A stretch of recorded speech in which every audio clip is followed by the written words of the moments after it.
your iPhone or on the tape? And Gary, you're taping? Yes. Okay.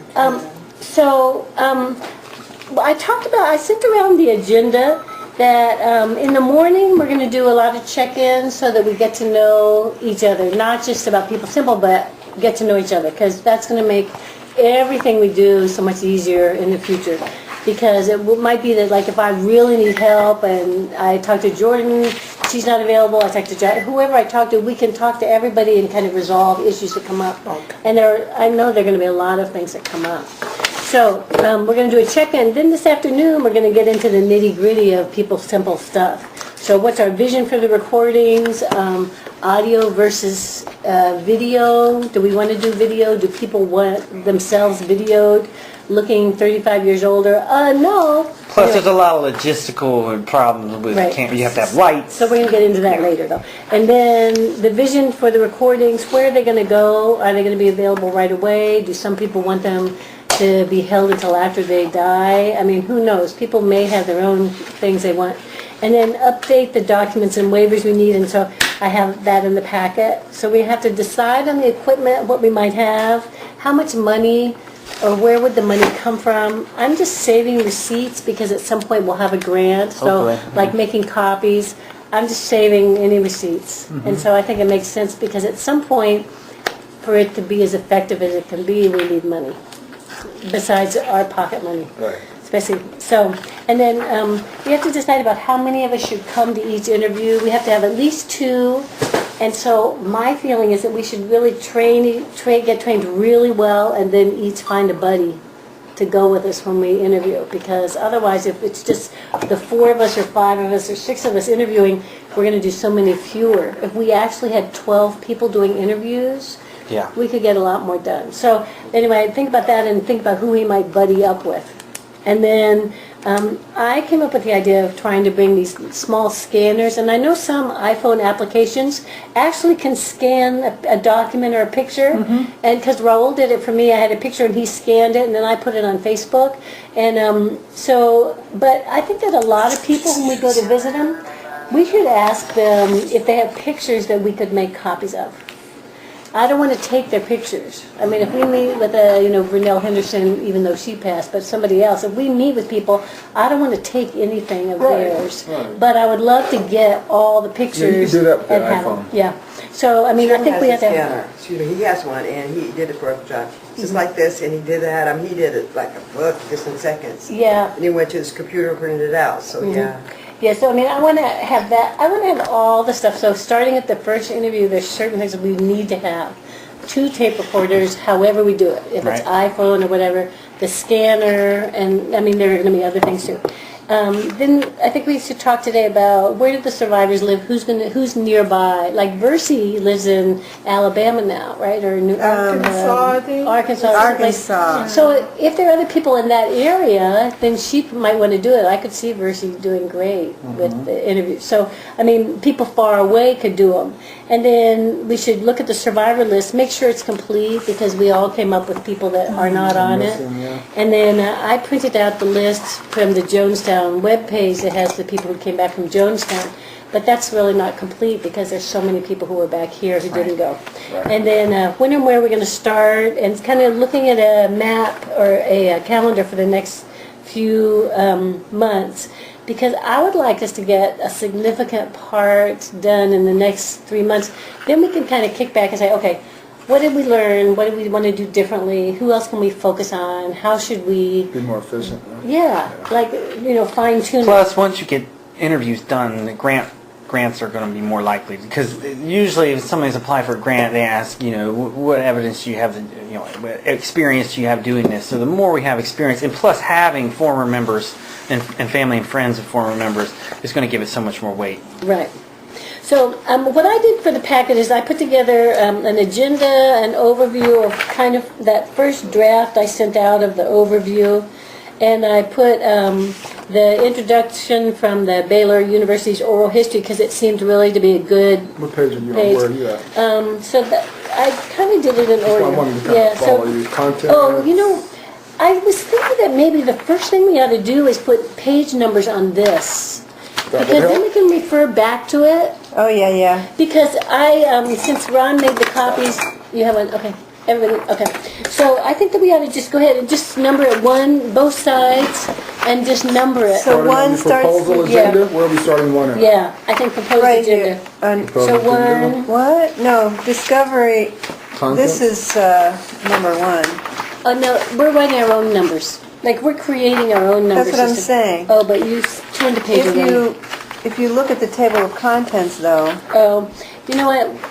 I didn't follow all that, and as you look through, there are other pages, and so I don't want to get caught up with what they put. We should write it in. oh, okay. Because some of them I just put one page from a book. So just follow the way you have Yeah. it, basically? So I would just do it this way, just for our own communication. I'm following you, I'm following Yeah, you. okay. Right. And so I'm just going to go straight through, because I was going to do that, but then... Two on the back, two People Simple Yeah. Oral History Project. All right, so Yeah. this is let's page put one. This would be For our two? purposes? Yes. Right. So for our purposes, this is one. Okay. Here's What's proposed two? agenda. Two is this. Two is The next the page. very back, Yeah. okay? Then three, so forth and so forth. Yeah. So Okay. how come is your two the same as mine? Two Oh, People Simple Oral History Project, draft, first draft, is that not number two? yeah. Yes. So how did? Oh, because you unstapled it. Contents is number three, right? Yeah. Yeah. Oh, yeah. Okay. Never mind. See, I just unstaple it and put it in the binder and I'll just turn backwards. Yeah. Okay. Got it? Yes, Yeah. yeah. Yeah. That was my Catch up plan. with y'all. Okay. then 6, four. Do you have a three-hole punch? 7. She doesn't. And Ron I doesn't. do. I have two of them. My desk somewhere upstairs. My desk is not that bad, but Jordan? I couldn't find them. I just put them in here. I took the staple off, that way you could just flip it. Yeah, yeah. Yeah. Okay. That's why I was confused. But see, I'm okay. So you should be over I'd here. been worse if I was over there. The coffee would have went. Thank you, Mom. You're welcome. I'm very glad to see you. So I nice. can too. Where'd Leslie go? I think, She's on that. Lost it. Oh. There are only so many things we can learn about today since we're taping it anyway. And she also doesn't have this booklet. I have one at home to send her though. So, Oh, okay. I was just gonna say. yeah. Did Mac do this? Yeah. Tongue in cheek kind of thing? Cold way, yeah. Yeah, that's definitely Max humor. And then he put 90666. Yeah. he's getting really weird on us. We have to check with that guy. Gotta have some humor in it. Well, we're going to have a lot of humor, I would think. Yeah, I think there's another thing that gets lost. It's how much fun you guys probably had with each other. Well, you know? we still do. When we Yeah. get together, oh my God. Woo. I remember one time at my house. So many times. That's what I was going to say. We've had some good events at your house, I'll tell you that. Did you see that picture that Jim? Now, is this from Donald Ritchie's book? This part? Yeah, it is, isn't it? Yeah. Photographs. Oh, it is good, Vera. Really? I wonder what he's going to do. He's going to surprise you. It's good. And he does, he's excellent with shadow. 36. The So shallow 36 depth. pages, right? I don't know yet. She's your Yeah, if you don't, See that. I got 35, but that's 36 at the back. Yeah. Yours. Yeah. What is he doing today? All right. Yeah. Okay, then I'm going to do what you do. I'm going to take it out of the stapler so I Yeah, can that, put it in the that makes it a little easier if you Yeah. unstaple it Yeah. and just put it in the binder. Much easier to. Yeah. I have to do it this way. Okay. Jeez. Well, Well, I thank you, Laura, for coming out with this idea. well, you know, I had a whole other plan. Gary and I talked so long about another plan, and then actually when Brenda died, I said, you know, we're really blowing it by not trying to get more involved in some things And before people die. even How though did Mac she had die? this plan 10 years ago. Huh? Even though Mac had this plan 10 Yeah, years and ago. I actually was supposed to be the one I had agreed to do it, and But then Lee took over and did it herself. Well, how did Brenda do? But she did that with Suddenly, for the play. Because when we had met at Is that material? Someone San Francisco. Archived? Let's just have one conversation so we can. Okay, then because we're taping it. oh, it's already being taped. Yeah. And also just because I can't, it's hard to follow if there's more than one. Okay, so now how did you do it so that it's turned the right way? You're just put it going to in go there. backwards I went anyway? backwards, yeah. Okay, so we know, so at the point we do this, we'll be in good shape. Yeah, when you numbered it, that way it'll stay in. Okay, good. Okay, Good for so, the brain. and so then the packet includes the agenda, the overview, the introduction from Baylor University, and then I put a collection of documents from Rebecca and Mac's early plans, including the written discussion with Lee and Paul Vandekar, letters to invite participants of all different kinds, members, contact, all that, and then sample introductory resumes. They had a resume that they were sending out.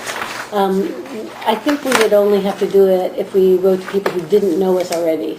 Like, for instance, if you were going to interview Jacinta Powers, who's now a new contact because her sister was Melody Simon, married to Michael Simon. She doesn't really know us. So if we're in touch with her, we might say, okay, so here's who I am. I was in Jonestown for these 2 years, stuff like that. Yes? And then, so I have that. And then I have Mac's draft of sample questions from members. Because he wrote them as not a member. Where are you at? Just on this. Oh, Which page? I didn't make a copy of this, Oh, okay. unfortunately. And then I have a page of questions from Like It Was, the complete guide to writing oral history. They're just like 36 questions. And then I put 4 pages of doing oral history, that book that Gary just had. And then the list of survivors that Max sent us. So that's what's in the packet. And then I also copied, like from the website, the people who survived Jonestown. That's in And- that package, Yeah, but we all have that available online. Online. And then also the personal reflections, he's had a lot of things written by people like Jack Arnold wrote and different people who, have had relatives and people simple that we're going to add to Mac's list. Friends list. So, yeah. Christine isn't on there either. On the survivor list? Right. Oh. But Cindy and Jack are. Joyce That might be isn't because on we there. have to approach her with, what's the word? Approach with, Judiciously? yes, approach Joyce judiciously. I love the happy face he drew by Winona. Oh, no. That was very appropriate. Okay, good. So, do you want to introduce yourself? Because in a way, we know each other intimately, but we don't know you. So, can you tell us about you? Okay, I'll try to keep it somewhat brief. I was born in Columbus, Ohio. Religion's always been an important part of my life. I grew up actually in a Baptist church, so it was a Free Will Baptist church. So if you've ever been to a Free Will Baptist church, it's the singing and it's come on down and it's very boisterous and interesting. So I've always been interested in religion. I've been to a lot of other religions. I've attended Lutheran churches, all kinds of things like that. I was born in Columbus, Ohio. I was interested in politics originally, so I got a BA in political science with a focus on international politics, and so I know a lot about world politics and stuff. I took some time off after my mom died when I was 21. She died of lupus. Form of lupus called scleroderma. That really impacted my life. I think that, and I was 21 at the time, and I was one of the things that was, very, emotional about it, and was the fact that I was 21 years old and I was in absolute perfect health, and watching my mom deteriorate was, very tough. And I think at that point, I've always empathized and sympathized with people. I think at that point I started to understand people's pain and what people go through. And, that unfortunately, when you're grieving, the world wants to go on. And they're not going to stop and have a parade and commemorate your mother's death and things like that. So that impacted me greatly. And I took some time off of school. And then I went back to get my master's degree in political science. I originally was going to get a BA in theater. I finished a lot of the credits. Then I switched.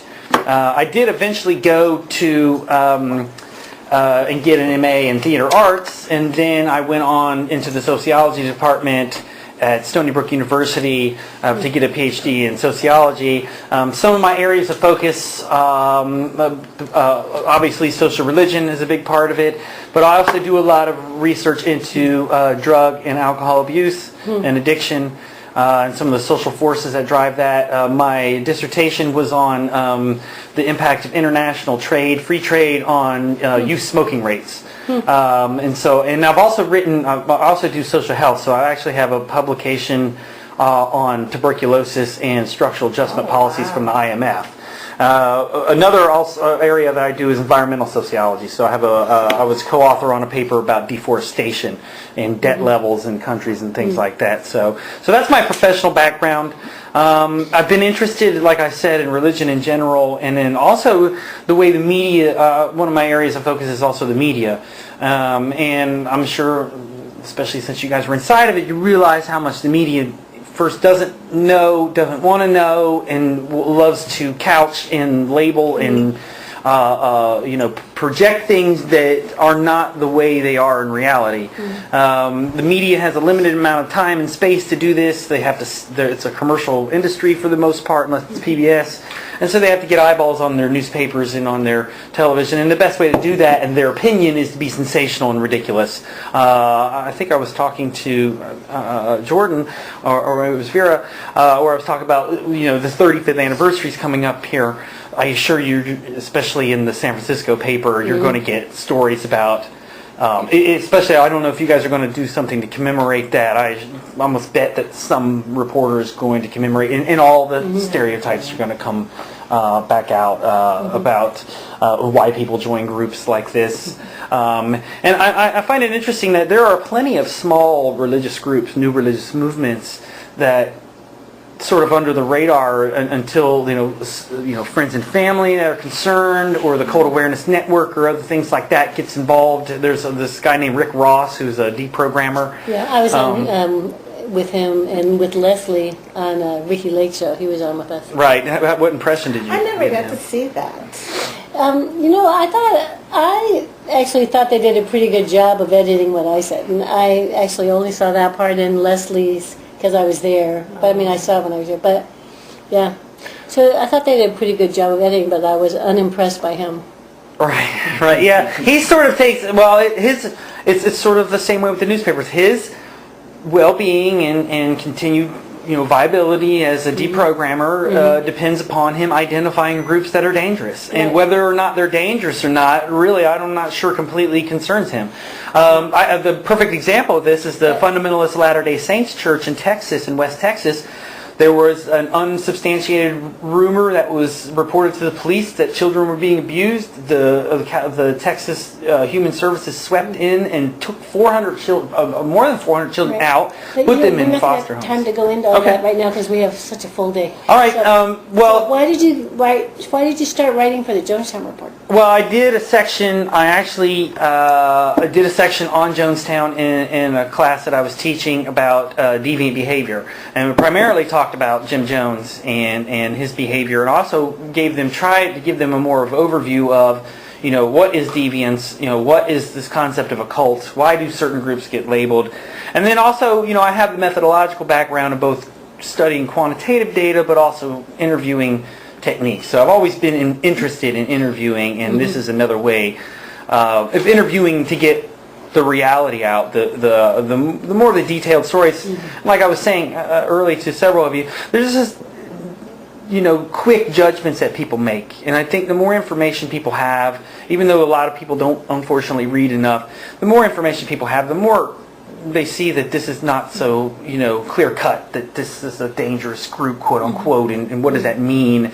And I think I think one of the perfect examples of the way the media gets a hold of something and really alters public opinion. If you've ever seen this documentary they recently did, I think it was Ken Burns that did it, on the Central Park Five. These 5 young African American kids who were accused of raping this woman and battering her in Central Park.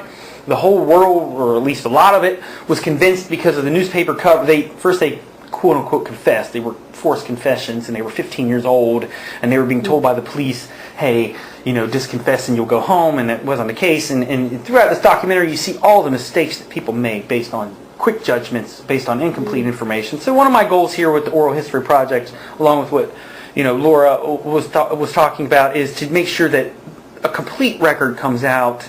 In that Life and Times of the People Temple, one of the things they quoted at the end was a note that they found at Jonestown that said, those who study this collect all the papers, look at all of what Letters, happens letters. here. Yeah. And it gets read like, oh, she's saying that something bad happened. I don't necessarily think No, that's she what. wasn't. Yeah, she was saying, hey, study this because it's important. There's some good things That's going on more here. than the superficial. Yeah, and it got drowned out by the suicide and things like that, and Jim Jones's outrageous behavior, especially later on in his life, and then the murder of Leo Ryan and things like that. So that there's a story to be told here, and I think it's important. And I think obviously here you have the health issues and the age issues of some of the members. And again, you still see the persistence of these stereotypes. So that's sort of my background. Like I said, I know a lot about qualitative interviewing techniques. Oral histories are somewhat broader. You really, if you read the Doing Oral History, you really want to set up and we can talk about this, after we take a break in the afternoon. How do you construct, and it's not an easy thing. Even experts at this have a hard time. How do you construct questions to where the person is, where it's a open-ended question, but still enough to where someone can answer it, and you really want somebody just to start talking. You really want them to tell a narrative as detailed as possible. Sometimes you have to jog people's memory. I assume some of these people are older. Yeah. But some people report with doing oral history, they may forget a lot of things, but they don't forget some the detail they know this. Yeah, and that's why it's important to have former members because you guys know the details. Okay, so I have a question. So, do you need us to tell you who we are? If you want to do it real quickly, that's fine. Because then, I know a then fair you could amount go about into you. your lesson, and then we could be taking notes on things that like in what page I have some information and stuff like that. I would like to hear a little bit about your background, your relationship to the group, and particularly whether or not you were in Jonestown or ever spent any time there. But also, we can get into this later. Probably don't have time for this now. I think not enough attention is paid with what was going on in the group, or the way the group was in Ukiah, as well as San Francisco. Some of the political activism gets completely drowned under. Right. A lot of the important things. I find it funny that what was it? Willie Brown and Moscone? All these people, Jerry Brown, had contact with the group and Jim Jones, and yet they don't really discuss this. It's sort of like shame. Yeah, they don't want to. Oh, I wasn't involved with that group kind of attitude, and They're I think not it's a dead shame. yet. Yeah. See, when they die, the stories have become more. Willie Brown doesn't hide from it though. I bumped into him. He remembered me. That's good. Is that right? Hey Johnny, how about you doing? But that's How's now. your family? How's Jimmy Jr.? Yeah. He doesn't acknowledge it publicly, but Right. he didn't shy Which is away tough from it. for As soon as he saw me, I saw him in the Fillmore one day. Is that right? Yeah, he gets his hair cut down there, and as soon as he saw me, he was like, "Hey." Yeah, well, I'd love to get him on for oral history, even if he didn't, even if he wanted to restrict the release until he died. So So, we should talk about who our priorities are, because, Okay. so that's, in a way, that's a different issue. Do we want to get high-profile names, or do we want to get people before they die? Can we do both at the same time? I don't know. Well, I think primarily we need to start with obviously the elderly members that are in poor health, and then Okay. look at former members and then friends, and then it can expand out. And Right, so let's start with Sammy let's start with Jones on the this introductions, and let's start with the introductions, and then we're going to move on because ahead, Vera, we have start so off. much to do. Lady of the Let's house. start with the introductions quickly, and You get the honor for having us in your Yeah. home. Oh, I'm just Vera, and I joined People's Temple when I was 18, right out of first year college. And I was in Redwood Valley primarily, and then the church started to migrate to San Francisco. And I was there for a brief time, and then I was with a group of 8 people that defected. And so I, of course, never went to Jonestown. So that's pretty much. but then your sister-in-law was there, and your niece. And my niece, yeah. And what attracted you to the group? Because I was politically involved. I was with the Panthers, and I marched in the South. I grew up in Alabama until I was age 14, so I didn't march in Selma, but I did picket the local establishments, and I was ripe for the picking. I mean, I just knew that I was supposed to be in politics, and I was supposed to be able to do something to be effective in changing our world and our society. So Jim was saying that in every service, how we were chosen, we were meant to be together, and that we were going to change the world. And that's what I thought, this is just exactly what I wanted. And from there, I just got better until I did a U-turn and went back the other way. So, pretty much it. What year did you join? 69. Okay. Yeah. And then I joined in '70, and so I lived in Redwood Valley for 7 years, and I went to Guyana in March of '77. And I worked in Guyana, in Georgetown, and Jonestown.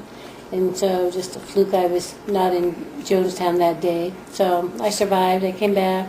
I tried for about a year to stay with survivors, but we didn't have enough resilience to build ourselves back up, so I moved into another community called Synanon, and I lived there 10 years. And they just took really good care of me. And then I came out and I said, okay, well, let's see, I've been a basket case for 10 years, and before that I was in Nicole, what do I do? So I said, okay, time to get to work. So I went back to school, got my bachelor's in psychology and philosophy. I got my teaching credential. I started teaching bilingual education about 20 years ago, and I've been teaching. And then I got back with the survivors at the 20th anniversary. We had a big lunch, and we all met, and we all realized that no matter what we went through and what side we were on, really, we needed to stick together.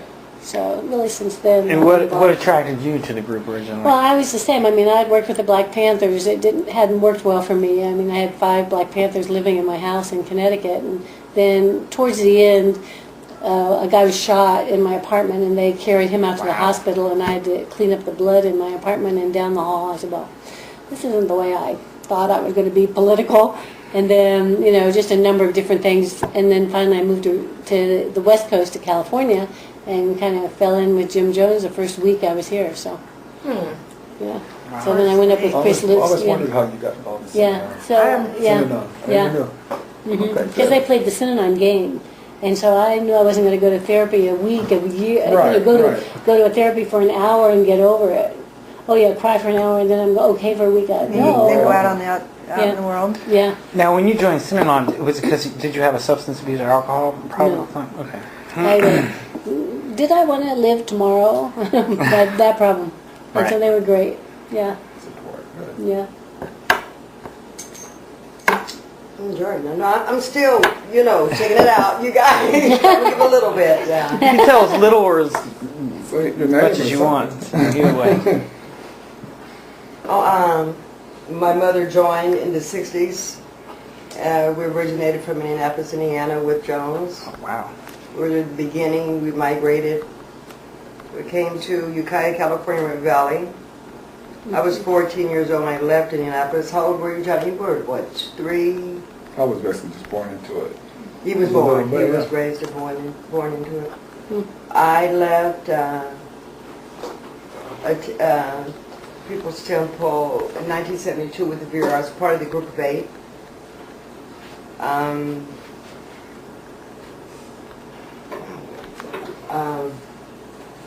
I can't say I had what I did before. I was 14. I didn't have Right. a choice. We were there. At a certain point, the Group of 8, we were the college students. And I want to say it was our blessing, but maybe his mistake. But we were questioning it before even while in high school. But by the time we went to college, we realized that, because you're always watched 24/7. But by us being apart from the people headquarters, we knew we could do it. I mean, well, we knew we could have freedom, and there was a life outside of People's Temple. So, but we, wow, God, there's so much to tell you. Let's see. But at any rate, the Group of 8, we all left, and I can truly, in fact, I spoke to my son's father last night till 1 o'clock, and he said to me, do you know how focused you were in getting your family back all those years you were away from them up until the day it happened, and what we could have had you not that made that commitment to your family that you continue to make. Do you know who you are? What do you want? And I said, well, I'm doing exactly what I want. But at any rate, my background, my attendance in college is psychiatric social welfare. So I've done a lot of work with mentally ill people, and my education is still ongoing. Now, and I would say that if I had to do all over again, like I didn't have a choice. Like I said, I was not born into it, but I was 14. I would have joined because that's my heart. Right. Like my brothers meant to calm me down sometimes. I believe in just fairness and justice and love. It is not about a color. Right. So it's my drive, and it's just forever live on in me. Our initial purpose and dream. Right. Now, when you were in Indiana,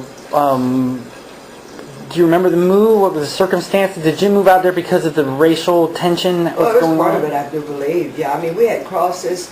When we'd come out of church Sundays, we would have crosses burning on, Ku Klux Klan picketed us. I mean, it was just bomb threats. The church was bombed a couple times. It was so much controversy, yeah. I mean, and we had relatives. Integration was just not an option. Indianapolis. That was one of the this is major... the headquarters for the Ku Klux Klan. Yeah. One of the major- Indiana still got a problem Yes, with this. exactly. Yeah. And that's why he would have. He got a lot of threats. Right. Trying to Yeah. do integrational movement in Indianapolis at that Yes. time. With Especially that in his being the church. With that being the headquarters of the Ku Klux Klan. Right. So he had to leave there. He had to. Yeah, oh yeah. It was Oh, reported yeah. in a lot of articles that he picked Redwood Valley because it would be one of The the places nuclear, spared right. in case there was a nuclear strike. Yeah. But he had to get as far away from Indiana as he possibly Take it from there, John. You got it. He probably wanted to look like he was heading to something instead of running away from Yeah. something. But Yes, and really, he did, that's the way it made it So sound. he had, That's what it made it his sound. life was threatened there. He had to Right. get out of Yeah. Indiana. 'Cause it was just, Same reason why he went to Ghana. He was forever running. Yeah, forever running. Yeah, and it appears that those early threats in Indiana sort of, as he became a little more paranoid, sort of like the memories of probably being threatened in Indiana when the stuff started happening in San Francisco seemed to drive There's a that. thread. Yeah. There's a thread. But anyway, I was born in the Temple, in Indiana, Indianapolis. We moved out to Redwood Valley from Indianapolis. I was in Jonestown, part of the basketball team. Wow. That's why I was at Georgetown. So you were with Jim Jones Jr. when the stuff was going on. They were playing the Guyana national Yeah. team, right? That's where I was. you have to say Guyana, though. Guyana, We're going to right. say you must be. That's why Yeah, I was, because that's why I was in Guyana's town. in Africa. Just gonna back up for a second, John. Jim, okay, we had the concerned relatives who initially went over right before that happened, and our older brother Jim was part of the Congressman's Party, and so they went into Guyana, and I was at the Human Freedom Center. We stayed back, right, and then but at any rate, he connected with you while there. That's not what we're talking about, Teresa. That's a whole different thing. He wants to know why we were there, how we got there. But yeah, he was over there. But Who? Jim. Jim went over there. Jim He was part of Leo Ryan's party that went over to Concerned Concerned Parents. relatives. Oh. Yeah, that went over there. Yeah. But So one of he's your not here brothers- today. He's not here today. One of your brothers was with Leo Ryan. Oh yeah, Yeah, he went over We as were part part of of the the reason why he got involved. We citizens. go over to the president. And somebody help us get our people out. So yeah, he went with the. Yeah, but he's not here though, Teresa. We're not trying to tell our whole story. We're just the five of us that are Well, let's here try to right make the now. connection of our Yeah. history of what But I'm we can not. bring to the You table. guys must be brother and sister. I know. Yeah, we are. I know. I'm not trying to tell my life story. Well, yeah, I'm trying to Tell learn. it, I got so much time today, and I wanted to learn and hear what you're going to teach me about Yeah. doing oral Yeah. interviews. Okay. Yeah. So I briefly just wanted to tell you a little bit about me. Yeah. I'm here more to learn about you. Exactly. All right, great. You're right. To see how you can help me Stay correct in my accomplish right. this. Okay. Yeah. But anyway, that's my short story. Great. You want to ask anything else? Ask away. Okay, so I'm Jordan, and I came into the temple when I was 12, was living with my mother and sister in Berkeley, and so a friend of ours had gone to the temple in the valley and said, hey, come check this out. It's a great place to possibly join. It's all integrated, and I came from a progressive family anyway, politically progressive, and so it was attractive. And so we went to a meeting, and then my older sister Diane ended up joining. I ended up living with her. My mother had joined, but she was sort of a peripheral member. She was never really a full member.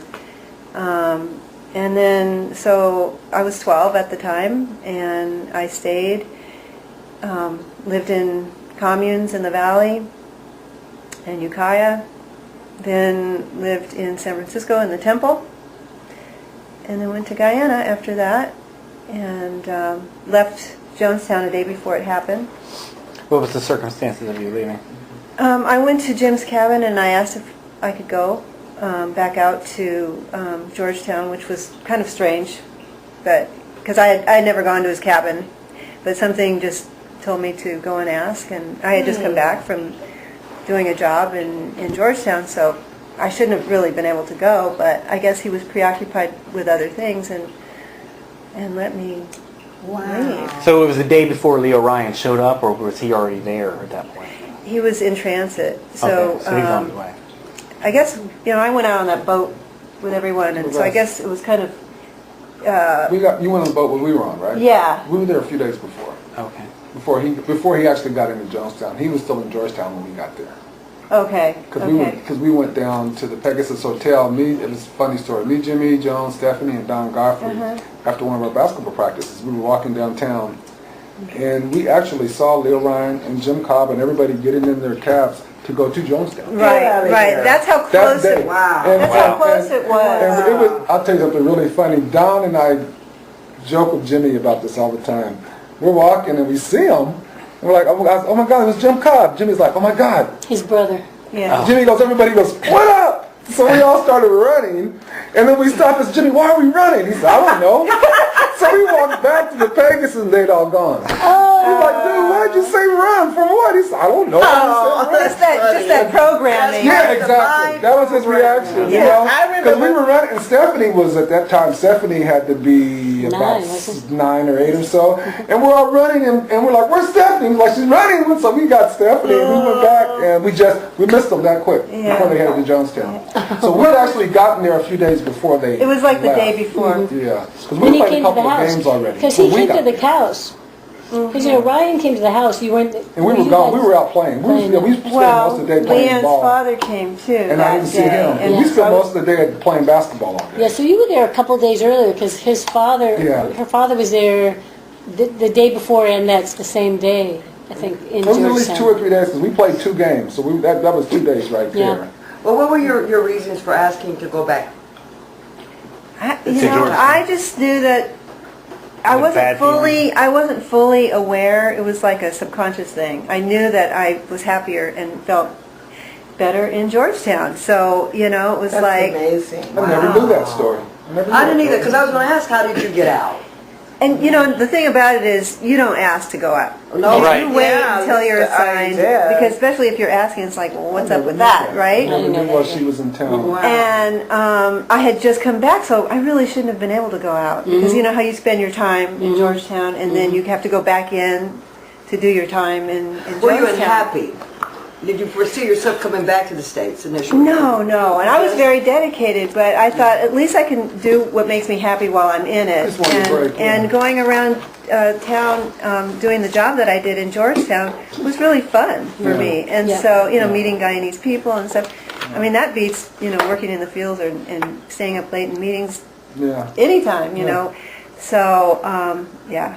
What were the conditions like in Jonestown itself? Was it because it's been a lot of reports, especially Debbie's book talks about that it was almost abusive, exploitative. Leslie. No. Debbie Layton. Debbie Yeah, I'm just saying also Leslie described. Oh, did she? Yeah, she described about the fighting Joe and certain things, and Debbie mostly talked about how much work, like there was very little rest, and there was I've been very quiet through this whole course of all this. and he would know. And I'm just at the point to really do something to set a lot of things straight. And I think I've talked to Leslie about that. A huge problem with this whole thing was people were forced over there because Jim Jones had to go over there. Okay, and he wanted his people with him. It was not ready to have so many people there at one time. Right. It wasn't really. It was too many people with just very few resources to feed people And properly professionals. and to live comfortably. And so when so many people got there, you have to imagine yourself, if you took 500 people to the jungle, what would you have to do every day? you have to work every day from 6 in the morning until 7 at night to survive, basically. That's what we were doing. It wasn't like, people get the conception that it was a slave prison camp. Right. It wasn't for those purposes. People weren't cracking rocks just to crack Contextually, rocks. it needs to be understood. Yeah, you know what I'm saying? yeah. People were working to produce a city, a place that we could live comfortably. So, but a lot of people didn't buy into that. That's not why they wanted to go over there. And that was a huge part of the problem. They should not have been forced to have been A lot there. of people just went because it was, The thing they were to do. told they had to Yeah. go. And so they had no people idea what being- they were buying into, see? Right. So when people have, and I don't, say anything negative about people, say how their experience was there, but there's never elaborated on why did you work every day? You know, but what else were you going to do? You weren't going to hang out at a movie all day. There was no movie. There was no mall to go to all day, and we were trying to build a community, so you had to work. We all worked at some capacity. And that's why the work was hard every day. If you would have saw what it was to what it became, you would have seen like, wow, this took a lot of work. And every week, It did. Yeah, every week it did. grew huge amounts. And if you were there for a while, the progression of it all, it wasn't as hard and much work the longer it was there, because things were getting accomplished, things were getting done. You know, so, and people said, oh, we never had meat. There was not enough meat for everyone to have. It wasn't the fact that there was a big freezer somewhere full of meat and you were being starved and you couldn't have meat. It had to be grown. That's why we had the chickenery and the piggery and stuff. And then meat was becoming a little And bit stuff more had to come stable. in But from outside. it had to come from outside. So it was Which a was- natural progression. And that's the whole thing in this whole group that's never been explained in detail. It's always has been, well, there were fights. We didn't eat meat. We didn't do this. We worked all day. And so it sounded like a slave camp. How was electricity generated? We finally got a generator. We didn't had have electricity generators, for a we had long time. street lights Everybody and had little everything. wikis. Remember the little wikis? A Yeah. little jar of kerosene with a little wicket, and that's how you saw it until we finally got a generator. It almost sounds a little bit the way old order Amish live. Very You have to much so. grow all your food, build Very all your much houses, so. make all your Very much clothes. so. Yeah. Well, it's different. I mean, it was primitive at the beginning because we had, in really a hot second, we had 1,000 people and we needed to feed 3 meals a day to people with all kinds of medical ailments and Yeah, everything. older So, people. Yeah, so I mean, we had a lot to do, and really, I think the most of the people there were really delighted to work hard because we saw it wasn't saw going to it make being somebody built. rich; it was going to build our community. But it was primitive for people who came over because we weren't ready for 1,000 Right. right off the bat. But I mean, And then you had people who Yeah. just didn't want to be there doing that That's type of right. work. Right. Their calling was maybe to be in the San Francisco temple, going to church 2 or 3 times a week, doing Doing protests and and they should have been Going allowed out to to dinner, do that. They should movies. have been allowed to live that way. That's right. That was a huge part of the problem. now what drove it? No 'cause- choice. No You choice. didn't have Choice was taken away. You know, I would Yeah. say it just Passports off the were taken. guess, out of the guess, of Wow. 1,000 people there, if they would have given the choice, maybe half would have stayed and half would have left, possibly. and that was the And problem. that's right what he there. should have done. Yeah. Yes. It would still be in yes. existence I today. think should more make would part have of stayed. San Francisco. I think more would have stayed, but I mean, I think the thing is like the whole thing about the passports. Why would I keep a passport in a house that's going to get rained on? I mean, it makes perfect sense to put. I mean, even in my own house at home, I don't keep my passport on my Exactly. dresser. I Well, have you it in should the be able to lockbox. feel that way at any But you time. should be able to get it if you ever Things want I it. have But I access mean, to it. if you're in the middle of Jonestown, who thinks you're going to need a passport? When the day you Or say I want to go money. back to the state, Yeah, can but I go that's- get it? Well, Yeah, but that's what the choice. That's what we're saying. The choice Right, was taken right. away. You Yeah. have those choices. Yeah, Those and I- choices started being taken in Redwood Valley. Exactly. What do you think made 8 college students live? And not just us. I mean, it was Yes, other yes. people who had limited, that could make decisions, and that was part of him grooming us to be under leadership. Yes. You know, total leadership. When he moved me into his house, Laura, for a year, Yeah. and he had us all, and I believed in that equality. No meat, but when we go home, his immediate family, we'd have steaks, filet Yeah. mignons, and crabs and lobsters, and no Christmases. Everybody had to have $2 Christmases. But we all, the year I lived there, and all this is coming in my mind. You know, and whatever spirit I had, he couldn't break. Then our relationship with Rita being was different. You know, so I ended up falling in love with her. But I was truly her slave. But my point is, there's certain things that we all need to embrace that we saw, and that's why I was dedicated to this day and whatever I have to do. So, because some things that you guys didn't see because you weren't there, and I'm like, oh, we foresee this because the fact that these were not cancers, which I believe that they were. And then one night I got up late in the kitchen, in Jones's kitchen, and you know, saw. I think that we're going to find that we all have a lot of differences. Yeah. But we Yes, can't iron them yes. out today. But it's okay. Yeah, and it's totally okay because I saw things you didn't, you saw things Yeah, I didn't. exactly. And so we just have to trust, you know, we all have the best interest of trying to get the truth out. The truth. And so... And The initial thing was the love. To me, you know, I'm going to tell you guys, whatever that brought such diversity together and that it did work. That's right. And Until still they got, works. And it still works. That's right. And I'm serious. You know, I can tell you, coming back from there and then receiving the different diverse, you know, and even white people. These are special people. They're not like most professionally in circles where I've worked. They are in it's like when we say family, we mean family. That's Right. That's exactly right. And it can't get no closer unless it was blood. That's So what I'm saying is, but that kind of, I mean, you know, the things that were the negatives, Yeah. but the good thing far away. I'm sorry. You know, to me, the determination. But anyway, let's don't get off in it. That's But what no, I'm I saying. think this is That's really That's really important important. as a beginning. As I mean, I don't know to the gauge, extent to yeah. which you'll be further involved in this, but since you're helping us, this is good Yes. and necessary, I think, to some extent because it always happens. Right. And Because I would it's have just, never known that about you. Yeah.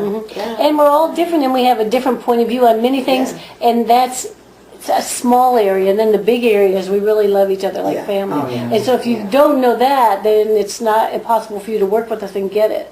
And Jim always told us we were all meant to be together. Yeah. And I somehow or another, I still believe that.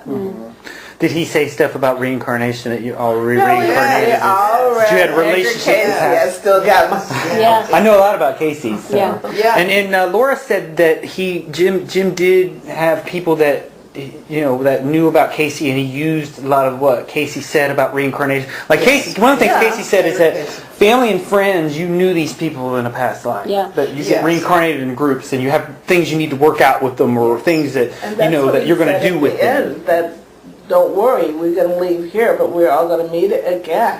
Right. You know, so he gave us hope, and you know, what is a people without hope? You know, but there were parts that he should have left out. Yeah. And I think this is a perfect Cruelty example. part. Right. This is a perfect example of what we want to get at with this oral history project. Yeah. All your different stories. You're now, learning things about each other that you didn't maybe know, that where you were that day and stuff. So that really is the point of, like, with the interviewing, when you want to do with oral history, you want to open. You just want to put it out there, and the one thing you want to be attentive. Good body language and eye contact is very important. You want to make people feel comfortable. That's why it's important to have people who were in the group or new family in it, because this is not like I'm doing an oral history on where were you on 9/11, Yeah. which anybody can do that. As long as you're comfortable with the interviewer. But with this.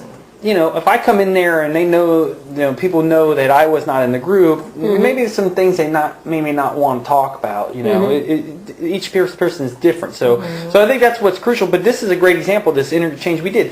This is a sort of a group interview, and again, we could go on for hours and hours about this, and we've just touched on little things, and that's really with oral history. It's not really about bottling the ends. This is about just letting it go. That's right, and that's one of the key. When you're interviewing somebody, you can't put your perception on them. Yes. Then you're going to lose your objective.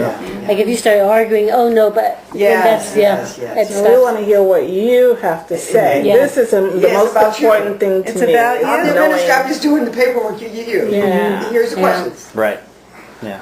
And And it's a trust issue. And I was to thinking, also- how are you? Who's going to be doing this interview? Because we folks tend not to be high on trust.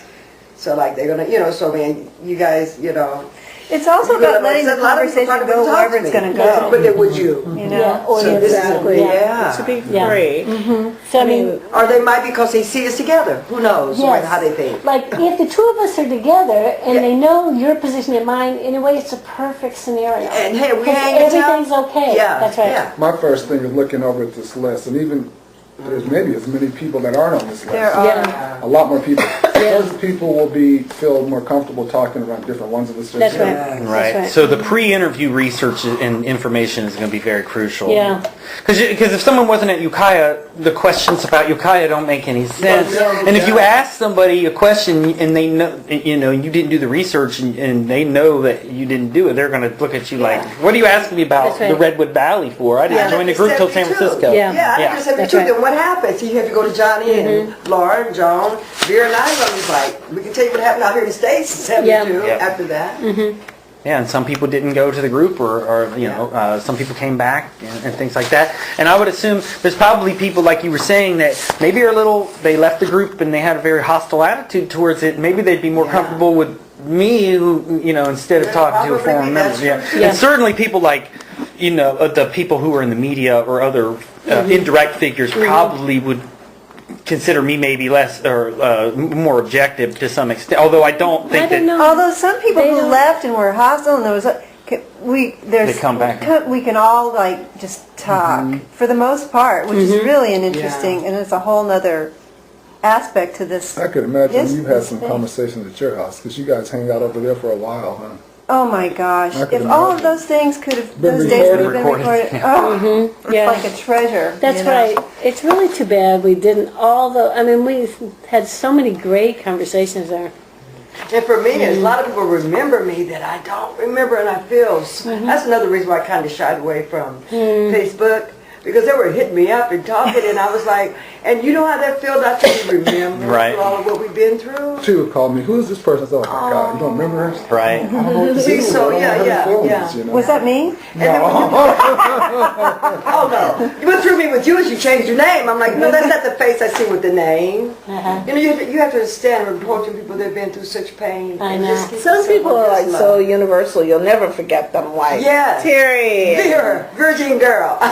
people don't know me, Yes, they do. Yeah. and John, and then there's people like Versi. Who could ever forget a That's face right. like That's Versi? right. You know? That's right. Or And then Jack Bean. Jordan, But I've never seen him. I've never seen him on Facebook. Jack Arnold. Jack Arnold. You know, he doesn't get on it, but His Cindy's wife on all the does. time. Cindy Yeah, yo, I know. Jack is a lot older. Oh, I know. You know? Yeah. No, what I'm saying is, when we were all singing in the choir, he seemed like this young man, but Jack was old. He was a I think he's my age, though. I think he is. Is he? No. How old are you? I'm He's 65. Oh, I'm yeah? 65, yeah. Wow, that I is. think That's not. That's old, but that's not old. You know, That's It's Yeah. not old in the sense Not the way it that used to I'm be. That's the old. way it Yeah, used to but, be. I mean, But I I'm just saying, I thought I'm he was still- older than Not that. 18. a couple years, maybe a couple years. You look like it. Okay, But good. anyway, All right, so, cool. So, Okay, so- going forward, Okay, Yeah, you ready? so what's next? Yeah. On you. So you want to talk a little bit about, I prepared a slideshow, probably not going to have time to go over it. I do have it on here. If anybody wants a copy, I can certainly email it to you. Okay. But some of the basics, some of you probably already know some of this stuff about oral history, but really what we're talking about is getting down people's recollections and memories and preserving this not only for your own record, but for the historical record. I think one of the important things with an incident like this versus something like about general history about where were you when World War II started or the Vietnam War, those are important, obviously, things in general U.S. history. This is more specific history, and I think one of the important things here through this oral history is to get the stories out beyond Jim Jones. You know, it's important. I certainly want to ask the former members and family and friends about Jim Jones, certainly their impression, what was attractive about him, but I certainly don't want that to be the whole point of the oral history. And that really what oral history is, to get a complete view. And you really, whereas in some research studies you want to limit the type of data or the amount of data, this is something completely different. You really want as much data as possible, even if it may seem spurious. Now, one of the things that needs to occur with oral history, though, many times is in making up transcripts and things like that, and then storing the audio and indexing it and things like that. So that's going to be an important part of the sort of the logistics of what goes on. And sometimes, interviews can be 5-6 hours, can be a couple days long. So, one of the things is that we have to probably just think of oral history as sort of maybe not unlimited, but less limited form of research. Whereas, maybe somebody writing a book about Jonestown itself. The short amount of time there, or maybe you want to look at the early part of the group in Indianapolis. You're really pointing and giving specific questions. With oral history, you really want to be general. You want people to talk about not only their life in the temple, but what personal experiences they had beforehand. Some of you spoke to the fact you were very young when you joined. Others were not. So, what type of environment did you grow up in? What kind of family environment? And what types of things you learned that maybe led into this? Probably also, Laura mentioned the fact that, many of the members were African American. What role did that play with Jim and his ideas about integration? So some of those unique experiences, I think. So we can hit on a lot of different subjects, and I think that's one of the things that we want to discuss today is that what are some of the goals of the Oral History Project, and what types of subject matter do we want to talk about?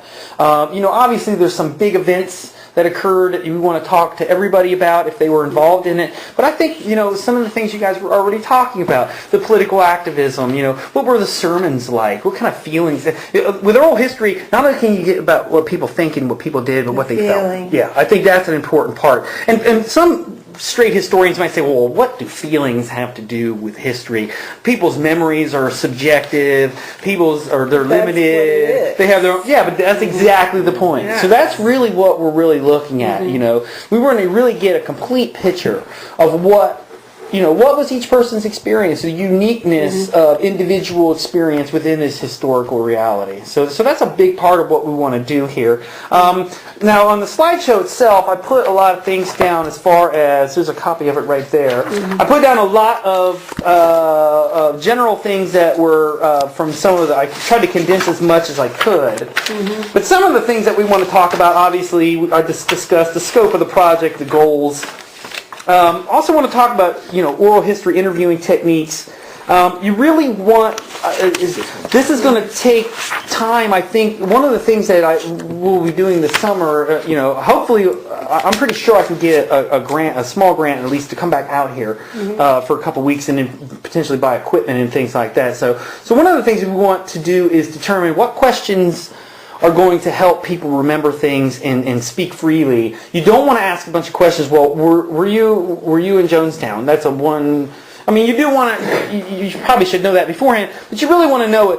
Describe the conditions of Jonestown. What was it like when you first got there? And you really want to. And if those questions aren't jogging people's memory to speak a long amount of time, you want to find ways to get people to sort of open the spigot, and you want them to speak. You want to ask as few questions as possible, but you always want to have more questions than you're potentially going to need. And you want to gear them towards the specific person. So this pre-interviewing stuff is very, very important. So that's one part. So, and I in the back of this, there's a bunch of questions that I added to Mac's questions. And again, they're general questions and also specific questions. Here's a copy of them. I put some of Mac's questions are still at the top here about Jonestown itself. But I tried to to give you an idea. Now, obviously, these questions are going to change. Are these the ones you're talking about? Yeah. These are Mac's questions up here. Okay. And then a few of them I integrated in there, but I wanted to see that, have you look over it. One of the things I want to do today is I can make copies too if you need. Great. I think we do need copies. You just have one copy of everything here? I have three. Here's another one right here. I can do it while you do one. But I think one of the most important things is about the questions, is that, how it takes place. But also the element of comfort. You want people in a comfortable position. You don't want them obsessing about, you see the microphone here. You want it to almost be invisible. You also, I had an interview recently at this college, and the dean of the school, and he was interviewing me, yawned.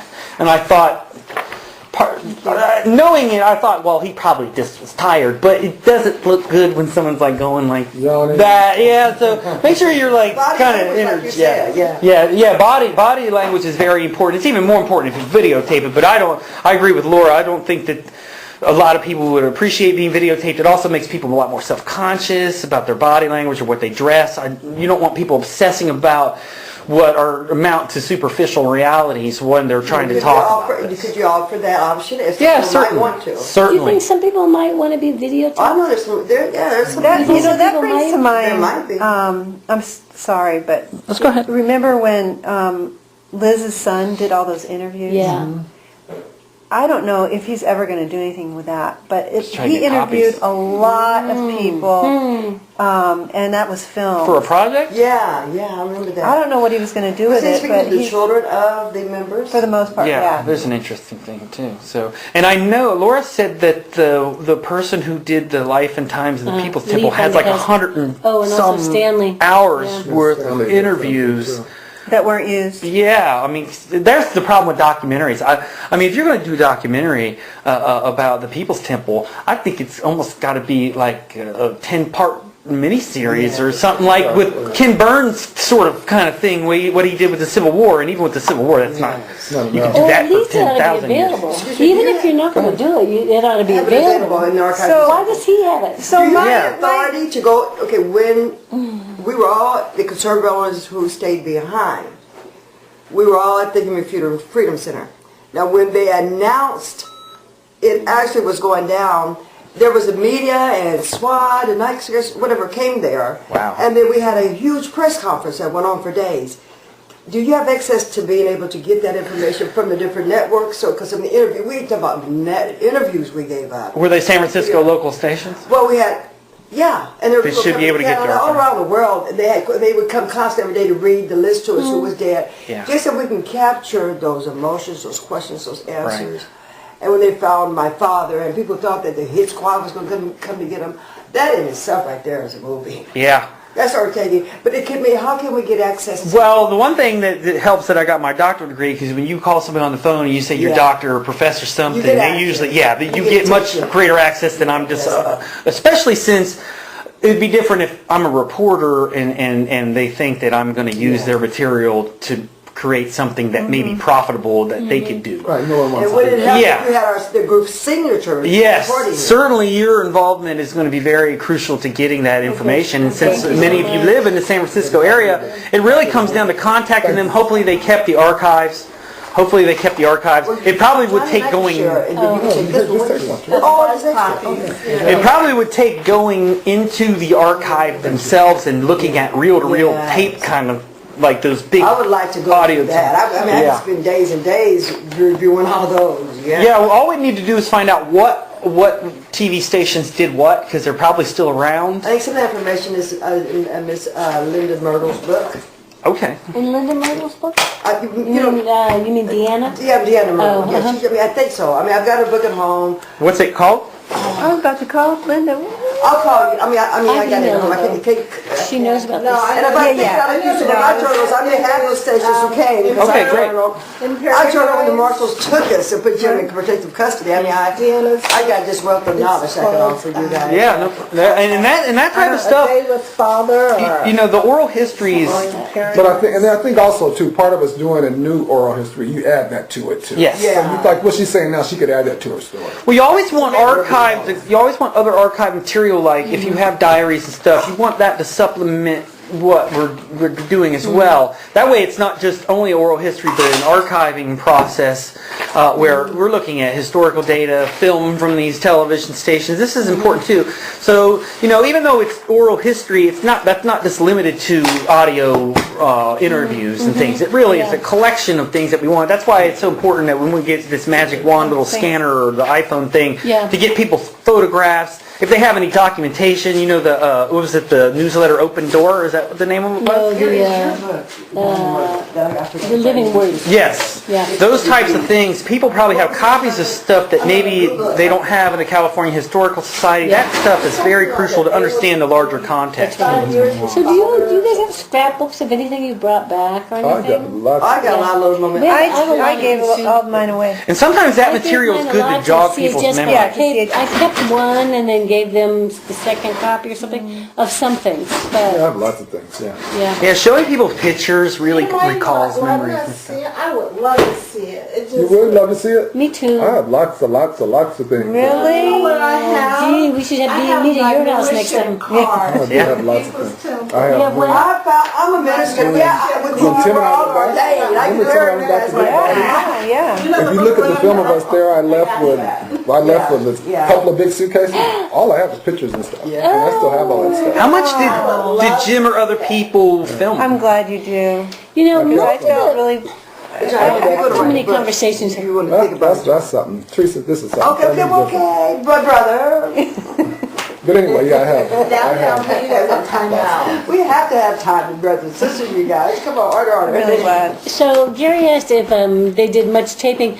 I have been totally surprised at all the pictures that are around. I don't know where all these pictures came from. I don't remember ever seeing A camera. pictures taken in Jonestown. I mean, Well, I there can weren't a remember- lot taken in Jonestown. But how do we have so many I pictures? saw one Flickr. I mean, People I had put up cameras. 1,500 on People had cameras. Jonestown. Yeah, people- Maybe when Jim wasn't there, people were filming? People, I took a lot of pictures there. I have a lot of pictures I took there. Camera. You guys remember back in those days when you had the pictures that... Oh, yeah. The Polaroid? Polaroids too. I have one of Jimmy.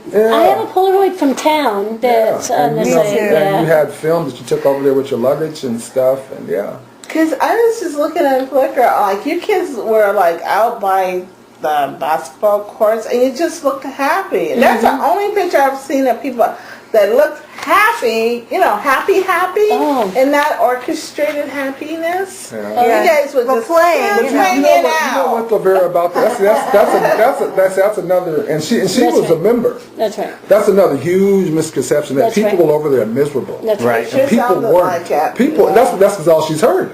Right. Also, if something were to happen, if you were to get beat today, you're going to scream and call the police and tell about when you've been beat. You're not going to tell about the 18 years up to that beating that were Right. the good times. You're going to call the police because of the beating, and that's what the press is going to focus on. That's what's going to be on TV, not that previous 18 years. Well, that's Well, the true. thing That's is- how. And that's what happens Yeah. at People's Temple. That's It's all the society. conception of Yeah. everybody killed each other, and they killed each other because they were held there, and But everybody the was thing unhappy. is, like, even on a prison ground, you're going to see people playing basketball and being Being happy. happy. So no matter what circumstance you're in, you're going to find you have happy some moments. happiness. I forget her name. Was it at the Historical Society? Tanya? Was it Tanya, Tanya? yeah. I was there one day, and she said something. She goes, because they have all these thousands and thousands and thousands of pictures that they go through, and so she brought up a very good point. She says, you know what? All the pictures I see come through here, I've never seen one person not be happy. Right. And those are pictures that you can't pose for, or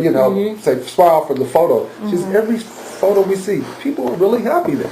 Yeah. And that's what's missed. It's a huge part of what's missed. People just have to think because of how Jim Jones was so bad, it had to be this terrible place. Had that movement last, had this not happened that day, had it lasted a year or two longer, Jim was becoming less and less and less of a figure there. That's right. That's what Jim was, And he was Jim getting was sicker, becoming- He too. was getting so sick. I mean, But when he he was was Dr. very He said he would have been dead non-functioning. within a year or two. He was. When we were his aides, me and Jimmy and Tim and Calvin Douglas were his aides every day. We had to dress him just to come up to talk. Wow. And he could barely walk anywhere. We had to unzip his pants and literally put him in bed. You know. Right. And he was just that far gone. Another year or two of that, things would have been so much different. I remember bloated, even when he we had he couldn't zip his pants anymore. We had our meetings and our talks. We had functions and people ate and watched movies and little dances once in a while. And then he would feel better on one of his good days and come down to have a freaking conversation or a meeting or whatever you call it. People would just regret it, like, oh God, what for? What's up? Yeah. Why do we need this? You know, so.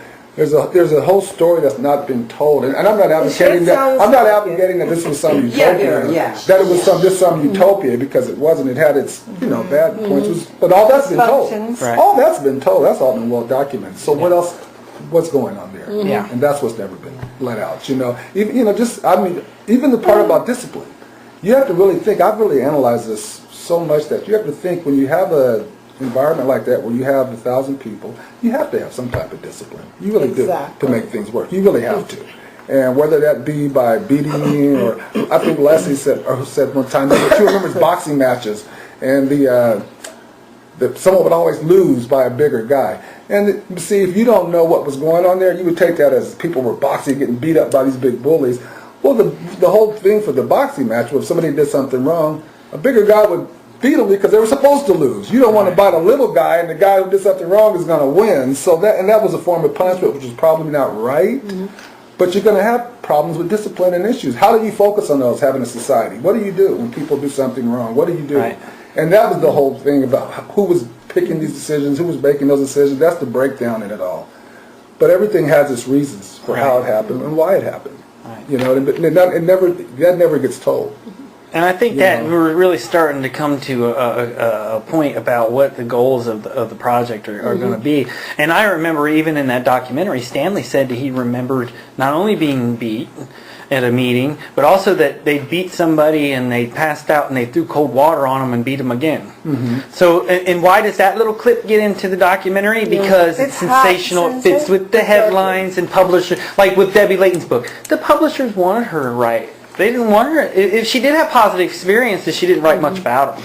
The other thing, I mean, about the discipline is that the biggest problem in Jonestown really is that, first of all, we didn't kick anybody out, and we should have, like Peter, should have been kicked out. And For what? For molesting children. Oh. So, I mean, we had people who should have been kicked out, and we should have realized some people didn't want to be there. They needed to leave. That's what. So if we had, And they were causing issues. You could still be in then they were existence. over and over and over. The same person was doing the same thing. Hey, bye. Right. You know, I mean, because Jim thought, okay, we need to work with everybody. We don't want anyone to go into juvenile hall in Georgetown. It We don't wasn't want just anybody to go that. It was a, for him, everything was a reflection of him. Exactly. Exactly. And if someone left, it was Reflection on his authority. like someone taking an arm off of him or something. It was like It's everything. paranoia. What you gonna tell on me?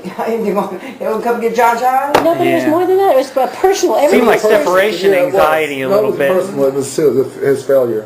Well, I wrote a little bit about it in some articles, but Jim's childhood seemed to be riddled with a lot of disappointment and separation anxiety and lack of affection, and he seemed to develop narcissistic aspects to his personality out of defending And himself. how would we have known that? Yeah. You know, going through the one whole part of it. At one How point, would we have known? supposedly, he pulled a gun on one of his friends and told him not that you're not leaving, kind of thing. Another incident that was reported in, I think it was Reiterman's book, that he locked some of his friends up in a barn just so that they wouldn't leave. Incredible was right. Yeah, Yeah. you never know. And Yeah. that's another. I could not read it because it's Thank like, you. no. Thank This you. And you just see, didn't the whole, happen. even all that stuff that I see, all those things I see like that, I'm like, oh wow. Okay, so if we start taking everybody's history back, who locked up a chicken and threw a dog in a river or something? Oh, okay. So, Right. And I mean, kids you do know what I 50 mean? years ago. Yeah, You kids know, do so- cruel things witnesses. regardless. You know, so I mean, that's, but Plenty you know, other stuff he did was credible. You know, and, But and, not and the whole thing creative. about, Yes, and the we thing, witnessed. I think the people who were there over in Jonestown, which is not ever really told, is that people, at least me, a lot of his immediate sons and closer in my group, we all knew what he was just not, a lot of things he preached and talked about, we knew he wasn't a healer. He wasn't God. He didn't heal cancer. And over time, people realized this, but they stayed in spite of that because they weren't there for that. Right. You know, they knew he was a fake, but they weren't there. There was- the they people weren't- talking about the You inner circle overlooked it because you because saw There's not an so inner many circle other to it. It's things. people, I know what you're saying. everybody. It wasn't an inner circle. I see, over in Jonestown, there was no more needs for healing meetings. Yeah. There was no And there more was needs really for offerings. there wasn't a There was no more hierarchy as needs it for existed offerings, for before. any of that, and all that. So that all that was, people really start seeing him every day for what he really was. He was just another man. You think that was recruitment stuff, the healing and Oh, this of course. Oh, by far, Of and that's course, where he yeah. brought That's in what- revenue. yeah, of course. I mean, they're Of doing course. that on the radio ministries Today. now. Yeah. So, To pray and send and money for healing, that's all it was. he with learned Jim that. Baker and Yeah. stuff. Yeah, he learned that from he watched these people. A lot of this He stuff learned a lot from Father Divine, is where he learned Yes, Yeah. and All right. yes. It got to a point with Father Divine where Father Divine told him and his congregation to stay away from his property and never come back. Wow. Because Jim started taking his ideals and his teachings. And his people. Their Some of fathers them. took some Yeah. of his people. Father's Divine ministry was very wealthy. Right. And Jim took that a step further when he got all those buses. And he was doing social media before it was ever social media.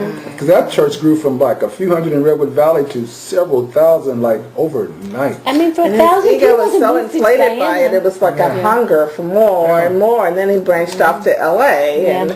it just became. Yeah.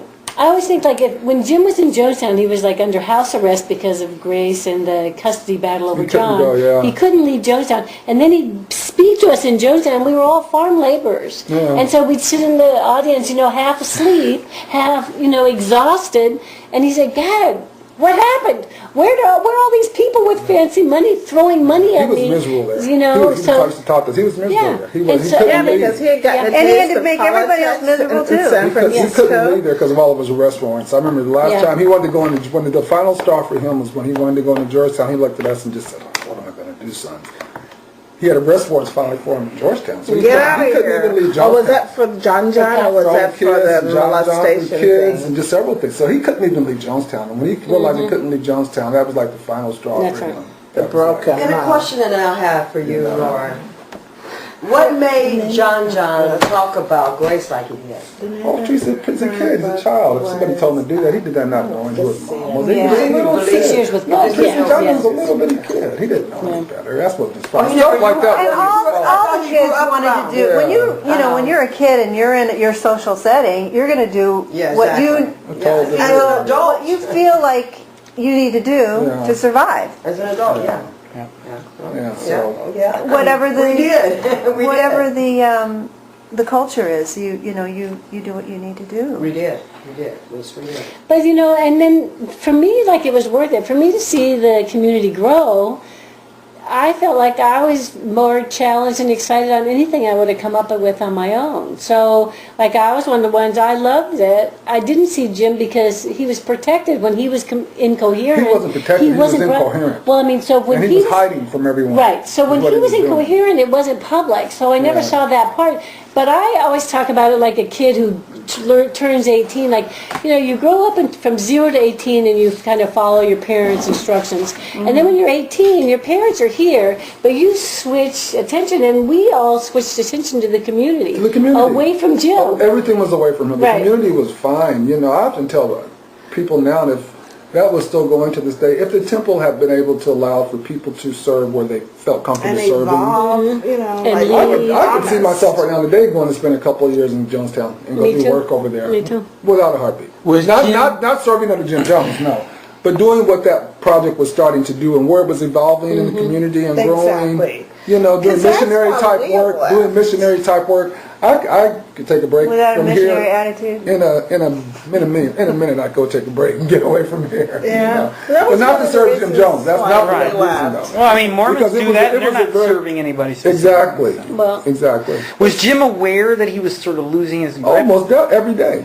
That was the problem. Every day he would tell his sons, people just are not listening to me and I So- don't trust anybody. You have to watch. We're like, okay, yeah, okay. You guys enjoyed a certain amount of eliteness, though, because first you were close to his sons, and you guys had the privilege of playing basketball, and that gives you an outlet freedom. that a lot of people there And able to did see not more. Did not have. Yeah, But exactly. we all had different areas, though. I mean, like But some of it was a little harsher than others, from what I've read. But I mean, it depends on who you read. But I mean, like Yolanda's big issue was that Jim made her clean fish. I didn't know that. I thought it's because they didn't have toilet paper. Well, I mean, really, either one. It's kind of the same to me. Like, you know what? You have this vibrant community that's interracial and people love each other a lot. And And you so should be it able to wasn't look perfect. past that. Yeah, and so like Yolanda said, look, my husband was an attorney and he made me clean fish. Yeah, and so That- and that's when the way Yolanda it came, is. Yolanda came over there twice, I think it That's was. right. And when we were like telling her, let her go, she doesn't want to be here, Please. let her go, Hey, girl, You remember hey. Walter and Videla Duncan? Yeah. Videla, his wife, she ended up dying over there, and her daughter. That They young died over since there. I was a But child. We owned the Walter, business, our her family. husband, Tyrone Duncan's father, was never really a member. He was a very astute black businessman, owned a lot of real estate. Instrumental in Barton, I bet putting about Barton this. area. Yeah, Strong but he went over to visit. And I didn't know this until I got back. Jackie Colbert and his son Tyrone Duncan, they were on like the next shift of people to come over in a few weeks before this happened. They never made it over Who there. is it, Tyrone?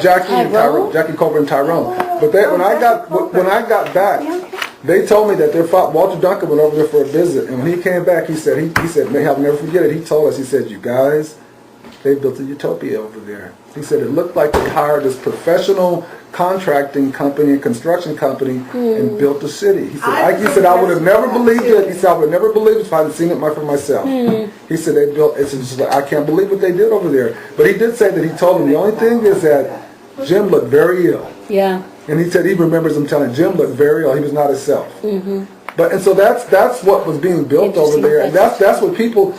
That all that's never told. You know what was being built and what was built. It took a lot of work. But after it was built, I remember after we built the last couple of cottages and there were no more people coming, so that part of it was built. So then we refocused our workload, and I was privy to a lot of the planning meetings that were going on every night, and where we were focusing more of the workforce where it was headed. I don't know if you or even you knew this, Jordan. Was when we got we had the cudgel. The Albatross was the largest ship that we purchased, and like remember how the seniors make dolls and toys, and a lot of the meetings what was happening was how are we going to become self-sufficient? We're going to need more resources. We're going to need ways to make money. And one of those items was the seniors making toys and making blankets and shipping those out throughout the Caribbean. Start making money doing other things. We talked a lot about education. And I remember Jimmy and I looked at each other and said, oh man, I don't want to go. And he looked at us and said, sons, you guys, all of you guys are going to have to go to college. Well, I'm glad to hear that. We have to further this. Who We said only that? Joe said that. We would have these meetings at different So Jim nights. said that about for everybody? For all We were the going to have to young start people? picking, kids would have to further their education. That's so odd You because know, I was taken out of high school. And But there was no high school in Jonestown. no, I'm talking about, I know. We all were when we went over there, but then at the point where things were starting to come to a head to where, okay, you can only build so many colleges. I didn't even know he had the presence of mind. You plant all your vegetables, you have to wait for them to harvest. You can't keep planting when it's not planting season. Right. Okay? We've dug enough wells. Certain things are done. What are we going to do with our lives?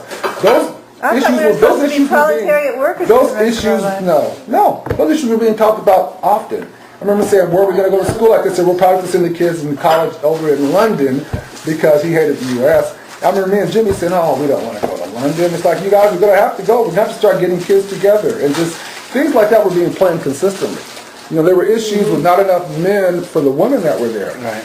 Talks were being made about bringing in Guyanese men so people could have relationships. This is the first I'm hearing any of this. You know, all kind of planning things were you know going that? on. This is what do you think we said those ready rooms all night talking about? That's the thing. That's what was being planned. See, every time we get together, connect with more dots, it always happens. And it's hard to get anything done. The later few months, all these things were being talked about, you know. Where's your book? Just haven't done it. But at any rate, so, and all this was going on and on and on, and then everything came to a head and that happened. Was Jim planning to? Did he have it pre-planned that he was going to harm the Senate, the House member Leo Riley? Did he have it pre-planned? Yeah, was he thinking that I'm going to kill this guy? No, it wasn't pre-planned because it wasn't. He never thought anyone would ever. But as soon as people started leaving, he felt that this was a bigger threat than maybe he thought. It was that type of a thing. It wasn't pre-planned. Was his health related to the fact that he wanted to push this? The poison thing a little bit more. Everything's connected. I mean, that was his. He knew he was probably going to die anyway. That was his thing, and he wanted everyone to go with it. Right with yeah. it. Yeah. He knew there was no hope for him. Like I said, when he realized he had warrants out and he couldn't even go to Georgetown, because as far as it's kept, he never really wanted to be there. Like people didn't like Yolanda and other people didn't want to be there. It was not his plan to stay there the whole time. His thing was to travel and go do his ministry and do like he be an important person, raise money. Yeah, he wasn't. His dream wasn't to go live in Jonestown the rest of his life. Did he want to run for office at one point? I don't know that he wanted to. Well, he certainly could. He wanted power at least. He certainly could have. Human Rights Commission. He certainly could have if he wanted to. And he was making. If he had done that thing where he approached that man in that restroom in L.A. He would have ran for something here. He would have won. He would have won. What happened in the restroom in L.A.? He was involved in the sting operation and busted in L.A. and it was completely swept under the rug. What was it? He approached a guy for sex. Oh, okay. And in the bathroom. I said, help me dress. I was going to come and help you out there. Need all the help I can get nowadays, honey. No, but anyhow. In a park or something? I think, or a yeah, theater, it was park in a restroom. But I believe that he had enough connections with like people like Moscone, and he was even quoting, was it Governor Brown at the time? Who's now a governor still. Exactly. Again. Yeah, a repeat governor. And Jimmy Carter's wife. And then there was Rosalind Carter, a lot of people went in and out. The mayor of LA, Mayor that of circuit. The mayor of Bradley, LA. Tom Bradley. Tom Yes. Bradley. He Yeah. was in and out there all the time. Different actresses, but I remember they were in and out there all the time. Vanetta McGee was in there. All kind of different So political he knew how figures. to work that circuit very well. Yeah. That's a good word. I got it. We're just messing up your house. Speaking of needing help, Please. I got kids, boys, and when they were little, we had all their friends. But things happened there so fast. That whole Jonestown thing happened so fast. Too many people too fast. Him coming there trying to roll and do the white knight testing. That's the other thing. Most And people think then- of Jonestown as like the whole People's Temple thing. People's Temple, was so much more than just that. than Jonestown. That's Just the like, story that they. And then he found out when he found out he was trapped there. And then I'd say a month later, then Ryan comes and all that just built to a head. And Stephen described it very And that was very well when he said all of his father's worst fears just all happened right at the same time. Like he was just in the corner and trapped, and that was his reality. That wasn't everyone else's desire. Was not to go over there to commit suicide. Now, does anybody know exactly who the people were on the tarmac? Did you see a lot of weapons in Jonestown, or was that something that just sort of, you were shocked that they were able to get these weapons and go to the airstrip and shoot these people? Like, does anybody know who those, did any of those people get brought up on murder charges? they all died. Everybody died. Okay. Everybody who was Except- at all involved at the airstrip from Died. Jonestown died, except for Larry. except for Larry. But did they try to charge survivors with murder charges and We were all conspiracy subpoenaed. charges? We were subpoenaed before the grand jury when we came back, and then we all took the fifth, except for Stephen didn't in Guyana. yeah, Because people when they were some trying to do testified in Chuck Guyana. Blackman, Yeah. And Stephen just said, I did it, and What's his ended up name? getting out behind that, but Chuck did that. But yeah, I think that was Back here, two people talked to the grand jury, and I can't remember, but I mean, really the people who knew the most intimate things, they all died. And in a way, we were all one step beyond. Like whatever Jim had talked to Carolyn about and Sharon, all that, that was really behind closed doors, and everybody died who knew the most. Yeah, I wonder what intimate Mike details. Probst knew. Yeah, that's right. I really, That was very unnerving. Yeah, I thought it was going to be more things like that. That scared me. yeah. Mike Probst was, you know who he is? He's a young man that called the familiar. press club conference. Oh, okay. Restroom, yeah. Mike Probst was such a cool person. He was was yeah, nice. really, really nice. Was anybody else, though, under, you just talked about Jim had arrest warrants, did anybody else have these issues? So it was just him. Mm-hmm. It almost reminds me a little bit of like the only, like when they went after the Waco group, the only arrest warrant they had was for David Koresh, and yet they stormed the building with 75 armed ATF agents with wearing body armor with automatic machine guns, which is what they were trying to serve a warrant against David The Koresh, that he ATF. had automatic weapons. And it's like you guys came in here with automatic weapons, you Yeah. know, and stuff like that. So it's interesting, and I find it interesting as well with that incident. They could have arrested Koresh when he went out of the compound. They really wanted to make a high they wanted to make a profile raid. scene. Yeah. And they just had That's that Ruby something Ridge new that thing, and day. they wanted to Yeah. help their reputation. But so. with Jim, see, since he wouldn't come out of the community, that's why Ryan went in. And then Jim felt, he was powerless because he hated the United States, and yet the United States government could insist In on there, coming in. yeah. So it's like, in a way, emasculated him more, made him less in charge. He had no power at all. And he was certainly not going to let anybody else get any of his credit for anything. Any idea that was good that he heard, he adopted. Exactly. So he So- wasn't going to pass on the community leadership to someone else. So was it Vernon that was on the documentary saying that he passed a note, right, to a reporter or Yeah. something. So, but his attitude of not wanting to be there and thinking it was a horrible situation it sounds like it was not shared by We the great couldn't majority really of talk to one another because we didn't know if we were going to be turned in. Exactly. Yeah. We can do that in the valley. I mean, even when Leslie was leaving, the people she came to and said, "I want to leave with you," they said, "You're not going to know who's in the group until you're leaving. Yeah. You can't. We're not going to tell you ahead of time who else is going to be in the group." And so she was actually leaving on the picnic. Then she saw who joined up, and because they were covering every base to make sure it wasn't made public. Right. So, Yeah, and this is a great example of some of the, the stuff we want to ask, people. So, and I think you're exactly right. We want these stories to get out about, other than the November 18th. We want information about that, Yeah. but that sticks in so many people's. I think those photographs from the helicopter stick in people's mind, even to this day. Even people who were not alive when it happened, you see that. I've seen history books, social history books that have that picture of the bodies laying down and things like that. So. but see, in a way, that's the reason I don't want to address that one so much. That's already, like, everybody Been knows discussed about now. Jim Jones from his asshole out. I mean, really, Right. everybody knows about Jim Jones. And everybody knows about that picture and everything. And I mean, we can mention it, but if that's our focus, then people are not going to hear what Johnny said that we've Yeah. never heard before. And so what I don't want this to be is one more 3-second soundbite of, oh yeah, that's why it happened. There's no one reason why it happened. There's Yeah. no short answer for why it happened. Really, it's a very involved, complicated thing, and it underestimates the whole power of why we're still friends 35 years later if you just focus on that. So even though we're addressing that, it can't be like I don't want to play into what is popular in the media. I want to actually get our truths that people are still revealing. Right.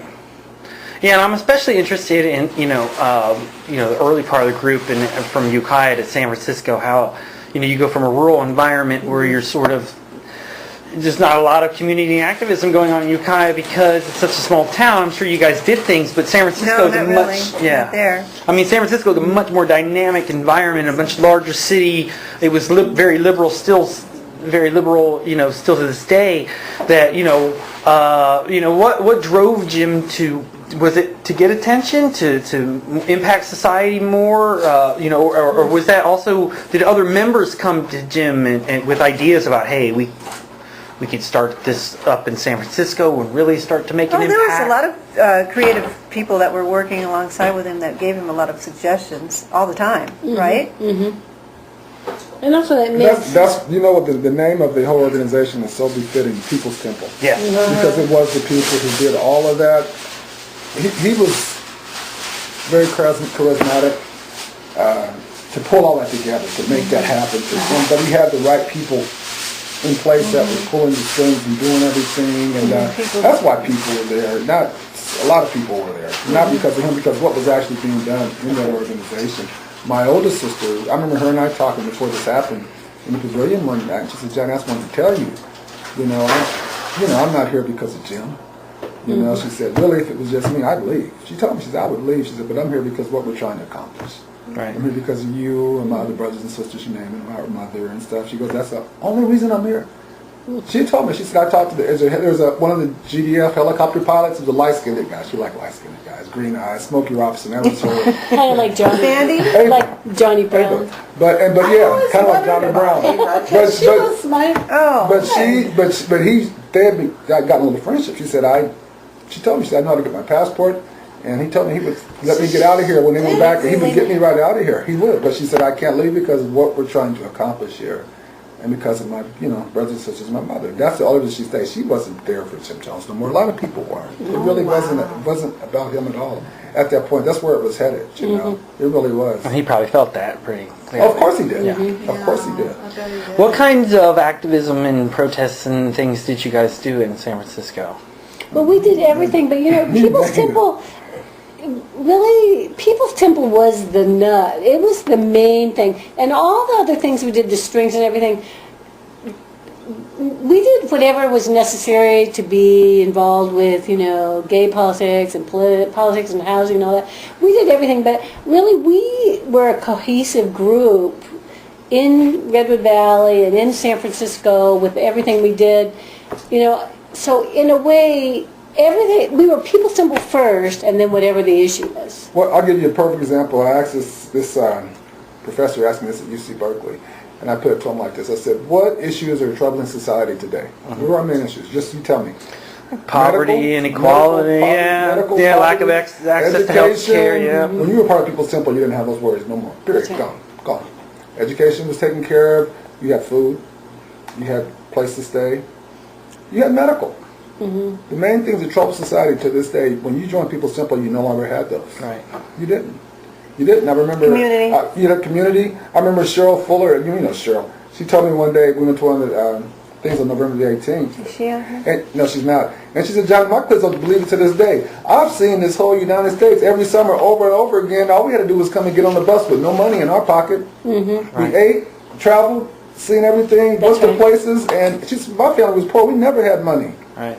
And so those type of things that are troubling society to this day, when you join the church, you never worried about those again. You didn't worry about your kids being harmed. You always had babysitters. Everybody was like a family, so you could stay somewhere. And this, They'd so a lot of live in things River that Valley. troubled education. Free tutoring was at the temple every day after school. I remember we had to go to tutoring when we didn't want to. So you were groomed to do well, and that's why a lot of people from People's Temple today, most people are very doing well, successful, and doing fine. Like you would never know that they were there because that was part of the People's Temple as well. You weren't just idiots. You had to have good grades. You had to do your studies. Even though we You didn't had to sleep do much. things. You didn't sleep much at all because so much was crammed into our little schedules. But a lot of things like that people don't have today. When you join there, you automatically had. And we you had learned, those.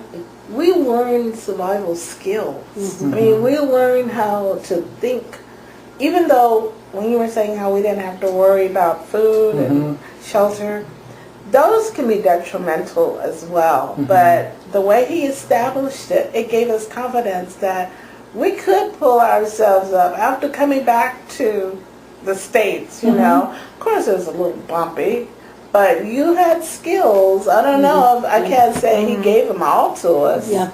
But he gave, look at you. You got your business, and you always got some innovative ideas on And the master's internet. degree in art. Yeah, Doesn't- I mean, it was. Personally, I worked 2 jobs and to get me some money to go to UC. You know, And that was part of his teachings and as well. yeah, you can do it. That's right. And You know, it's one of his favorite things he always said when he started calling himself God. There was progression. There'd be some meetings and talking in the early days I remember about God, and at some point, I am God. But before he got to that progression, he caught Before he got something. drugged out. Before he would caught a lot of people's eyes was, you should read in the Bible, it says, "Ye all are gods. God is in us." You know, which empowers each person Right. to themselves. That's the okay. word. You And- make a point, and- John. You and- have and never he- had anything to compare he- it to because you grew up in it. That's my perspective. That's all I'm doing.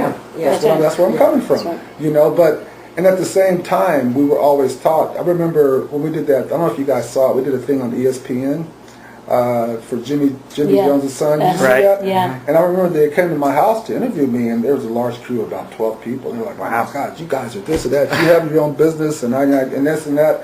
And I remember always being taught, growing up in that temple, that you all are leaders. That was just the way we were brought up. You all are leaders. You all have to believe that you are leaders. You know, black is beautiful, the whole thing. He took that further and said, you all are leaders. You're born to become leaders so whatever we did, I remember that. We always stood above and strive to do better. And look at the Lord now. Look at what everyone does. I also remember knowing or having this feeling like one of the reasons why I didn't want to be on the outside was because it was dangerous, and you could only survive in a group like we were in. Obviously, that wasn't so, but you know, that was a perspective of a lot of the young felt people that safe. grew up in Yeah. it. That if you were not in the group, you would not be safe. You would not have all of the protection and all of the community and just all of it that we had. So. How much did, because in the early 70s, the United States was winding down the Vietnam War, Watergate was barreling down the road, you had inflation shooting up, the economy was really, how much did the conditions outside the group, keep people more, and you're sort of talking about that as well, like how much did that concern members that it felt like the U.S. economy was sort of falling apart? And like Well, things were going bad. No, but I don't know if it for me, affected- psychologically, I remember Jim saying that we would have, that things were going to turn into a police state. Right. Right. And that, they were going to be like surrounding like the areas in San Francisco where Projects. the projects were, and it'd be like, he would say, the way that they're situated and the way they're structured is they can easily be close up. That kind of stuff like really stuck into my head, and I think that that was a way in which he played on our fears. Yeah. But then again, we were out in it. See, we left in 72. See, but they wouldn't allow you guys to have contact, even though we tried with you guys to let you know we're not being raped, we're not on drugs, and we're not in the police state, and there's no concentration camps, and the CIA is not putting us in But prison. he told them that we were crazy. But then that we again, were- they knew. Like some of our parents knew that we weren't. We made contact. You We know, got but see, contact. and that's the thing. He would say one thing, but people still have their own minds, their own thoughts. Yeah. We knew that. We But knew I that. remember my They favorite were saying thing that was to go out saw the on Market bigger Street picture. and have But then we pass saw out the bars and bigger ask for picture money because that leaving was my to contact with the here. outside world. That, yeah, you guys are right, but if we got back with them, somehow Jones was going to have to leave. That's what you see your He said that with such conviction. He got and to the 8 go. of us, because you see, before Jones got really into drugs, he had us reading. I mean, Mao. Mao. I mean, he had us very diverse, and I mean, we were just ready, and just to make sure this world was going to be This readiness close to as for- appropriate as possible. And then all of a sudden, it was like, That's when who's we fucking fell who? apart. And yeah. he's sitting here Yeah. shooting up. And wait a minute. So, but we still, when they of us left, we still left with that to come back to you guys and just keep going, like you're saying, Johnny. From what We wanted to what be we married, what revolutionary. We loved. wanted to Well, make a change. We wanted to make a change. But that was the time what not you just was in the temple, devastating. though. Huh? That was not just the time in the temple. That's when the Black Panthers were Yeah, saying that it. was I mean, that time. that was a time in American culture where there was a big fear of a police state. And I mean, today we have prisons that prove that the police I'm state not. did. Oh, I'm not. But I what mean, was so- weird he's about saying, the whole though- thing is that there was this concern, and yet in the inside there was all this concern about sex. It's like, wait a minute, Oh. what does this have to do with revolution? And Yeah, he lost. And you his- taking our he lost- materials from us, and then you're spied on 24/7, and then now you can't eat right, and now you can't sleep. What the? And then you turn it against your grandmas and people who don't want to believe like that, but so you can't have unconditional love. I mean, the contradiction. Making If there something- wasn't a certain percentage of mental illness, it was. That's another thing. The professionals were not in place. You know what I Diana, really think. It's like any other. It's like our government. It's not perfect.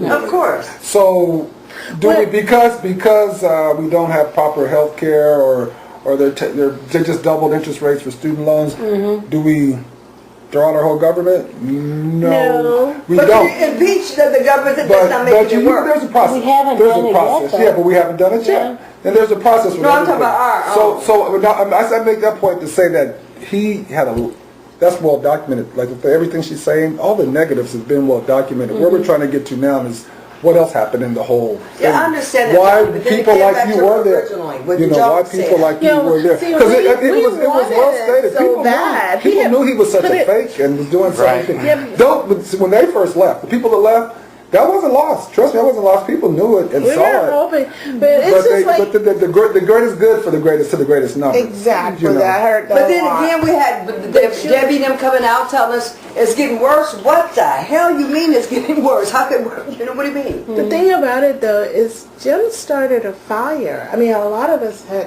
that fire burning when we went there. Yeah. And then he kind of like put the fire out, and that's when Yeah. they kept burning in us. Yes, yes. We wanted that desire. We desired Yes. a better place. I mean, you don't tell me something and make me believe it, and then Yes. Do something And different. that's where I am to this you day. fall apart. No, no. And No.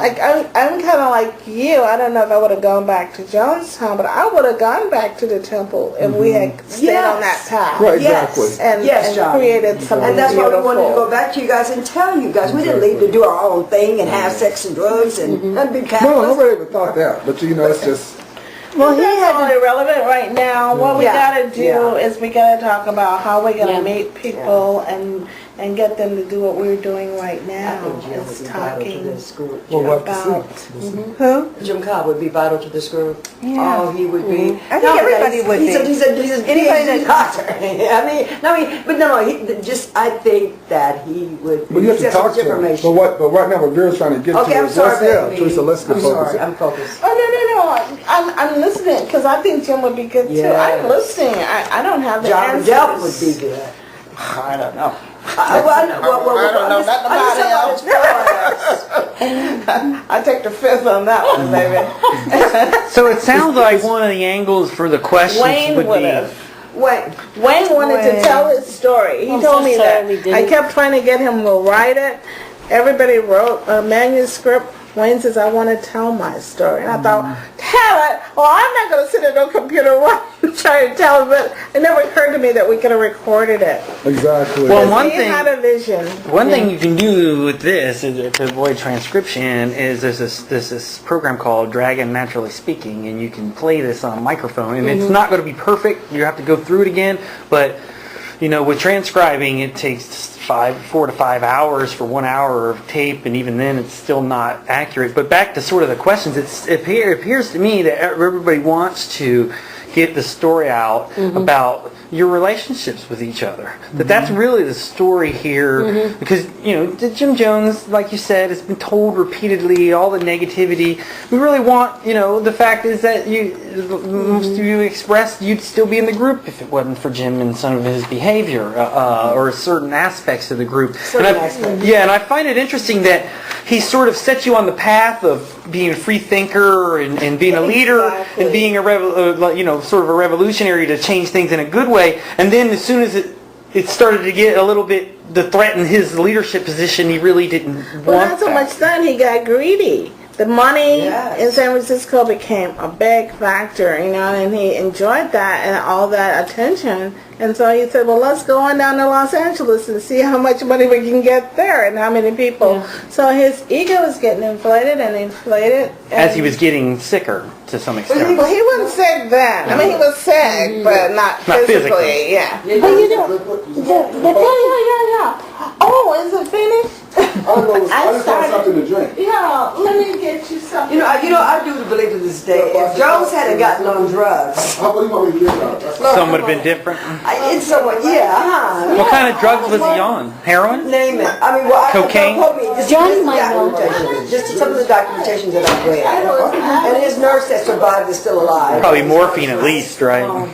Crystal meth maybe? Yeah. Yes, and heroin. Right. You know, what was taken. This is Crystal meth, though, you know, that I heard that for the very first time. Or methamphetamine, not crystal. Yeah, yeah. They had it in a little vial. They used to prescribe it. You But know. did you hear that? Do you know what drugs he was on, Not Johnny? specifically. People No, I always saw ask him me take that. them often. But I don't Pills. know. Well, there's a Things. couple. There's a nurse that's alive that you know. Who? We need to get her name.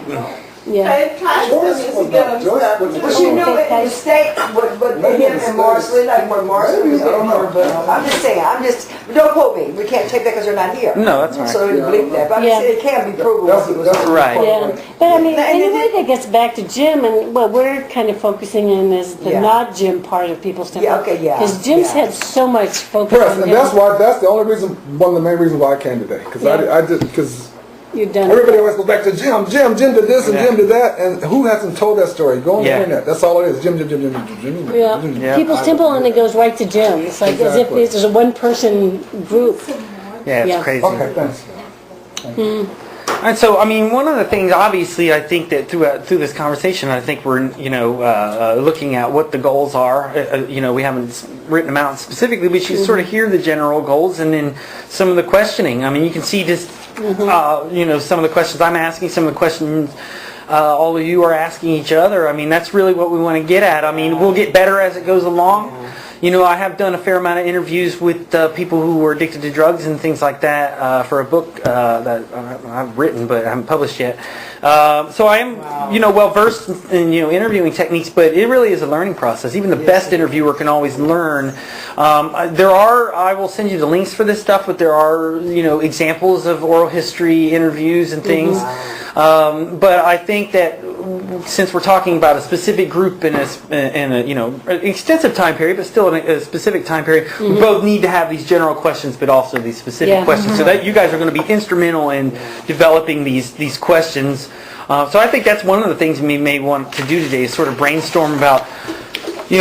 We've sort of identified some of the subjects we want to talk about, relationships and why people joined the group and why people stayed. And I think one of the other things as well, and you guys are hitting on this, what happened to people after, those who survived and those who left the group. What happened after and what positive impacts did things they learned in the group have on their own life? You guys mentioned, That's just as important as what happened in. Yes, I think so. And with an oral history, we can get to all of that. That's the one great thing about it. So, one thing I want to bring up, Laura, I've been observing, has a great skill in keeping us back on track. Johnny, you have it too. But could you imagine how we've gotten distracted when you go to interview some of these people who've never spoken up before? We really have to be focused as interviewers. True. Yeah. That's what we're trying to get here. But no, But so it took all of this to get to where so we can be more expert in what we're going to do. And you really have to decide, are you going to talk, this is why pre-interview research is so important to tell what time periods and things and even what people did afterwards or before. You really have to ask, are we going to ask people chronologically and let them go through? I think sometimes that's the best way to do it is to have them either give an opening statement, something they want to say, and then ask them, maybe talk about things like, to be specific, what was the role of, what were some of your first memories of religious experiences or going to religions? What attracted to you? What maybe some of the little stuff in your people's family background? Some of you talked a little bit of coming out of family backgrounds where your parents were politically active and how that impacted you and maybe attracted to the group. One of the interesting things is that very few people, maybe because we haven't asked the questions, have talked about sort of the Christian elements of like what what the sermons were like from everybody.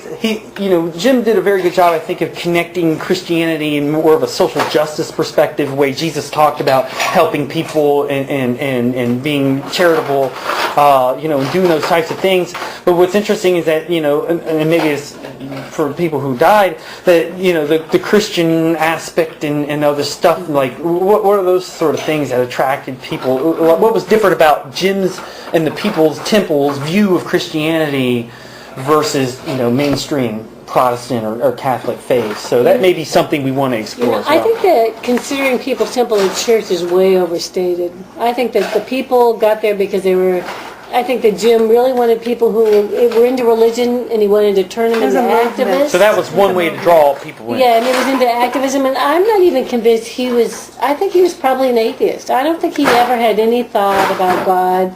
I don't think he was interested in it, but he knew it was a really good I don't know, strategy. Laura, because I remember when we were little kids, we had Bible study. Yeah. And I remember me and Jimmy, Mark Cordell, we had to come up in front of the temple. We had to be at least around maybe 9 or 10. I remember preaching. In Redwood Valley? Yes, I remember having doing preaching sermons. I remember part of my sermons. We were trained to be. We started in that before I was there before. Yeah, but we had to do that with the Bible, so we had to read it and learn the Bible. And that was so. I don't know if you did that as part of a way to draw people in.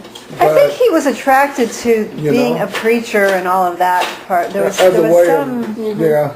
Well, he had a library in his home. Because he was a preacher.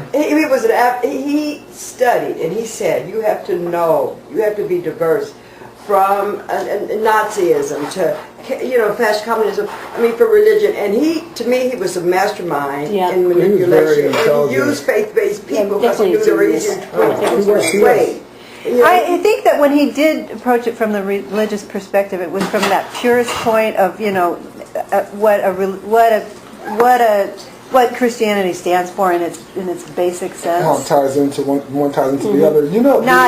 Not what it's straight into further in its evolution. You know what I mean? The professor at just that USF basic. that Mac emailed us all about, he just did a conference at UC Berkeley. You know his name, the black guy? He's I went to his conference. He has a book coming out.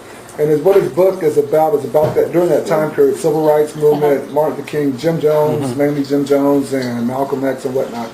And he has some very interesting thoughts on Jim that I was very surprised about. I tried to sneak in there incognito, and as soon as I got there, he's like, that's John Cobb, you can talk to him. I was like, no, this is your forum, I didn't come for that. But when he was talking, he had very different teachers there, professors, students, and whatnot. And he said, with Jim Jones, he said, first of all, the People's Temple group, if you look back during that time period, it was the best alternative in the United States for minorities, as opposed to what was offered to minorities at that time during racial issues and what was happening.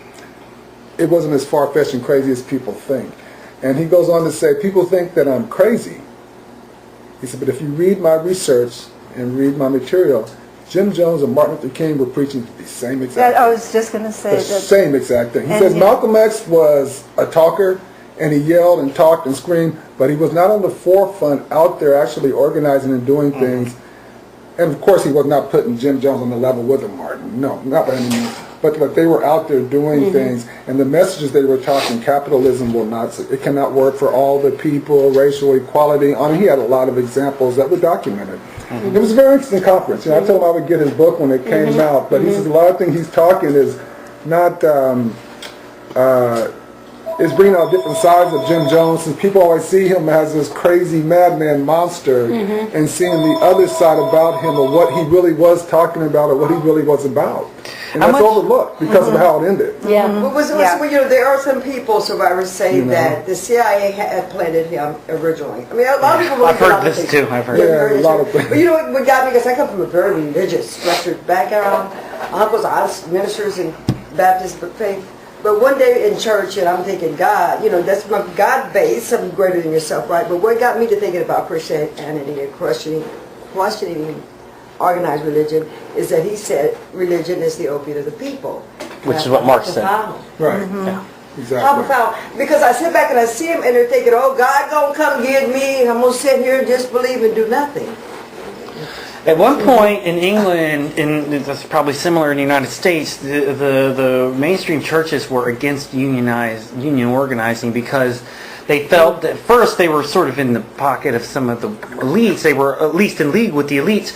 But it was also this sense of you need to suffer in this life. Yeah. And wanting possessions is absolutely wrong, even if it's for sustenance.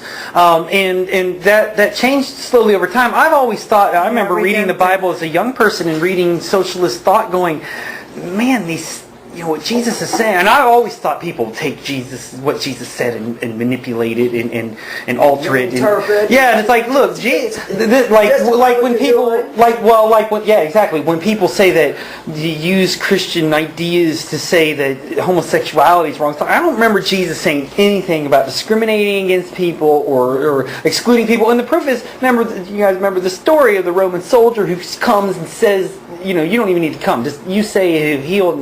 And one of his disciples or somebody standing near him says, what are you doing hanging out with Roman soldiers? He's like, everybody is welcome at my table. And I always remember that And line. prostitutes and Yes. So I think, so as far as our question, I think at some point we need to get to what questions should we ask? Yeah. How should we formulate a list of questions? Is this a good start? Or? Yeah. And I think you give us some flyers on how to read people's body language and structure it and take control, be assertive, you know, to keep them focused. Yeah. And the other sidetracked, like I almost broke down crying to sit here and Wayne's name. You know, how do you get people, oh yes. I think the one thing that's going to help all of you when you go to these interviews is that you were involved in it, and therefore you're going to be interested in hearing it. And even though maybe you've heard a lot of the stories that people told, but again, you've all repeated that you've heard things from each other that you didn't know. Every time So, we get together. Yeah, so that right there I think will help the body language and things like, I would say some of the other like logistical keys, make sure you have good rest and the day before and It's a lot of cleaning. yeah. That you open up, say for instance, when you talk to someone, you give send you them the some. I'm floor gonna send you and some on a say, regular what basis. would you You like to save them. say? Yeah, sometimes that's a better way to do it. Like, for example, opening statements, to be like, one of the things you might want to do with this is say, is there anything you want to say about your experience in People's Start it Temple like that. before we get started? And sometimes that leads right to the chronological stuff. And then they can go on for a half hour with that. And while they're doing that, you want to be writing down, when it comes to your mind, you don't want to write constantly, because you always want to make sure that you're being But you attentive. tape it off. Yeah, yes, yeah. That's another thing. You can always rewind it and go back, but you always want to be. If they say something that draws out, that's a great thing to ask about it and think about that. So even though you do want to set list of questions, you always want to be able to be flexible and deviate from that and ask, a further question. Many times with oral history, one of the things you want to do is just follow-up questions. Just keep the ball rolling with, if they're talking about a subject, especially if you find something they're really interested in or they feel that they have a lot of good memories about, you really want to let them go in that direction. Even though we have certain goals that we want, you can get to that later after you want to let people talk about what they want to talk about. You don't want to let them go just all over the place, but you certainly want to allow them to, because whatever best memories they have or vivid memories, that's what you want to get out first, and then you can maybe jog their memory with photographs or certain dates, or talk about the move to San Francisco. What was that like? Was it hard adjusting? Those types of things, and you really want to pose the questions and sort of describe this. How did you feel about that? What did you think about that? Describe your relationships in the group. How meaningful were they to you? Talk about the first person that you talked to. Talk about the group of people that you were around. Those types of things. So. Well, the other thing is to remember that it's about them, because it'll be really easy to get into, and then you're off on this thing. Point. It's really, even though we have a shared history in this, and we could it could go into the way of a conversation. I think that's going to be like the most challenging thing for people. You almost want it to be like a monologue where you're there and prodding questions, but you're not. You don't want to hear your voice on the tape. You don't. Yeah, not that much. Yes. In the trust factor, I'm sorry, because I find that when I see people writing, like when I do now, I go to a doctor's appointment. Yeah, it's a little distracting. No. But by being recorded, they'll be. Yes. Because you always know it's going to be a trust issue. I don't care who you are. Yeah. We just have that. Yeah. So by being recorded, you can't misquote me. So I'm going to trust you because you're going to record it, because I can always say, don't take it back. Right. I can always tell you did say it because look. That's right. Right, and I would say again, limit the writing to questions that might come up. Yes. There's no need to take extensive notes, really. But, they say And it makes some people very nervous to watch. You need to. The one thing that I have read in these books say that you should write so that when you finish a conversation, like 3 or 4 things about the tape or the recording that you should. So you should have some kind of a keep your notes. like not a run Sort of an log, index but, like about an index. subjects. Like Yeah. like if I interviewed Jordan, then I would probably say Jordan's family. I would say Jordan's survival story and how she recovered. I mean, I might write those 3 things down about her, or it might be 5 other things. But I mean, even if you write down 5 or 6 things per interview, underneath that. then that could be as an index to kind of make you remember when you're reflecting back or something. I mean, as the interviewer, there are certain things that you're going to want to write down during an interview. Plus, even though it's You don't wanna miss. You time-consuming, want to go back and revisit or something. yeah, you do want to listen to the tape yourself, even if it's 4 hours. I mean, do what you can. Maybe even in the notes, write down at an hour and a half. This person discussed this, and it was very interesting. That was Yes. The way you can especially with digital stuff. Once you upload this, you can play it on Windows Media Player, and you can just go right to whereas a tape you have to fast forward the thing.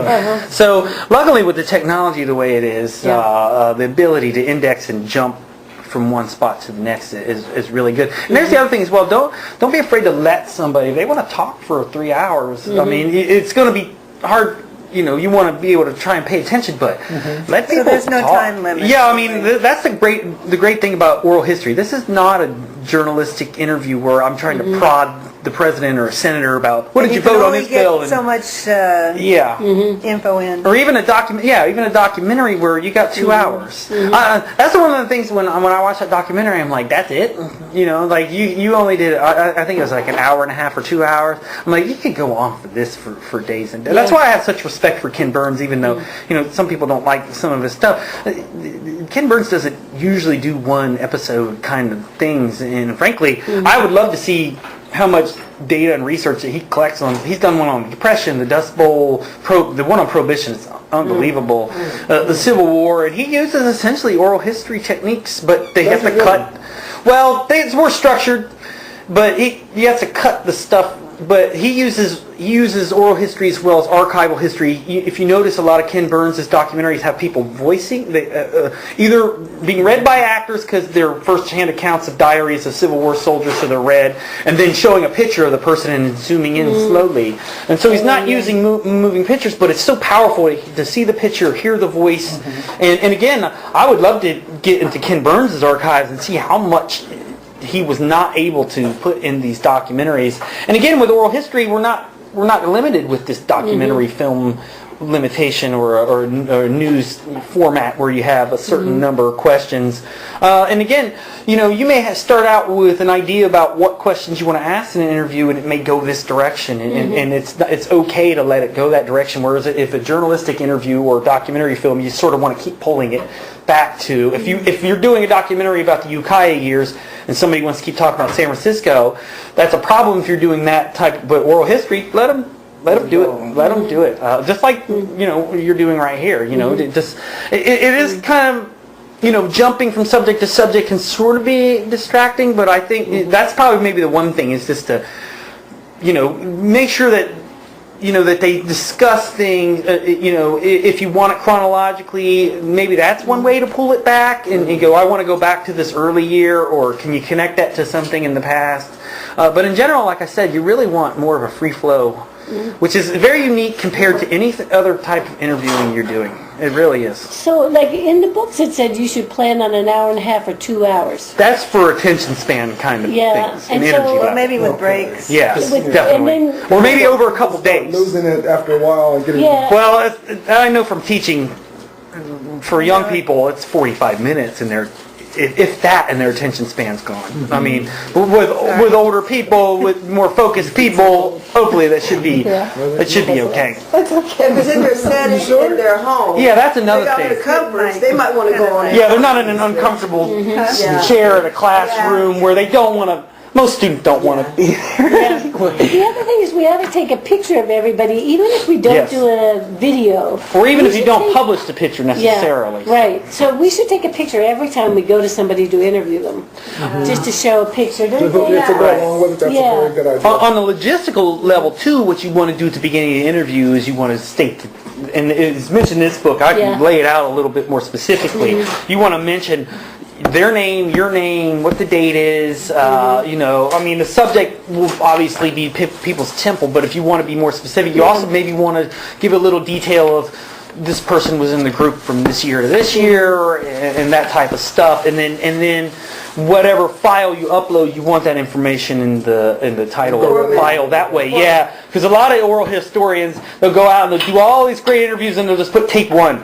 And it's like, well, what is this? And it becomes sitting in a box somewhere or something. And it makes it also easier to index if we're going to, I'd hope that Mac and others would want this up on the Jonestown, many of these interviews where people agree to have them up there, so people can hear them. Because if you stick a tape or even an electronic copy in an archive, very few people are going to go in there. And most historians only look at transcripts, which I think is a mistake because you hear so much of people's voices. Yes. That's one benefit to videotaping is that you can see people's body language and things like that. Some people probably won't want theirs published or whatever until That's they're dead. fine. We can put that Is in there the a way legal of- release form, and you put So there's a restrictions form? and Exactly. Yes. They have to sign a release form. Yeah. And there's a section I put, there's a couple different ways. It's kind of goofy because the University of Tennessee wants an informed consent thing too, but I thought I put one in here. Anyway, but what you want to do is you can put a section in there that says restrictions on use, and they can put down their, I don't want this published for 2 years, or I don't want this open to the public. Or they could even put something like this. I want somebody who wants, if a historian or somebody wants to use this interview, you have to get permission from me, or if I'm dead, one of my relatives, or somebody, or even the Jonestown Institute. They want. Yeah, because what you don't want is a reporter coming in and clipping out little bits and making people, because I could videotape anybody, the most righteous person you could ever name, all day long, and clip it and cut it and make them look like the worst people you've ever seen, or at least make them look real bad. You know, so especially with digital editing. So one of the things you want to do is just make sure that, and that's another element of comfort. If they know that they have control over the material, they're going to feel much more freer of discussing maybe topics. There's the other thing, controversial topics. You know, the sexual behavior of Jim or other people in the group, And just what was your environment? yeah. You know, or maybe even, you know, still a little bit of not wanting to, you know, talk about the dissent and displeasure that was going on towards Jim's, you know, leadership of the group. Maybe some people really don't want that, or also, you know, intergroup rivalries that people maybe say. One of the things you have to be careful with to talk about this book is, and this is less of a concern, I think, because many people unfortunately passed away, is it defaming people.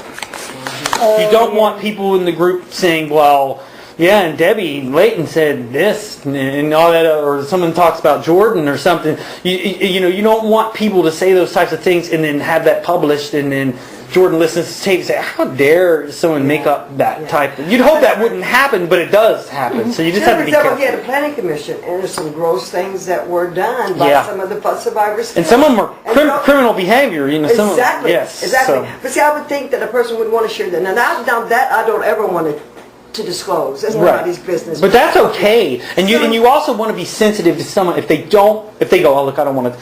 One of the things you want to do even before you turn the tape on is you want to give them an idea of what.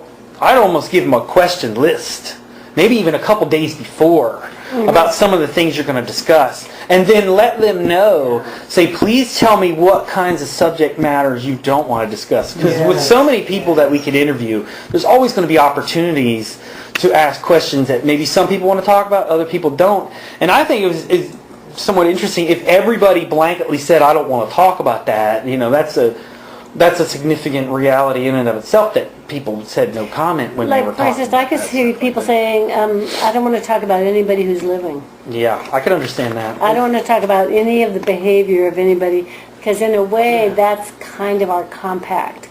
Like even when the FBI, when we came back and Right, to kill everything, the silence. we said, you know what, like if they're alive and they had to survive it, I am not making their lives any harder. Yeah, that's what And so, I mean, it's kind of like... Yeah, and you don't want also, and you also want to give them the right to, like, either, you know, maybe just use their first name or a former member, where you don't want them, if they live in a community where people are unaware maybe of their past, and then this potentially gets out. Or somebody, or, you know, you never know. I mean, That's right. if we write a book called "The People of People's Temple," yeah, you don't want people being stigmatized. Talked about my life at brings work. my question, how does it get from there to wherever it's going to be, so that it's not... That's a good question. You know, Well, that's where the interviewers come in about vetting it and making sure to listen to it. I think Laura's idea about, look, hey, if I remember at 45 minutes somebody was talking about the fact that Jim was raping people or forcing people into sex, or there was drugs or crime, that type of stuff. And you may want to even want to encourage people to go, well, could you, instead of using someone's name, you can say, I witnessed a member. So before we do got into that, stuff. we could say you don't use someone's name because You can they might not potentially- want that That's what Julia told. did in her book. Legally, if they do, they can be sued. Yeah, that there's a problem Even when about you write a living book, people. there's She things you said can't that I do. had said something that I didn't say about Shonda. Someone else had said, but she said that I had said it. Yeah, and you see what kind of issue, and then that said that and then that about hurts. you, that you said. Yeah. Yeah, and then that hurts if Jordan now wants to go interview another former member. They're going to be, oh, well, maybe she'll say something about, like, you don't want to build, you want oral history interviews to build more trust instead of taking it away. So I see nothing wrong with, even though you do want as complete a history as possible and you want to have people talk as much as possible, I see no problem with them. And you want people comfortable, so I see no problem with them laying out ground rules about what I'm going to talk about, what I'm not. Yeah. Of what they feel comfortable with. And many times, once you get into the interview and you're talking about some things, then they'll start to open up on these other things Exactly. too. They don't feel so threatened and so judged. Yeah, you don't want to go, so where were you when people committed suicide? That's probably not a I good don't think opening we question. would do anything like Yeah. that anyway. But the other thing is, like, I know when Janet was interviewed by Lee first, she used an alias. Yeah, and that's perfectly fine. And then later on, when she was more comfortable with Lee and stuff like that, then she said, okay, you can use my name now. But there are other people who always go by aliases in everything they do, or anonymous, even now. Yeah, I mean, do you want an employer Yeah. or a friend or somebody to So find someone out? can go anonymous. Yeah. Yes, I have no problem with that. It's in the informed consent. You can put it in as well.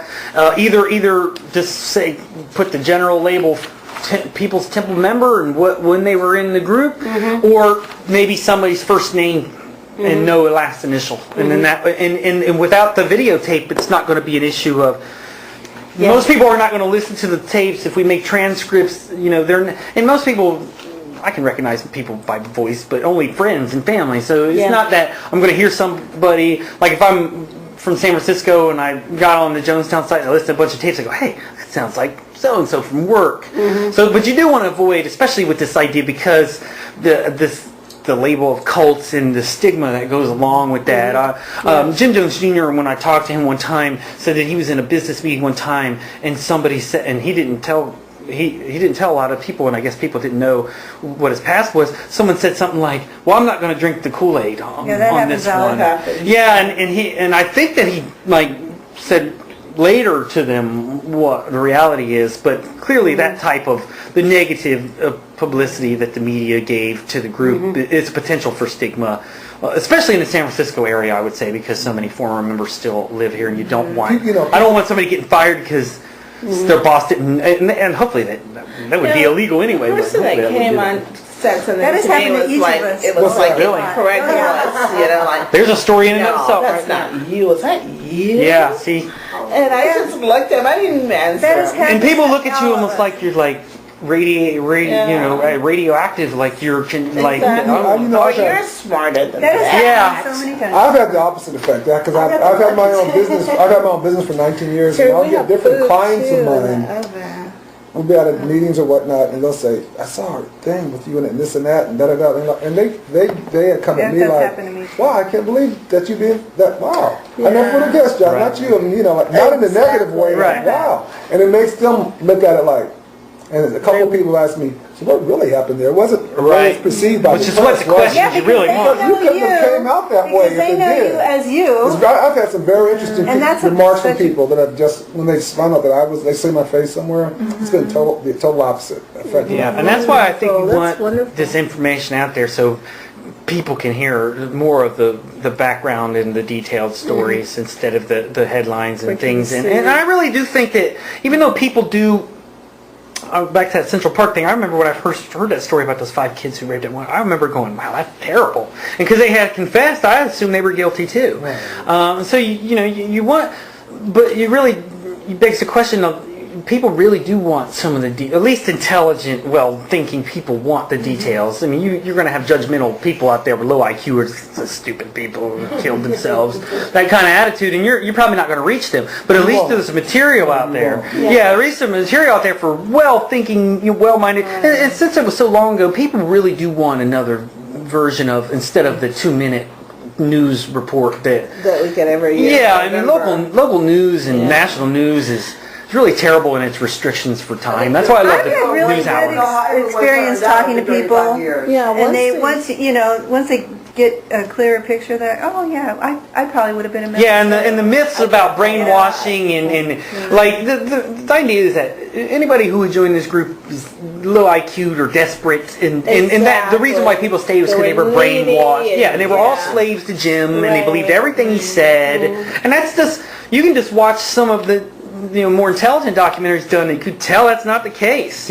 Also, remember, Laura talked about the fact that every time that documentary gets shown, she gets people who misunderstand what she was talking about believing in heaven, and I can't believe in heaven anymore. Like that you were decrying the death of Jim Jones instead of the dissolution of this group and all your friends dying, which unfortunately when they clip that and edit it, it sounds like you're defending Jim Jones, which is not what you're doing. I never had anybody actually say that. No? No. That's good, at least. Just one little thought. When I first got your email about this project, I thought of it as like a time bomb, that this is going to be put away, and in 50 years from now, my grandkids are going to read this and go, so that's what happened. But then it is you have to realize a lot of people are alive still. But in my mind, I keep thinking this is like a history that's going to be recorded for, forever. That's right. Right, and it will be where Not will so it be much. kept? At CHS? How will it be accessible to the public? I would like to see it put on the Jonestown Institute website because we're doing this electronically. It can be quite easily transferred. Right. I would like to see what University of Tennessee Chattanooga would afford me as far as memory space in their library and things like that. I think there's multiple sites because we're doing it digitally that it could be put on. So that's not going to be a problem. The problem is actually because it's digital, it's going to be limiting who has the archives. But I don't see anything wrong with like local libraries getting copies, especially in the San Francisco area. Laura, you talk about going to classes and other places talking about that. I think those are instrumental in informing people and also getting people interested in the archives that we would have. And really opening up again, like you were saying, when you talk to people who didn't know you were in the group, that they're, they really are curious about what goes on. You can do this about a lot of different, I would say 30 years from now, what people felt on 9/11 is going to be, so much different than maybe or at least the details are going to come out more. Instead of 3 airplanes ran into buildings and people died, and there's so much more to what was going on there, or like the 2000 election, that really nobody's reevaluated that information, and really this is a chance for you guys to set the record a little straight, clearer, and so everybody can What do we understand. tell people who want to be compensated for their story? I think if it's reasonable, I don't see anything wrong with that at all. That's not necessarily against any rules that oral historians have. It really is more about a limited funding that, we're not going to have the ability probably to do for everything. But if someone wants a little bit of travel allowance or compensation for their piece, or they can even put in the restrictions that every time this gets used by an author or a documentary filmmaker, even the transcripts, that a certain amount of money goes to this person. That's copyright elements, and that can be put in the restricted use. So that's not a problem as long as they're not. Someone wants $10,000 for an interview, which I don't think would occur. I mean, that's just maybe unreasonable, but also just out of the frame of them. If I had $100 million, I have no problem. But also there's this element, if you're paying somebody for an interview, maybe they think that they've got to give you something salacious, or I hope that wouldn't be the case. But I don't see anything wrong with compensating. They might want to open up more if they thought they were getting paid. Because Yeah, that could be it. factual. Yeah, and I have no problem compensating people for their time. Okay, so I have a question though. Is this going to be copyrighted? Well, what happens when you sign the release forms, you allow it to be used as sort of public archives. The way you could get a freedom of information. Library, Yeah, I mean basically, like for example, it would be beyond fair use. Like this book, I could scan a couple chapters out of this book and email them to you, and they would, and Donald could sue me, but he probably is not going to, and the courts probably wouldn't decide. But if someone used the whole interview and tried to sell that or something like that, but they basically in the legal release form are signing. They're saying, look, we know this is going to go into public archives and it's going to be used. They can put restrictions at the bottom and say, I want permission when someone's going to use this. We'll probably need to put something in the legal release form that talks about the fact that this is going to be digitized and maybe more widely available. It's one thing if it's a tape stored at the California Historical Society and someone has to go there and access it that way. That really restricts a lot of the access. If it's up on a website, we may want to alter it a little bit to where, and that's going to be individual based on each person. Maybe a lot of people don't want their So let information. me answer that. So I asked Mary Morganti if she wanted it at CHS, and she has not responded to me. So Yeah. from that, what I don't want is her being in charge, and then if I don't get a response, that means it's not available. So I like the idea of having it on some university website or the Jonestown Institute, because once it's available, I want it available for everybody, not just if you're important. And also, we're going to pay people, I think that if somebody wants to get paid, then we ought to do them later. Okay. I think we ought to start because... I disagree. Well, because Well, I mean, if we're going to pay people, because, like, say we're going to interview 5 people, one knows to ask for money and the other 4 don't, so we pay the one who asks for money. There's something not fair about that. Yeah, because they'll want to come back later and say, I wanted to get paid. It may never come out. It might never come out. It may never So come out. only if people ask. Some people might really want that, others might not even care. Yeah. The problem We're with going to it, approach them with that we're going to pay you, but if it comes out, we have that option. Because some people maybe not, they're not going to write a book, or they're not going to know anyone to express this before they die. They're going to want willingness to do it is going to be far greater than the ones who's going to hit you up. And some people are just far restricted that does need compensation. And really what we call is, and speakers do this all the time, is we call it an honorarium. I'm sure that Laura's gotten honorariums before. Many times it's either $50, sometimes it can be as high as $500.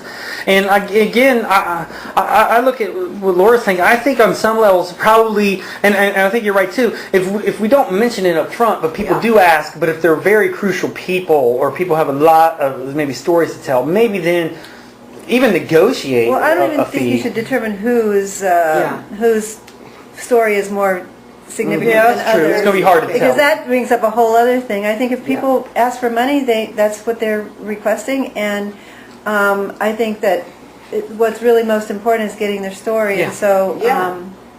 Now, we're assuming we're going to get a might not grant. grants. That's what I'm saying. Yeah. Grants are tight. Yeah, I now. mean, at the very minimum, Economy is not good. So maybe UTC offers a research grant for $3,000, and once you get smaller grants, then usually larger grant operating institutions will give you larger grants. We may have to do it piecemeal a little bit, and we may have to do some spending up front, which I have no problem with, and then get reimbursed later. But there are a lot of private foundations, the Knight Ridder and others.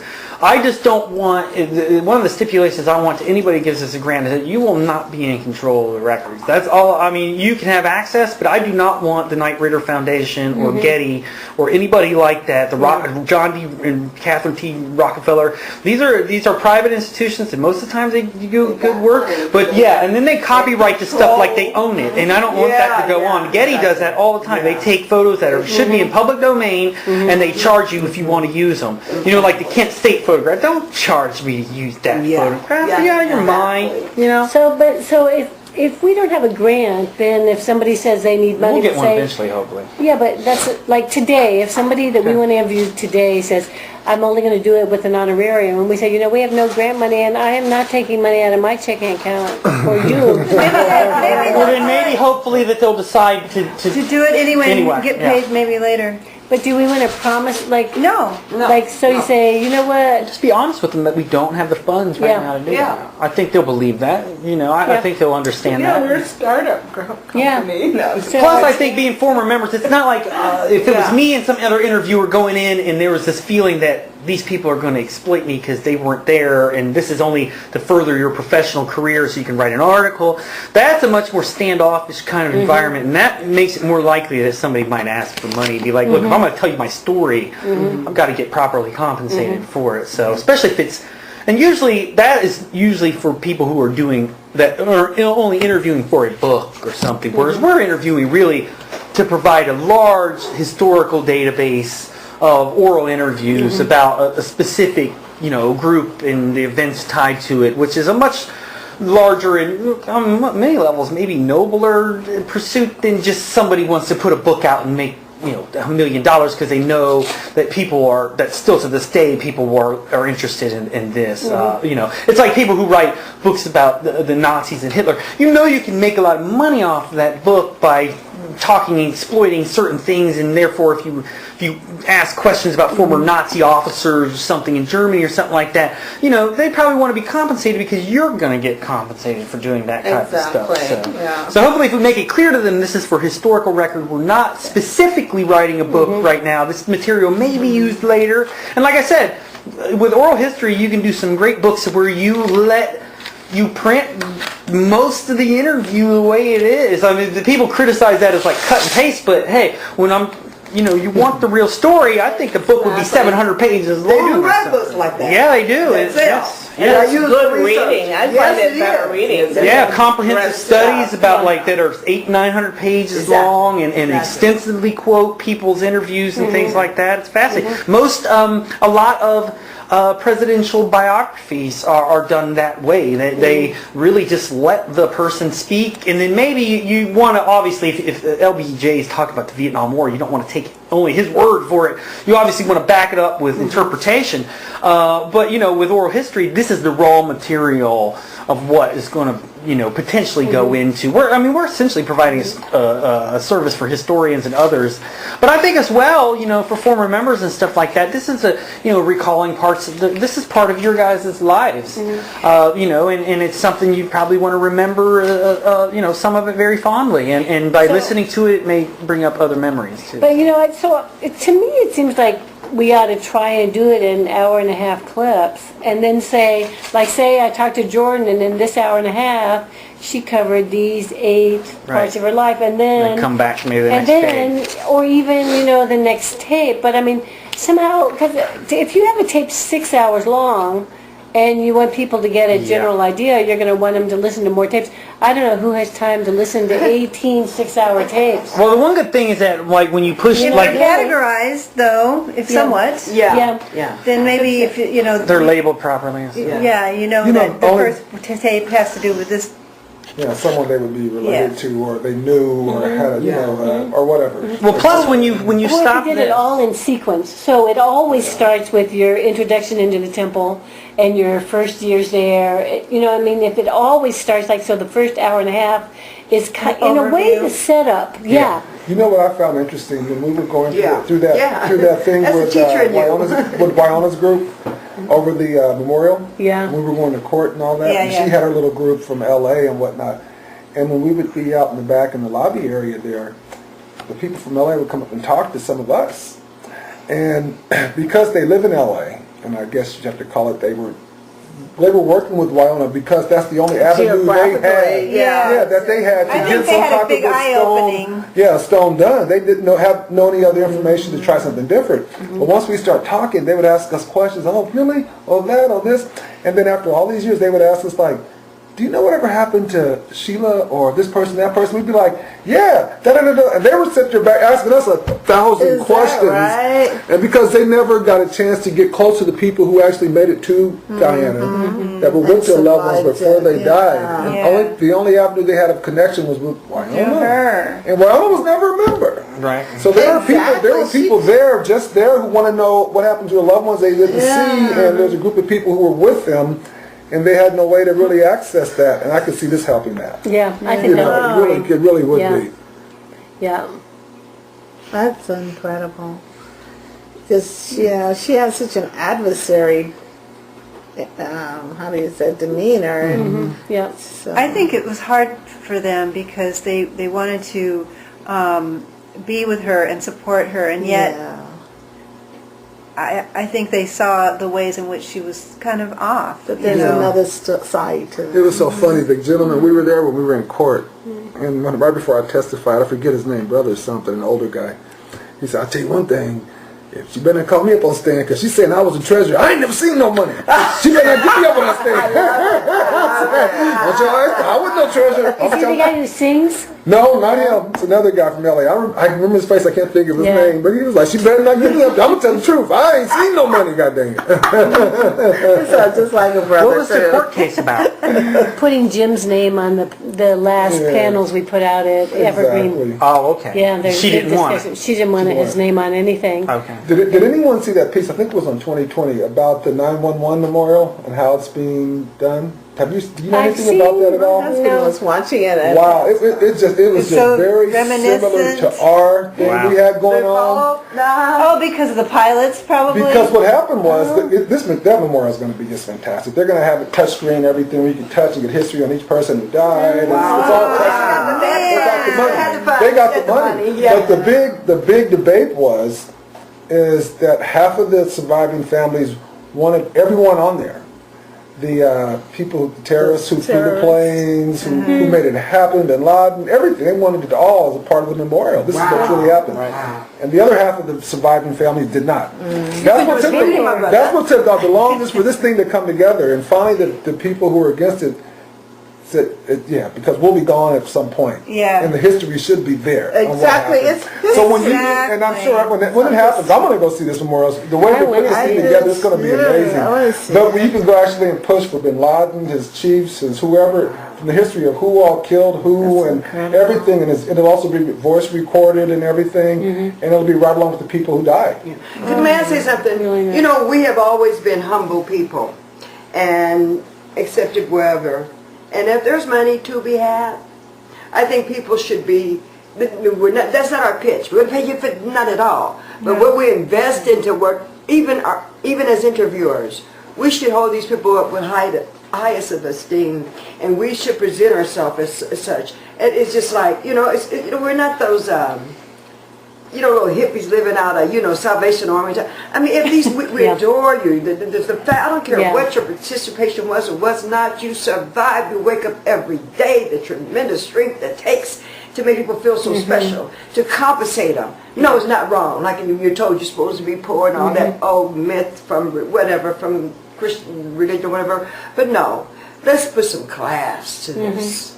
I think you're right. I mean, I think we should be spiffy. We should appreciate so much their time. We are survivors. How do they look? That's right. Here's one way that these grants, like I said, they don't like to do pure oral history, but if we could, at this memorial, put an interactive thing and put some of the interviews for people who want them on there, and people can go to this memorial and touch stuff and hear it, and that will get a grant quicker because even like today. Well, this was part of the whole planning process. I don't know if you knew this. This was part of the planning process when we were designing the stones and putting the names. Like and 10 years ago and everything. stuff?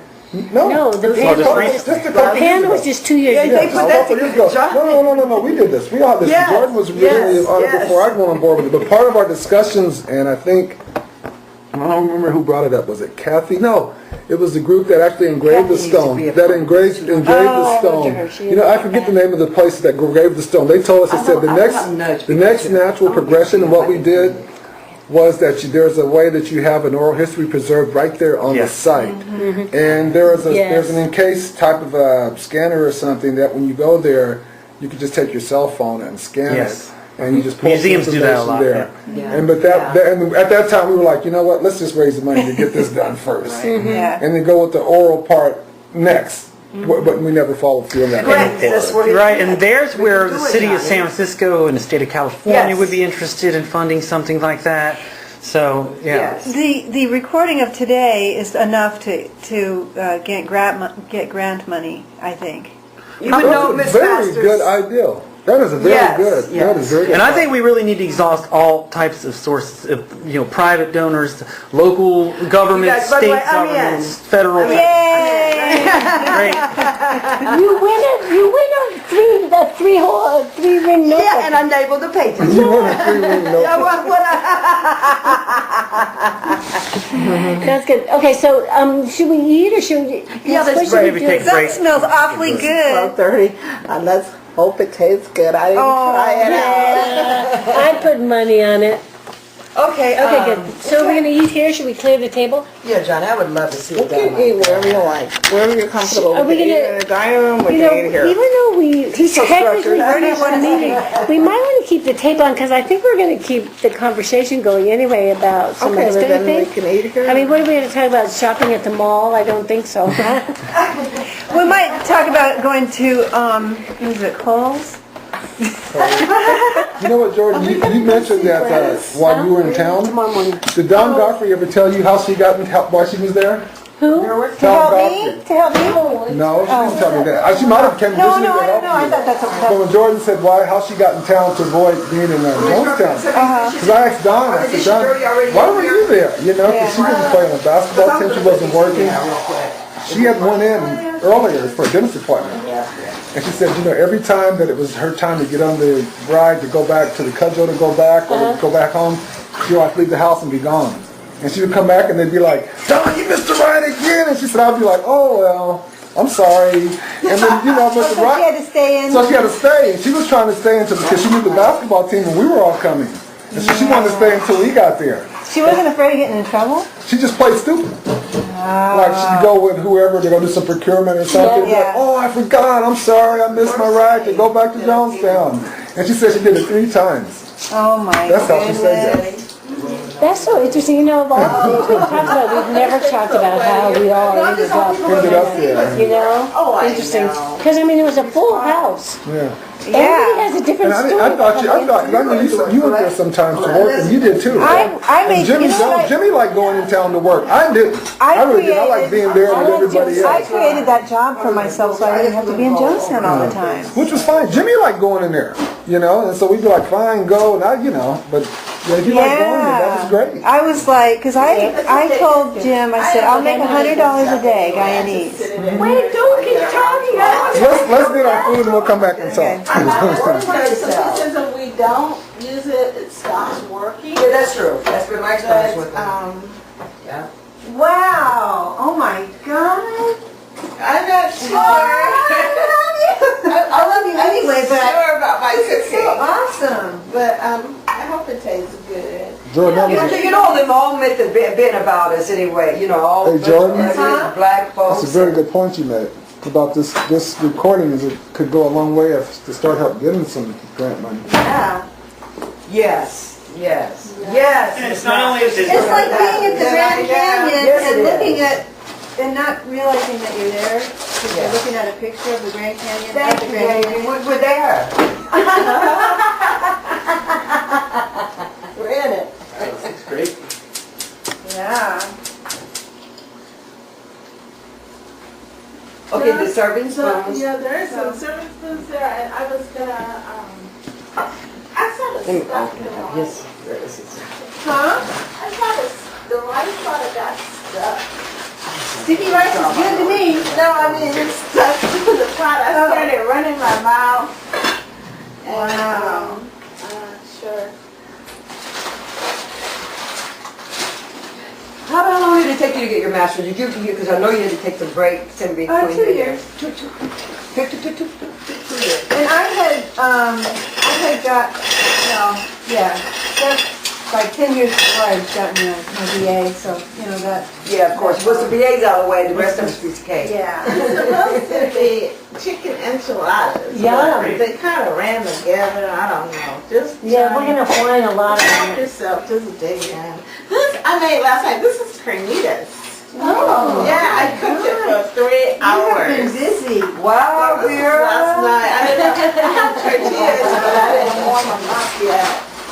So do we have a fork for this chicken, otherwise it's just our fingers? Oh, yeah, I put some here. There you go. But it doesn't matter. I mean, Yeah. Retirement compliments you, Vera. It really does. What have you got here? It's tamale pie, but try it. no. I will try it. One time I tried to do this, Yay. God, I'm going to try everything. Peter, you've been busy. I actually did it last night. My son was here, my Last oldest night? son came and wanted to talk, and we watched the movie. And Dad went to I love bed. sons. I love know, I got, sons. yeah, Aw. I got a pretty My cool son's one. such a I want a doll. son. Yeah. How are you boys doing there? I haven't seen them since the time we went camping. They really enjoyed that. Craig is That's good. sweet. I'm here Yeah. now. They're all upstairs except the Yeah. oldest I one. got it at the. My husband was up there too. No, everybody wears it there. All this is where, to show inner strength. They're doing good, Johnny. Thanks for asking. How about Ralphie? 8 years ago, the Redwood Valley. Me, Timmy, Jimmy, Tim, Steven, our coaches, our main coach back in Redwood Valley, who was very close to us, Mr. Alonis. He was we were able to miss meetings and everything to play on his teams, and he just really just treated us like a second father. He was just a great man to us, to all of us. Stephen and I went back to his funeral. Oh. Right? And he was never a member of the church, never went to one meeting, never questioned it. He just loved the kids that came from that. Yeah. He really did. And I had never met his wife. I went to their funeral, they're Greek. And they had people flowing from his home out here. And they have a different type of a funeral, you know. And so she wanted us to be part of the funeral. So I go to her house. They have this beautiful winery out there, live in the hills back there. And so I'm there with her talking, and she's hugging me and telling me everything, like we're just this long-lost family. She's crying. Her kids get there, and I'm like, okay, Mom, time to go to the funeral. She's like, John's going to drive me. I'm like, I don't even know her. Wow. You know, she's like, I'm like, go with your kid. I'm going to say, go with your kid. She goes, no, John's going to drive me. So I drive her. We get there. She has us set in the booth. The way they do their funerals is like a private booth. And his family that flew here from Greece were like, people. Afterwards, she wanted us to stay the night. Well, she said, you guys don't know how much you changed my husband's life. She said, when you people moved into this valley, it totally changed his life. He was a different man. And when you people left, he was never the same again. Is that right? Never. And he was never a member or anything, but he worked with a lot of us kids. The whole time he went to school there and just coached us and stuff. But, and I thought when I first was going back there, I wanted to be a part of his funeral, but I was dreading going back and seeing it because it was a large funeral. Yeah. Most of the valley turned out. A lot of people from Ukiah. But so I'm thinking we're going to get, oh God, I got to answer questions and hear this and all this. And people received us so well. I was so surprised. I think that there's other I people was like that so in the surprised, Valley and people. Ukiah. And once word got out that we were there, people were getting off, calling their friends, and getting off work and leaving work to just come and see us. Get out of here. I was totally shocked, and they invited us back. What a lovely And I talked to story. some of the kids I went to school with, and I was like, I said, I really am thankful how you people are just welcoming us and talking to us and hugging us. This is part of your book. And they said, well, what they said was that, you know what, John, we never looked at you kids or you people being the problem. Everyone in the valley always just thought Jim Jones was kind of crazy. So that's what revelation for you. Nothing wrong with you But guys. yeah, you guys went to school, so we saw nothing was wrong with you guys, but then it was like, wow. Because the temple kids were good kids. Yeah. I spoke at the library, and then I spoke at Petaluma. I saw you in San Francisco. Yeah. I caught that. But I went to the Ukiah Library last summer, and I met up with, in fact, Kathy went with me, and I met up with Alan Swanson up there.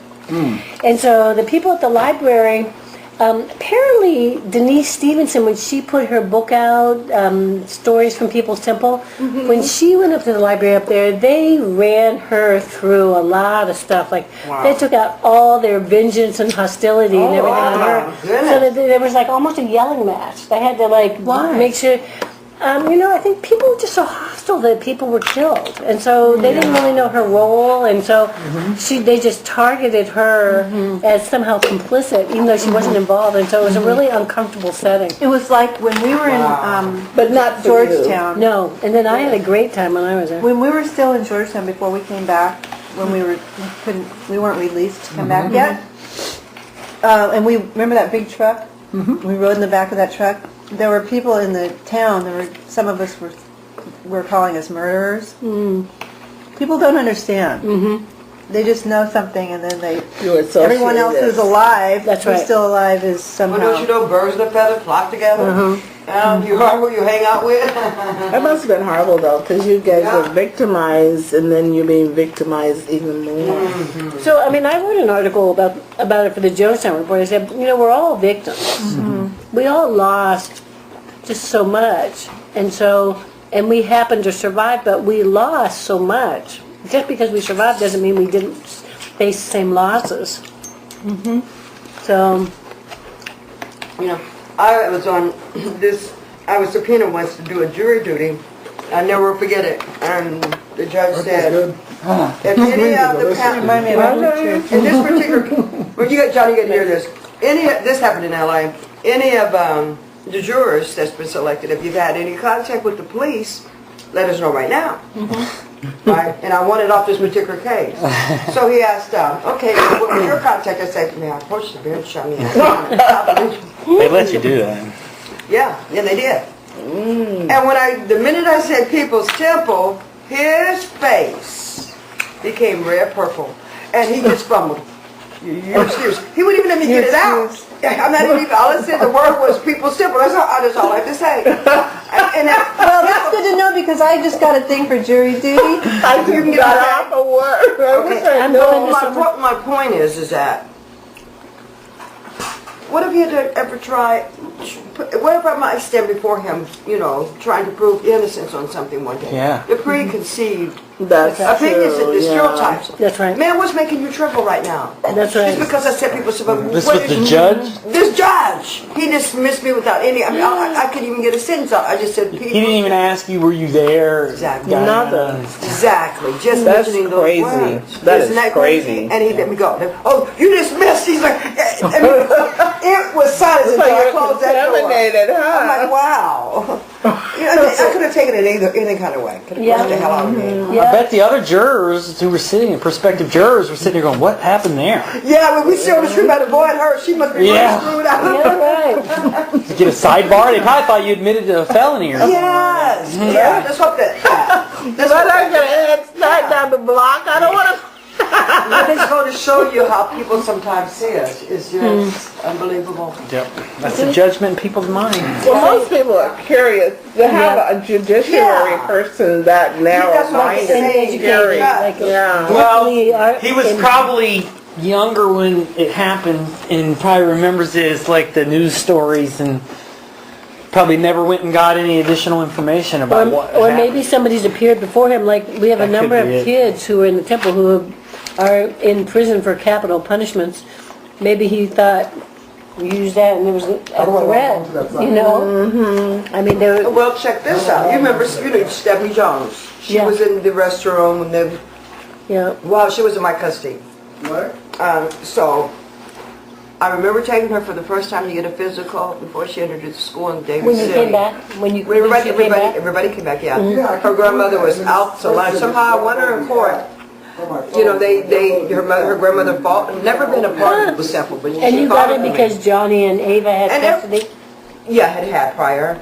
And then I got the support. And then the judges felt that because he knew the history of Stephanie. And he knew that because the Joneses and Johnny still around her readjustment would be easier if she'd be with me. Yeah. And a little bit of my background, Yeah. because I'd been out away from the church for a while. And What time is he? But anyway. I can just- I remember taking her for her first physical. So what time is he running?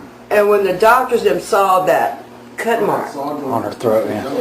all of a I'm sudden, lunch break right now. I don't want to keep. it's like you can hear the pin drop in the whole clinic. I'm like, when is the doctor? He said, I'll be right back. Rafi just got- He didn't say, Miss, come here, and ask what happened. Okay, yes. When he came back in the room about less than maybe 15, 20 minutes later, which was long, seemed like hours, the police, CPS, Yeah. the police, with 2 police officers with him, child protective custody worker was there, Yeah. and they told me, Miss, follow me. And then, I mean, there's just this, I mean, like, what happened? Who is she? Then I had to go through the whole. Is your phone up? I am so tired of telling the story. Is what? I don't need, too bad we're not recording this. I wasn't recording. I've been on I am. pause since lunch. Okay, So good. you professional, that's why. Okay, Well, when you started talking, I turned it back on. so you had to tell the About whole Ukiah. story? Yeah, well, yeah, I had to tell. Yeah, I had to tell it. And they made phone calls because I was under, you know, how I was arrested. What the hell you done to this girl? I thought we were just going to talk about Kohl's. That's why I put it on And pause. shopping lists. Yeah. See, Jordan? No, she meant Laura Cole. Oh, Laura. Yeah. I should have left it on. That's why I was saying Yeah. that. So Oh, I had to joke. Oh, this doing this is Right on going my to head. be really? Really good. more than Just now. Yeah, you should probably take it to that doctor. It's like, look, this is what happened. Or the judge. Oh, no. So, you know, the way I got found out of my job is my assistant principal was watching Oprah when Jimmy was on. And so Jimmy Where he talked talked about about the being an basketball and all alcoholic that stuff. and everything. And then he showed just a little, she showed just a little clip of Stanley's movie, The People's Temple. And it was the clip I was in, crying and my hands are going like this. And so the next day I was at school and she was across the auditorium and she said, Laura, you didn't tell me you were in People's Temple. I said, no, and I was not going to tell you in front of the auditorium either, but Oh, my God. but in a way, it's like, the thing that was good about it is that I never had to, it was never a secret anymore. Yeah. Because she Yeah, told everything. yeah. So in a way, that whole thing, should I tell or not, it was never an issue because she had already seen me disclose it all, and then everybody came and bought my books. And then every day at lunch, we had kind of a book group, and people said, yeah, but I didn't know about... And so it was like, it turned into like a reading circle, a reading club. It was pretty interesting, really. But I mean, I have the best staff in the world, so it was great.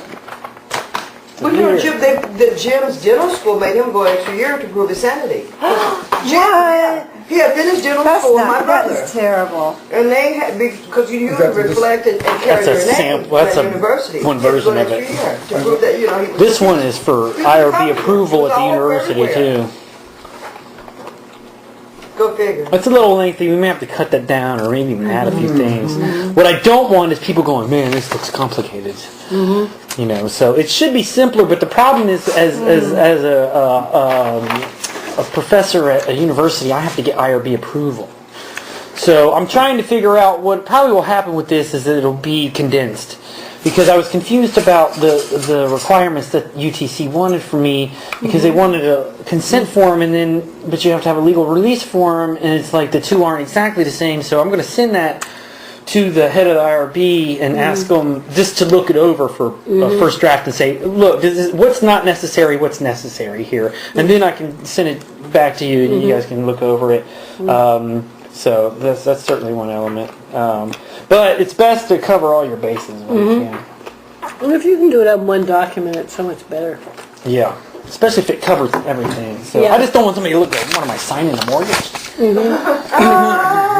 know that saying you were talking about. No, that's this Yeah. stack Or thick. power of attorney, something like that. Laura, you were talking earlier about the statement of "Don't drink the Kool-Aid." Oh, not quite yet. Thank How you. that statement's just become a part of our I'm fine for now, maybe later. in society. That's right. You know, Jimmy was telling me his younger son used to use it a lot. And he said, "Do you know what that means?" He said, "No, just he says it." The Kool-Aid thing. Yeah, the Kool-Aid thing. Yeah. My girlfriend that I'm dating now, when I first met her a few years ago, her and her brother used to say that often. Wow. Like, "Oh, I'm drinking that Kool-Aid," and I just didn't. It didn't. People don't know After what about the comes 50th time, it just struck me bad. My dad said, "Don't ever say that again around me, please. Just don't ever say it." She goes, "What are you talking about?" That's when I told her my history. And she said, "Okay, but what's that have to do with the Kool-Aid?" I said, "That's where it all started at the Kool-Aid." She goes, "We never knew that. We just grew A up. lot of people don't we just know grew up with that saying, like, don't drink the Kool-Aid. We didn't know that's where it came from. It didn't mean anything That by should be it." the name of a book. No. Probably already is. Or a rock band. A rock band, I've Yeah. seen that. It is a rock. Punk rock, man. Was it Kool-Aid or Flavor Aid? Kool-Aid. It was Flavor Aid, wasn't it? Was it Kool-Aid brand Well, name? I remember Flavor We had both over there. We had Right. Flavor Aid. Because I remember seeing Jim. showing the stuff. Yeah, and he that goes, is- got Flavor Aid. We did have Flavor Aid. Because I would assume the Kool-Aid company would probably be a little upset Yes. about Or like maybe that they'd like it. Yeah, who knows? Although Get some out I've there. never bought it Publicity. since. I've never bought it. I never since. bought it at all anyway, just because it's... Yeah, Crystal Light is for. Yeah. Even Tell just fruit somebody juice with ice in it. uses or that. something. This doesn't look that long. It's not too bad. I just wanted to make sure that it covers everything. The only thing I added before, this was an informed consent, and then this is the legal release. So this could be cut out, and some of these things can be added. I'm not sure this is absolutely. Some of this stuff is Well- probably redundant. So I want to send it to that lady at the IRB and go, what is necessary, what's not? Because What is that? Institutional Review Board, they make sure that after stuff like the Milgram experiment and the Stanford prison experiment, where people were doing what were essentially abusive things, if you're unaware, the Stanford prison experiments where they took students and put them in a situation, a role-playing situation where these students were prisoners, these are prison guards, and they wanted to see how quickly people would kind of absorb their role and act it out. And after a few days, it became abusive. It became like the prison guards went way overboard and started abusing people, and the prisoners started to get elements of like traumatic stress disorder and things like that. And then the Milgram experiment was where Milgram wanted to find out if there was something wrong with German people, what made them do this stuff with the Nazis and follow along. And so he thought, I'll show you the Germans are wrong and there's just something wrong with their culture, because Americans would never follow and kill people based on. And what he did is he set up a situation where he had somebody across from a screen that was in on the experiment.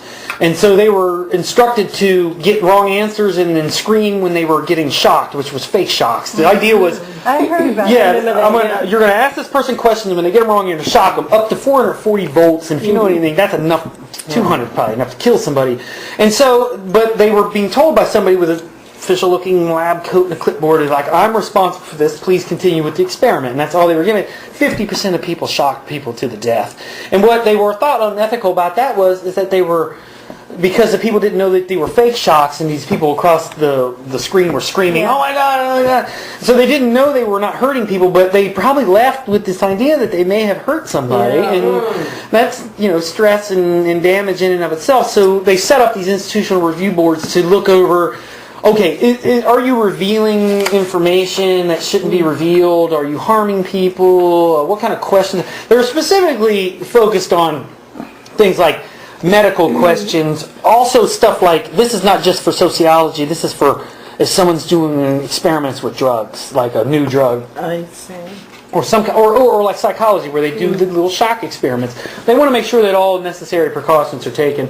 I would assume that a lot of universities have been sued for abusing people. Certainly medical experiments where you're taking something off or implanting something in somebody and they're experimenting on somebody could die, and then this is just to just to make sure, one, they're not hurting people, and two, that if there is any kind of harm that can result, that that the participants are well aware of it.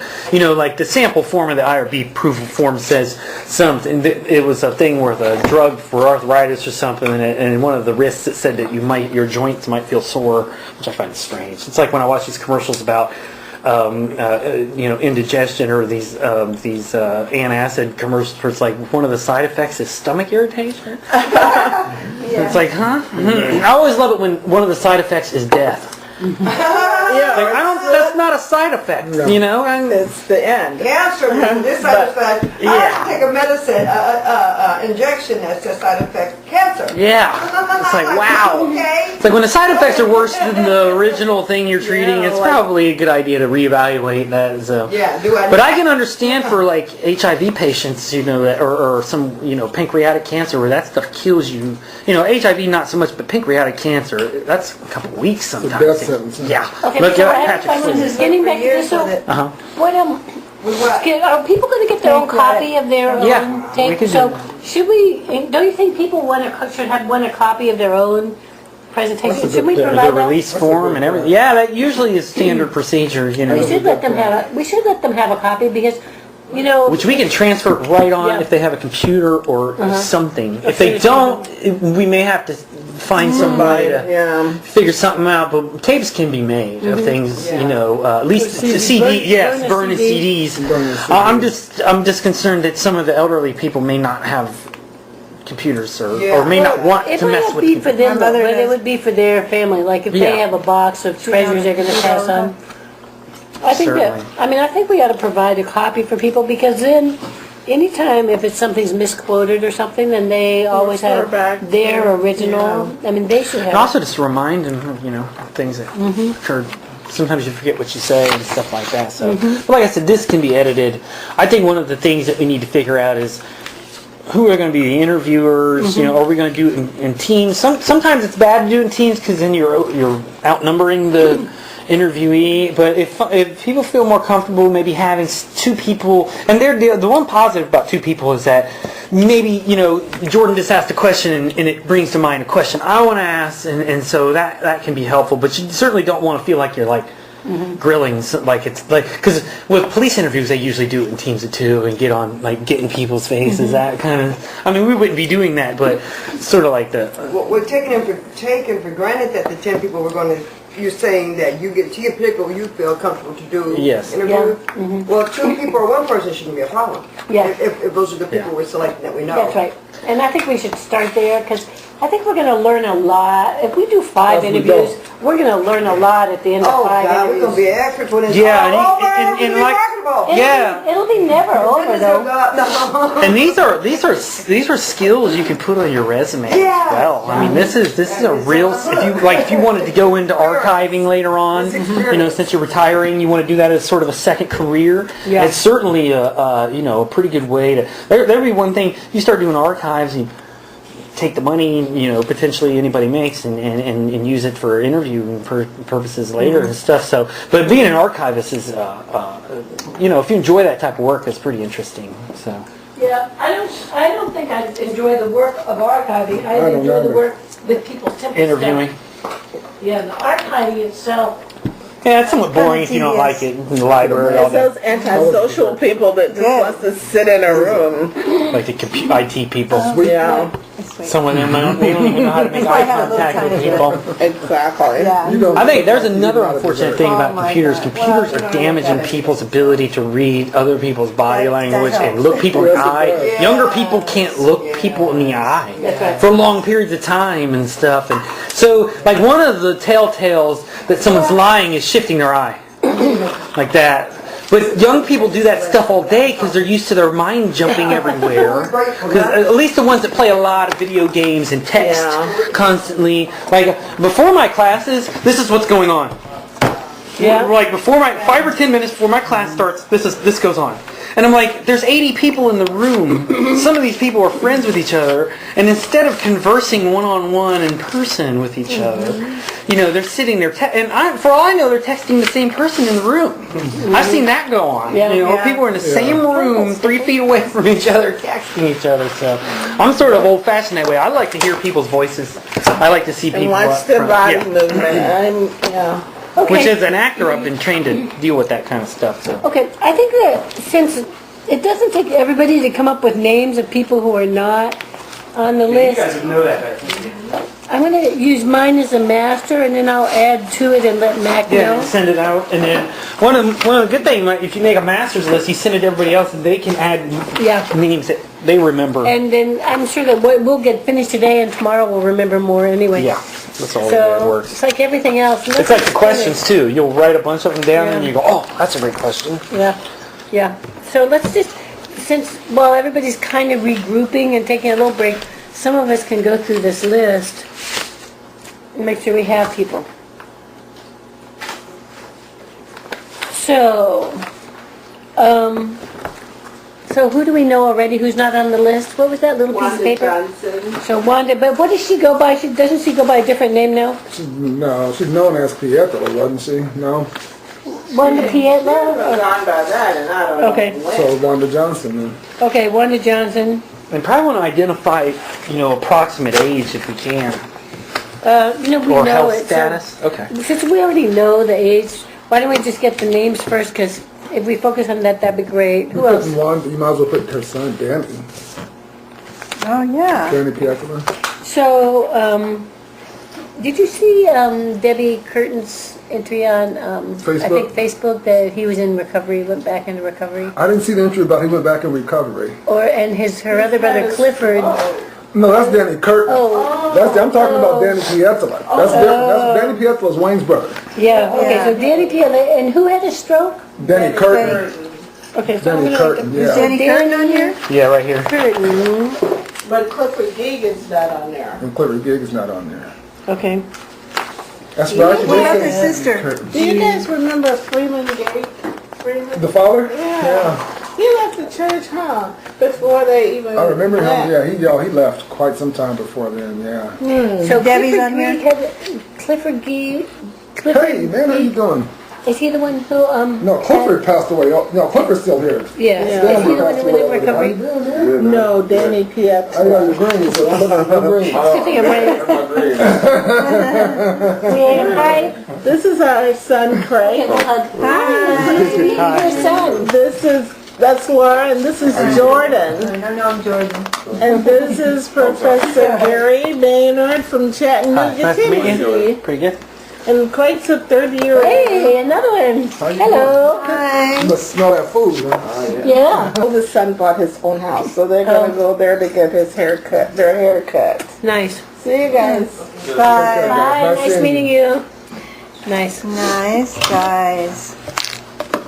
Mr. Majors?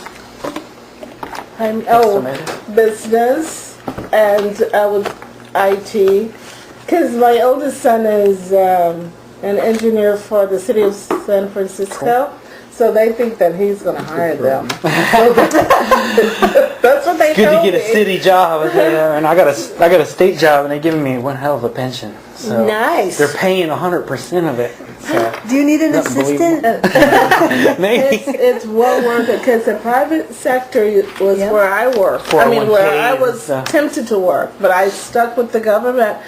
And I am happy with my Much better. retirement. Yeah, you got a Lord good have health care plan mercy. too, yeah. Yeah, I got Yeah. everything. I'm so grateful that I didn't leave because all my friends made so much more money than me back Yeah. in the day. Yeah. I was But- ashamed to tell anybody how much I made. I know. But at the end of the day, Yeah. with my retirement, I am comfortable. I'm the same with Cal Stirs. I'm so happy I'm teaching in public school. Yeah, my husband is too. Yeah. Okay, so Danny Fiala, tell me again that I He's forgot. in recover. What did you say? He's in recovery. Danny Curtis. You mean inpatient rehab? He had a stroke. Oh, okay. Oh, But okay. Daddy So physical Piazza therapy. is. Danny Piazza, I don't know if he's in recovery. Okay.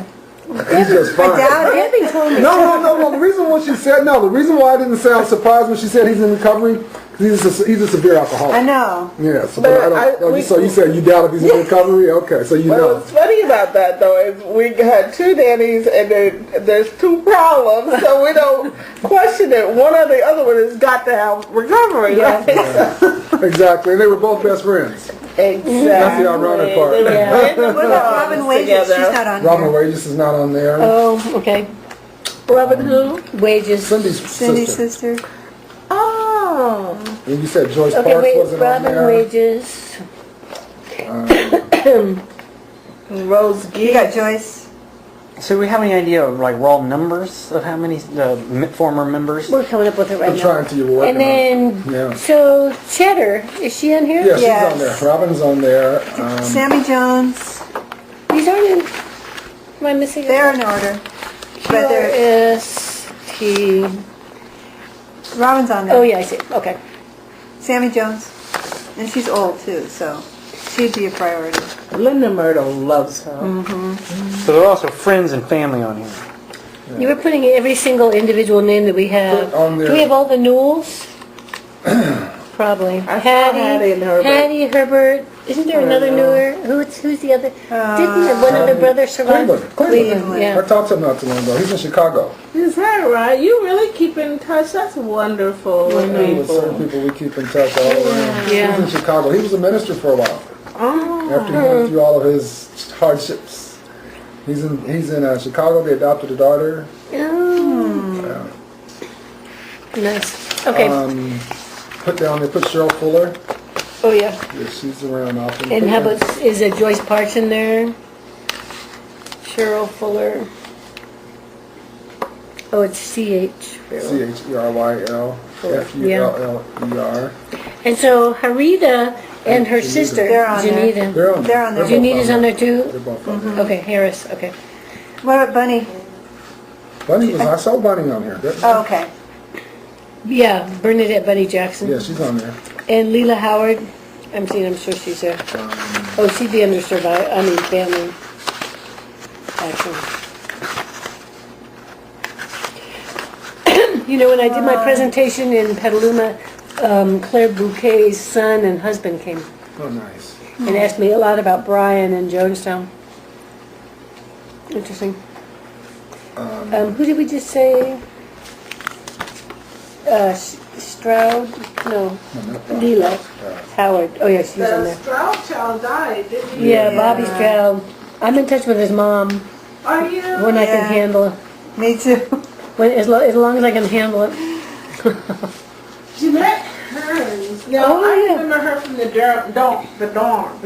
Jeanette Hearns from the dorms. What's this from? Is that from the Jonestown? This is from the Jonestown website, but I'm But it's not assuming- complete. Well, this is who's in Jonestown. This is Oh, okay. everybody. Okay. So they're two completely different things. And then also some of the people on here have died already. Jamil is not on here, is he? Jamil Blackwell. I wonder if they put it under I. They put it under Ingram. H-I-J. I'm sure they H-I... He's here. Uh-huh. Where? Lee Ingram. Ingram. Under Jeanette. Ingram? Okay. Now, how What are about they your brother? related? Who? I know my brother. You should put is Jimmy not Ingram on here. Is Jimmy Oh, on here? Jimmy. Put Jimmy Jimmy's Ingram. So not these on are... Yeah, so Put Jimmy's... Jimmy Ingram. Yeah. And then, which are you? Are you considered a survivor or family member? My name is on there. Her name's on there. As a survivor, okay. And the Cobbs, we have all the Cobbs? Yeah, okay. And what is a You know Stephanie who are not Brown? on here is you got Debbie and Anita Imes. Are they on here? You know, I thought about them earlier. Anita live? Anita live? Yeah. she is. No, not Anita. The Oh, older Debbie. Vicky Anita's not. Debbie and Okay. Vicky. You're right. Yeah. Jesse. So HI, so Anita Imes. I wonder if it's under something else. Not Anita, it'd be Vicky. Vicky. Vicky. Anita was. I not mean, Anita. yeah. Vicky and Debbie Is Touche. it Debbie? Is Debbie under Touche Vicky now? and Debbie. Debbie ought to be under Touche. Wanda Yes. and Debbie Oh. Kessler. No, Debbie is not here. No, she's Was not. it her brother was one of the first that went to Guyana? Her husband. Right, and he was on the video and everything. Yeah, Mike Touche. Right. Yeah. What about, So Debbie Touche and Vicky Moore. That's so funny. That was my mom's name. Vicky Moore? Yeah, when she got remarried. Oh. But I think she spelled it with an I at the end, though. Okay. And do we have how about Don Beck's wife? What's her name? Bonnie. Bonnie. Her name is Her on name is there. Yes, okay. What about Jim Bogue? Tom's on here. Juanita's not on there. Juanita's Tina, not on I there. wrote all their names down. Well, I was thinking about it this morning. They're not on there. And as far as of the names on this list, Max got addresses and phone numbers and emails. Yeah. Okay, Or great. we do. Yeah. Okay, great. So Juanita, Jim, and who else? Tina. Tina. Okay. And did we? Is Harold Cordell on there? I saw him, I think, but I thought did he die? I thought he Harold died Cordell? too. No, the brother, Rick died. Rick. Oh. Rick committed suicide. Yeah. But Harold, last time I saw him, he looked pretty good. Okay. Tim Carter, Mike. Tim and Mike Carter, Cartwell.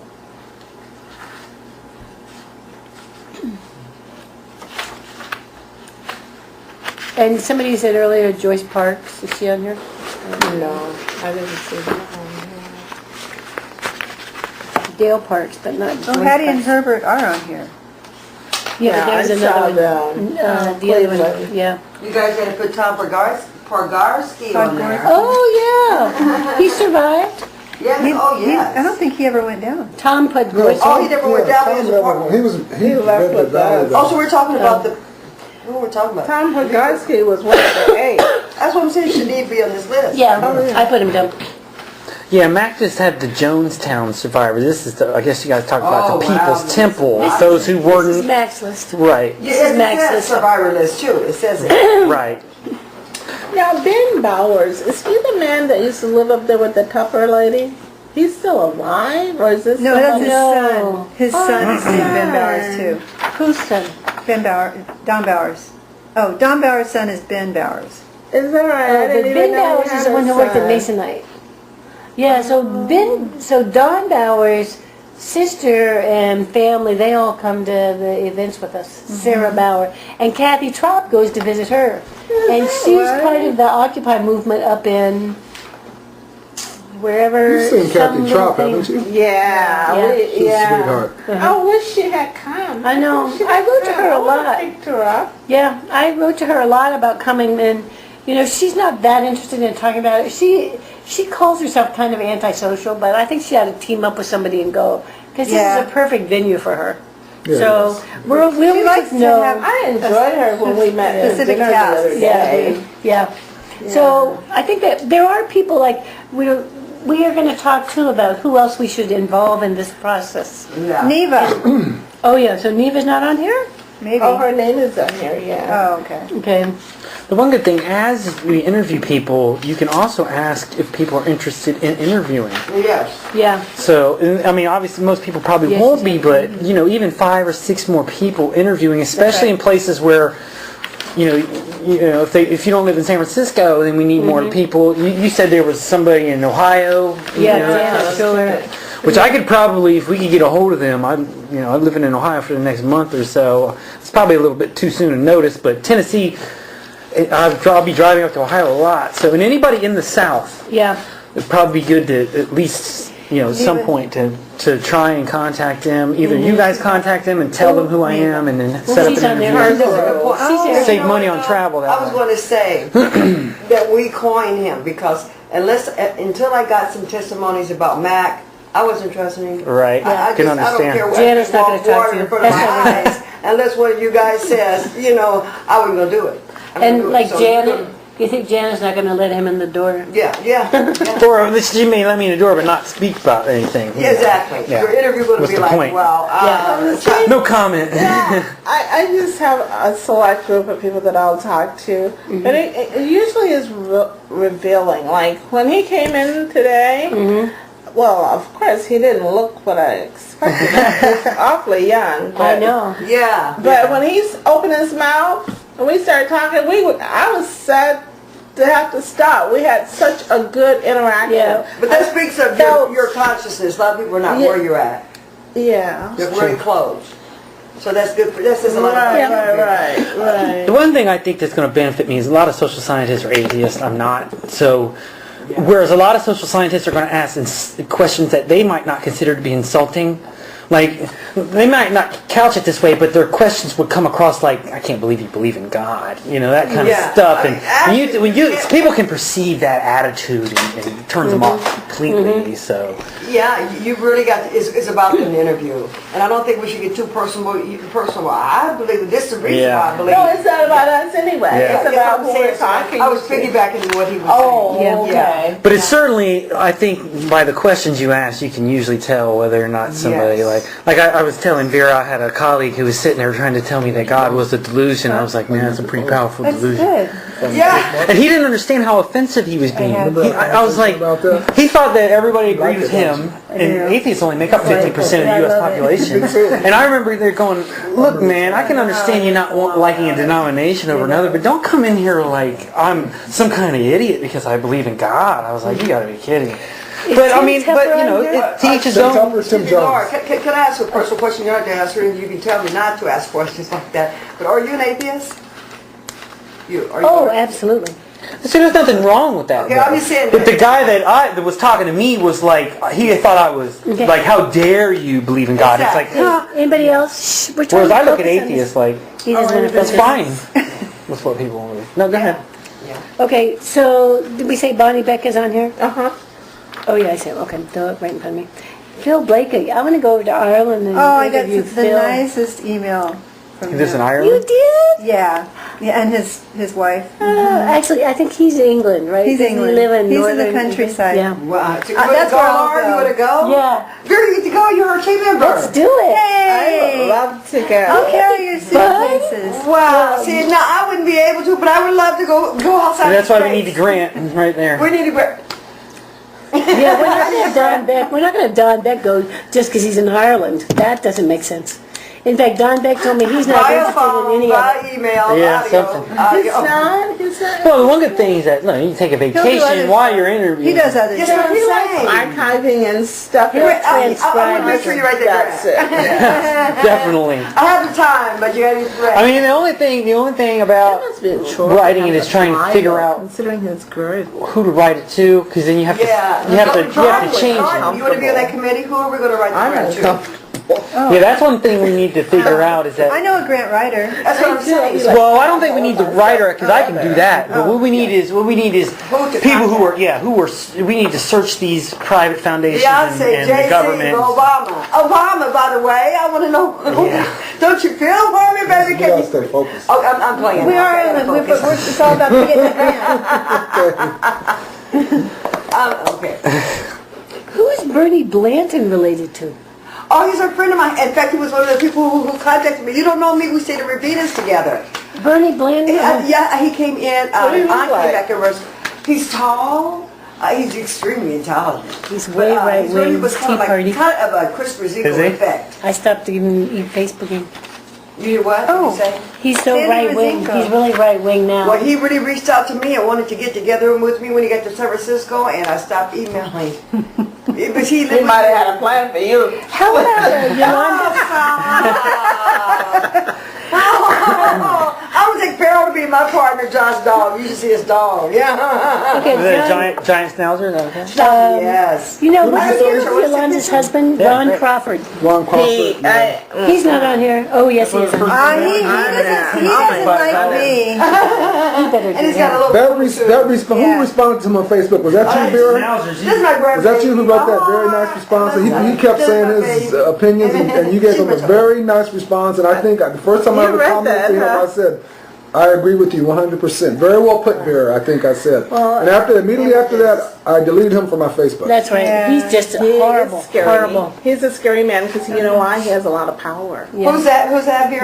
Ron Crawford. Oh, he's an attorney. He is No, a. he is You know, he's- judge pro tem. So he could hurt our kids, and that's why my He's friend told me to working back up off of Judge, him. he's a judge. I don't mess with him anyhow. He But constantly emails me on Yahoo. Is it why these stalkers after me? Yahoo, and that makes me. They got a big plan for you, my good sister. Right. No, just kidding. Well, I see, just he and Mike Harmon used to hang out together around Ravina's house. I took him off my email Me list. too. When Yeah, me too. I Oh my sent God. something about, just in general about global warming. Oh my God. I Anybody was there? like, No, I'm kidding. Young. Okay, moving on. Yeah, forget that guy. Okay. I mean, I was a red and all this other stuff just because of that. I need to completely filter Facebook like page after page so you can't even get what really people who are nice say to you. You're completely consumed trying to. I love German Shepherds. My father Everybody's used to afraid of train them. Doberman He has too. They black really don't children. understand His Doberman. children are That's African American. Yolanda. Right. That's what I Pitbulls mean. need That's worse. exactly- What kind of mind is And if you train them that? right, they're the most loyal. It's my agree. nephew says. Well, it was so weird. I guess he was scarred by the temple too, because I love part of his, No, he was crazy in the temple. I don't know when I came over to the dorms, picture of him. practically foaming at the mouth, eyes glazed over. This was when we lived in Santa Rosa. Is Monica Bassby still alive? but you know, he was like, I'm white and I'm proud. And did you see all those And he doesn't emails realize and he's or those not And he thinks he's text, very poodle. yeah, When he comes to love you, it was all about being white and proud Sit on your and all lap. this, and I was like, How long ago wow. was that? 'Cause That was a couple years ago. oh, because Are you You come out and involved get one to with bring Carl out. Barnett? Yeah, definitely. I'm one of the last Yeah. He just election. recently surfaced I back into the public. I thought he was going to Mitt be here Romney, on here because he's on Mac's original Yeah, list. he just went Yeah. too far over the Put him top. on there, I huh? mean, so. Okay, Carl Barnett. Yeah. Where is he? Okay. Andrea Walker. Most of these people live in San Francisco. Yeah, I heard around she's that a psychologist in San Francisco, but she's just. Yeah, that's what we need is a map. She's a psychologist. I hear With Nice. little points on it. I don't know so how- we Well, we can can determine go where. over that afterwards. Yep. Because And a lot of these people, we know where they are. let me see who I'm trying to think. I just Last drew a I blank. heard, she was in Newport News, Virginia. Who? Andrea. Oh, she just said she was a psychologist in San San Francisco. Francisco. That's what I heard. She Yes, is. a psychologist, baby. She knew it. That she knew that was my field. Yeah, psychology. How So, cool is that? So Yeah. we don't know which square she is now, one or the other. yeah. Okay. Well, All she's right. a psychologist, probably listed. Yeah. Yeah. Yes. So we have Tim and Jean, Stanley, and do we have Odell Wilson? Odell Odell Rhodes. He Rhodes. said don't contact him. Did you see Mac's note? When? It's on here. On here, QRS. Complete info, no contact. Okay. Yeah. I love this. Approach cautiously. I can tell you guys can write right now on your things next to Misty Boutte. I don't think I would approach her. Then there's your poodle. That's his garbage. When we Cool. were sending out, Sayla. when we were sending out procurement for people to donate for the memorial fund, she sent us back an envelope that said, I still got a copy of it. It said, all of my friends died there. I would appreciate if you people never contact me ever again. Lose my address. Who is this Misty? Misty. Misty. Yeah. And I'm not working, by the way, so I have no money. She was always kind of. Yeah, out there. I remember when she started crying one day about the cat. She saw the cat. She was so happy to see the cat. Who was the older couple she lived with? Wasn't Viola Gottschalk? Yeah, I was thinking the Godshocks too. Yeah, the Ray and Gottschalks. Viola. Yeah, no, it wasn't them. It was us. But she saw the cat and it scared the cat. The cat took off. She was holding the cat. All of a sudden, she just burst into tears. Why was she crying? It turned out she was happy to see the cat, Oh. but the cat didn't know. That's John the girl. so funny. I remember it Yes, so he well. did. He goes, "Oh, I love my cat," and she just. I mean, it was dramatic, and the I cat, saw I the remember, picture. just flew out of her arms. It was a pretty cat, though. So Stephanie Brown is not on here. Is Oh, she yeah, under put here another Stephanie name? on there. Morgan. That's her name? Her married name now? No, she's not under here. On here. No, that was her given name at birth. I know, but she's married though, John. That's what the, So where It's did not what she she's known live? by. She lives in New York. Oh, okay. she's an attorney. Good for her. Yeah, her husband is also, I think. Oh, wow. Okay, so in other words, so what I'm finding is that a lot of these people on the list from the Jonestown site are not on here either. So Going Well, to- maybe we need to So- listen to me about this list before we start out. that's what we're doing right now. That's a good idea. Yeah, I'm looking. Richard I'm Clark. checking my contacts, and now this will jug See, my Richard memory. Clark isn't on here either. Who is he, Laura? He's the one who left with Leslie on the picnic that day. And he was with That was on the picnic. They picnicked, all right. Richard, what's the name of his girlfriend? Who? Richard Clark. He was left with Leslie too. I can't remember his Yeah, girlfriend's so he name. has his girlfriend. I can't remember who she was. Anyway, Diane Clark. Is she on there? Diane Louis. Here, where did you put the little bottle? I wanted to cover the food. Where did Diane you Louis. Oh, there's No. a box in the pantry. A big Oh, old yeah. box. On the right. This is nice to have. Is Andy on here? Andy Silver? Yeah. He's on there. Brian Kravitz. Yeah. Yeah, I saw her and Christine. yeah. Diane Louis Clark. L-O-U. Diane Clark. Okay. It's funny, I almost said Joey. Harold Because Mark. it seems like he was a How's Mark Cordell? That's doing good. Yeah, I'm good. His last son just graduated last week. How many children did he have? 2 and then 2 stepkids, so 4 altogether. That's nice. Oh, do you want to put the Garrisons on there? Anita Garrison, I keep in contact with her. Garrison, yeah. Anita and Cheryl on Anita Facebook. and For me on Do you? Facebook. I saw them at the concert. I saw them at Sleep Train Pavilion last year. Did you? Yeah. Anita and who? Anita, And Cheryl, Cheryl. How do you spell Cheryl? Cheryl. Oh, that's right. That's right. Cheryl Jackie Garrison. Garrison. I remember Jackie. Okay. Okay, and Vern. And all these Evans. Anybody have any contact with the Evans? My son does. He went to school with one of their. The boys, the 2 twins.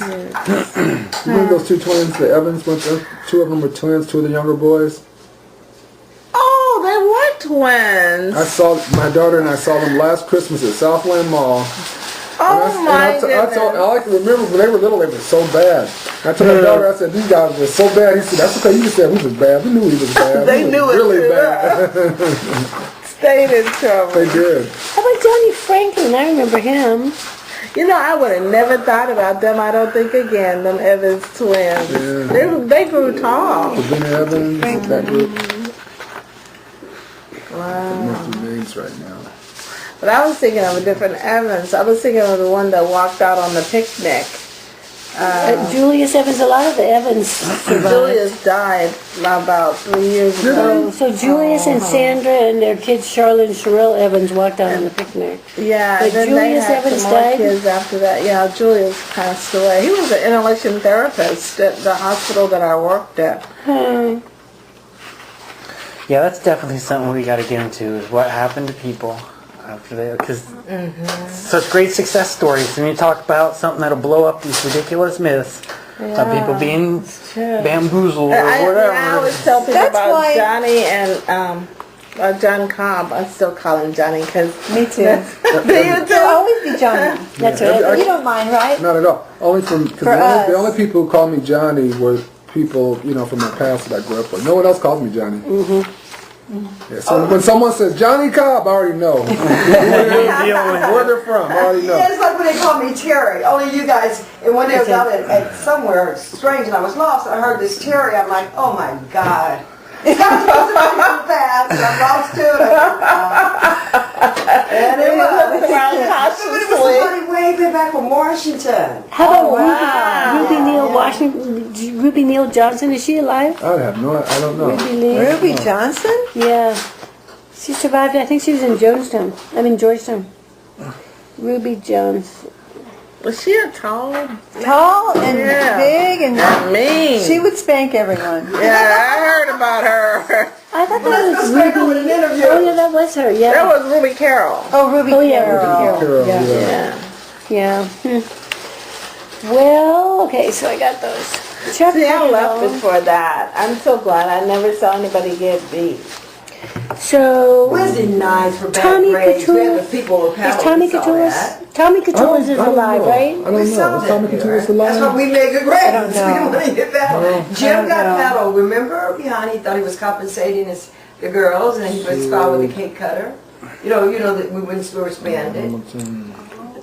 How about the Catullus? I remember something about that. I don't know. Yeah, and I don't know he either. cake cutter, and he was using because he had to have used natural. What was he going to call his? What was it? why did they Ronald. take it Oh, so Because Ronald died. What's it? You know, a lot of white women like it. Tommy Catullus. And yeah, and then Tommy they said Bogue. compensating with Tommy Bogue is sharing on there. somebody, and it He's wasn't on here. reality, I but he think just Tommy wanted it. Catullus And survived. then he woke up Didn't all of he? our kids. My family made us watch it.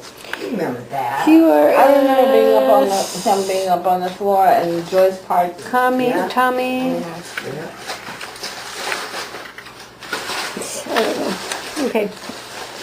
And so Chris O'Neill. Oh, so do we have Mike Simon on here? I saw the Simons. But Mike Simon survived, and that's why Melanie Simon's sister wants to contact Mike Simon, but none of us have had any contact with him. Oh. What about Sandy Rosinko?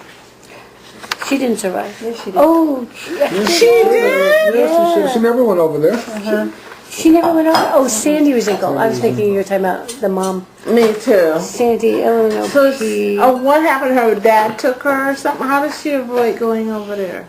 I don't know. I only know she was here. Oh, wow. Didn't Jim leave people in San Francisco sort of a man? She wasn't. She was a kid though. The Temple of San Francisco was still in operation. Right. Is that what you're saying? Yeah. Yeah. Like Guy Young was still there. He was in the authority. My stepfather.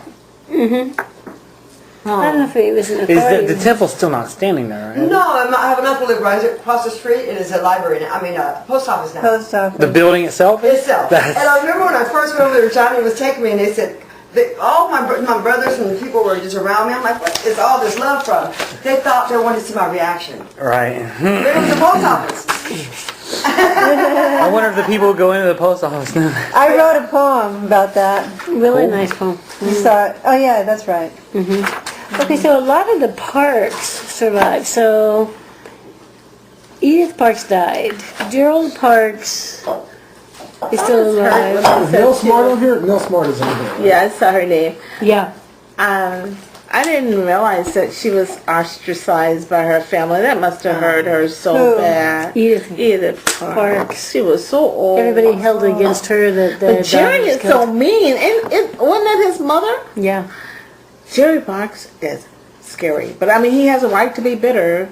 But But did you know that when Brenda, like after her mother was shot in front of her, then she ran into the jungle for 3 days before she read was that. found? Crazy. I mean, really, I read I don't know how you survived that anyway. And she was 18. I mean, I But she said somebody told them to just run into the jungle. At 18, though, you could probably handle 3 days without food. It ain't going to be nice. no, but I mean, you just saw your mother's head Emotionally. set Yeah. up, and I mean, Well, they probably went in, what do Go you into call it, shock shock mode, yeah. mode, yeah. So Robert Paul so died. You're awake, but you don't feel like you're in a haze or something like that. So. 5, 2, 3, 3, Because my mom died, I was 14, Yeah. we were talking about your mom died at 21. 3, 3, 4. That's what you do. Yeah. I remember cry. when it happened, I didn't cry at first. 3, 3, And then, like, 4, for weeks, though, 3, afterwards. 6, 9, 7. Like part of me was just So, you relieved know, that she wasn't like suffering Aurora anymore, 'cause she Rodriguez was Gloria she was bad. Rodriguez's mother. Yeah, I have one. died. I have Oh, two she did? sisters. Aurora I have died? one full sister and a Yeah, half because sister. I think so, Tim was talking about going so to her the half funeral sister's and not. the family's That wasn't her reaction to mother. him. So it was just my But, sister. okay, So you might- it was real. And I was at school Yeah, at the time. okay. Taking final. So here's Michael Simon on here. yeah.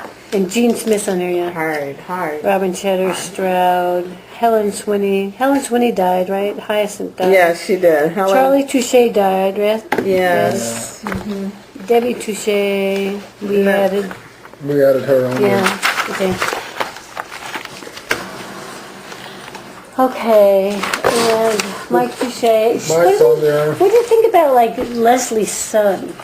Who's I in thought about prison? Jakari, but he was a baby. He was a baby. He was a baby. He's- He would not have had any But memory. he would still be a survivor. I mean, Well, it he'd might be good to interview him just because he's a He's child of one of the. incarcerated. He could still be interviewed. Yeah. You could even probably go in. The prison would probably let you go in. I mean, in interview. I wonder how that would be strange. tough. Yeah. You put Juanita Bogue on there, though, Juanita huh? Bogue. I know you put Tina. Let's see. Yeah, I put Juanita, Tim, Jim, and Tina. How many of Harold's children survived? I don't know that any did. None of them. He just Harold just left. Oh, Yeah, Harold had left. they had a lot of children. Both the Cordells, and none of the Cordell kids survived. One more. Just Oh, Mark. yeah, Mark, that's right. Mark's the only one. So on this list, we're right here. Who are the survivors in? Yeah. So we still have all this? Where are you at, Jordan? Well, we have jumped around that. Johnny Mae Yates, I wonder if she's still alive. I'm not sure.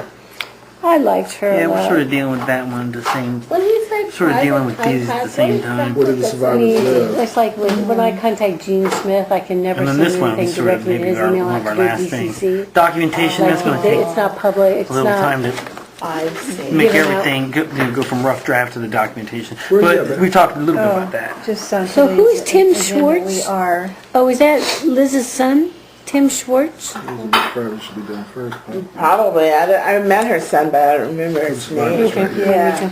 Okay, so who is Johnny Mae Yates? I wanted to know. Okay, so we're Is she alive? I don't know. You know, she was 54 when it happened, so she'd be 90 now. You know, she stayed in Guyana and married a guy in the Guyanese Defense Force. who's she? The guy who was in our house, the guy who was monitoring Who? our behavior, Johnny Mae Yates. Oh yeah, she's the stayed. best massages. Oh Yeah, God, I remember her now. I yeah. remember her face now. Yeah. She was somebody's sister. Whose sister was she? Somebody. Okay. Carolyn Young. She was 78 then. No. Okay. Thank When you guys went to Terry. I Guyana, really did you have appreciate to it. apply for citizenship, or did they just let you? We had stay? residency status. Okay. Yeah. Okay. So we've gone through everybody on the list. That we have. The only one that's left is this list of people who wrote personal reflections.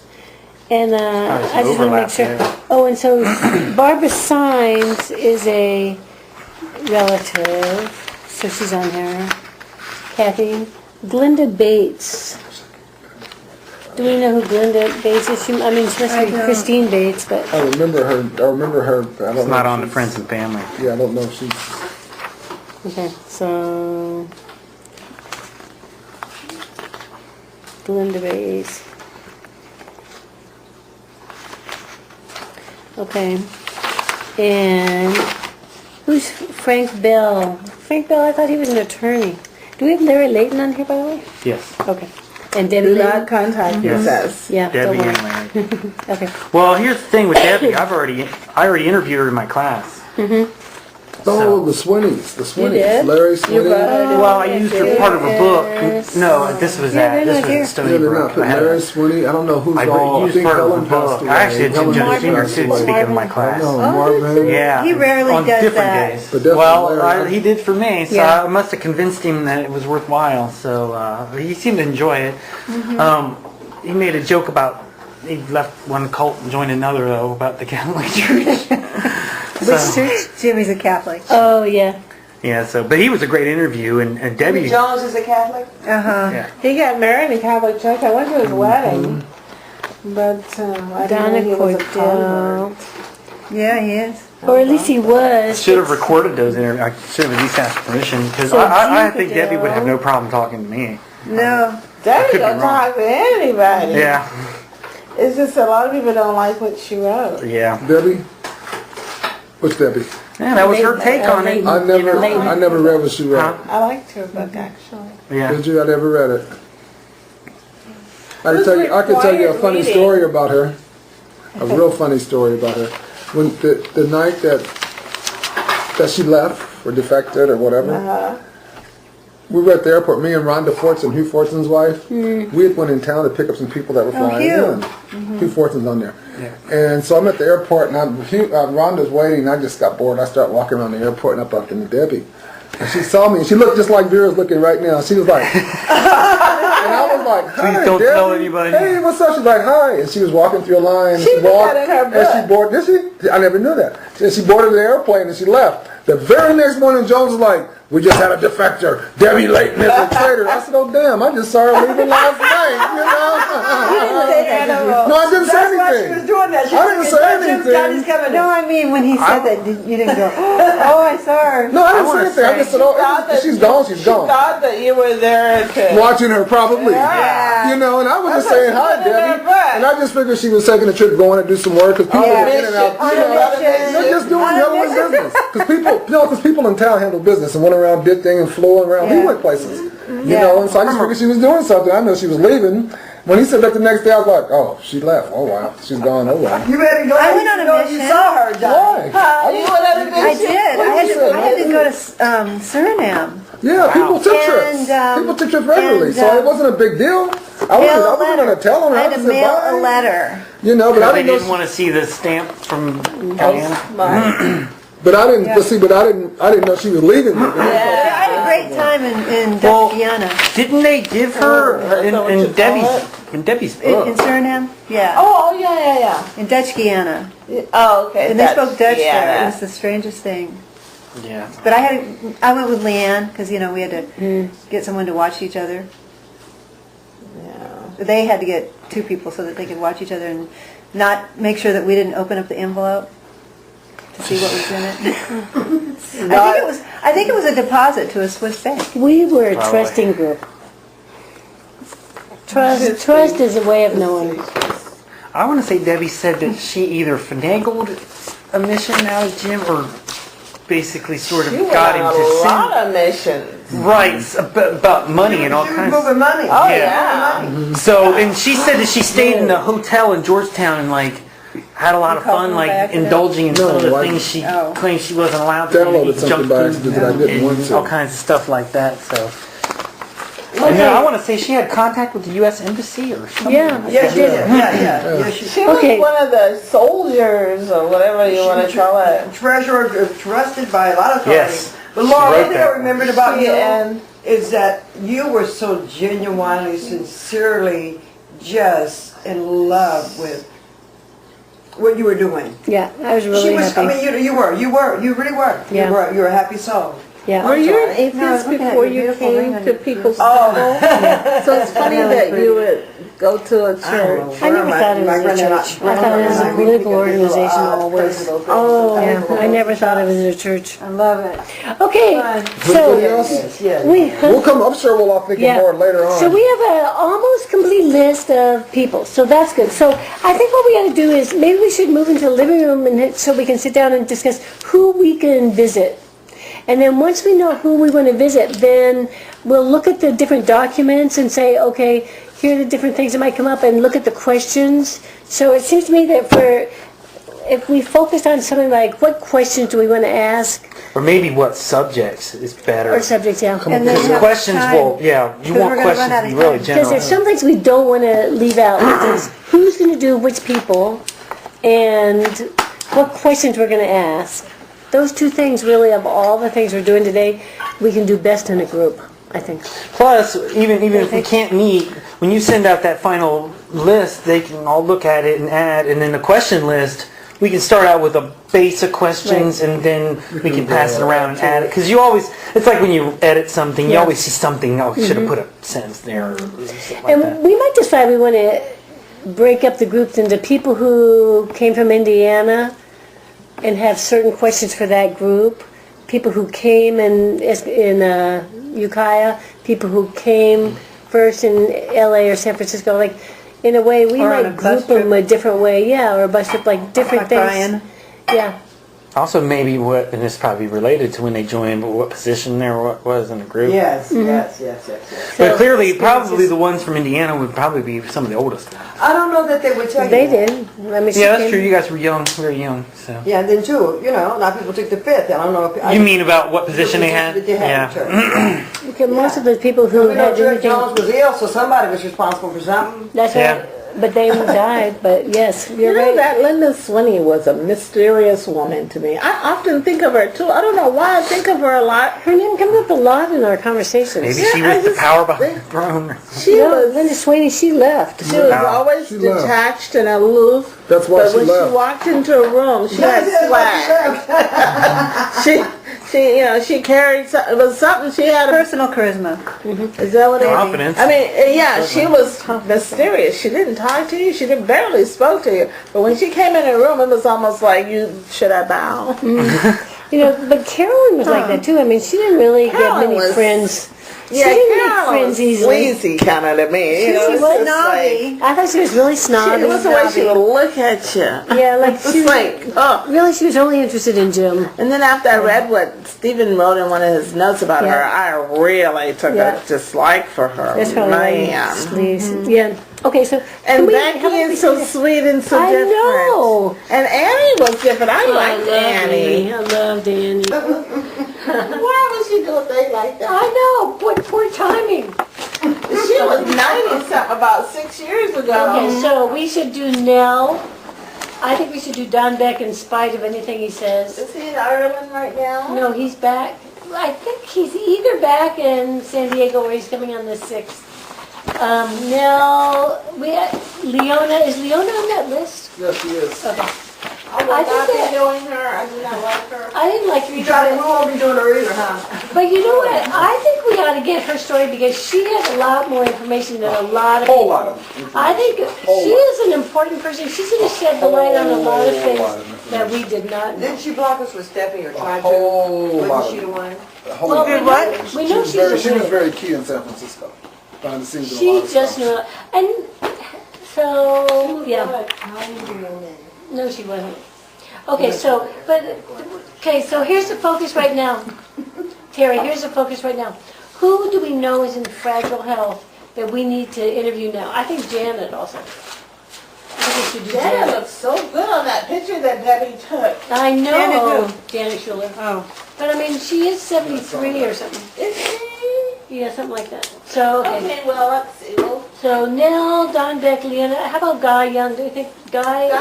Guy, he is dating and doing real good. Yeah, he's our keep. He just. But I we talked can to still guys. interview him. I saw Guy last I year? talked to him last night. I went He up sent me a there. book. Another one of his poems got published in that book. Did he tell you? And it got published in the book, The Best Poems. He sent me this yesterday. But That's anyway, cute. he's doing How nice. okay. Let's Yeah, that's see. cool.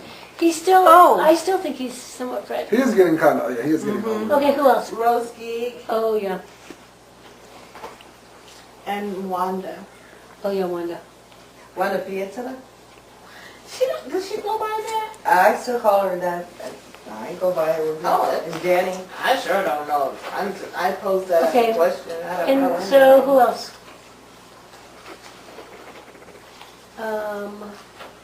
Are you familiar with Eber and Wine? Eber and Wine publishing Best Poets of 2013. His poem Whoa! got put in the book. He loaned it to me. How nice. Wow. Can you email me that poem? He got in another book too, earlier. Huh. Okay, Wait, who Johnny else? Clayboy ain't on here. Yes, no, we added him. Oh, her. Oh. Yeah. Okay, who else?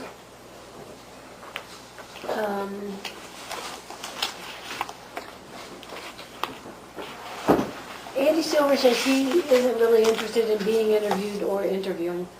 Really? Too bad. Because he's busy. Oh, he's busy. As we said, I mean, I thought that was surprising too. See, that's where maybe later on, if we get funding, where you give somebody compensate them for their hours of time. All right, well, How I'm about waiting Chris then. Keiss? How about Chris Keiss? Where does she live? She lives in the Windward Islands. I'll go. Where's gonna put you under that category? Any travel law? Vacations, Lori. You know what? We should go down and do Guyana. We should go to the Windward Islands, see Chris, figure out some excuse to go to Barbados, and then go Another to excuse to go to the other little Guyana. islands. Yeah. See, there's where you take the video camera. Yeah. Yeah. I'm going there in 2016, Where?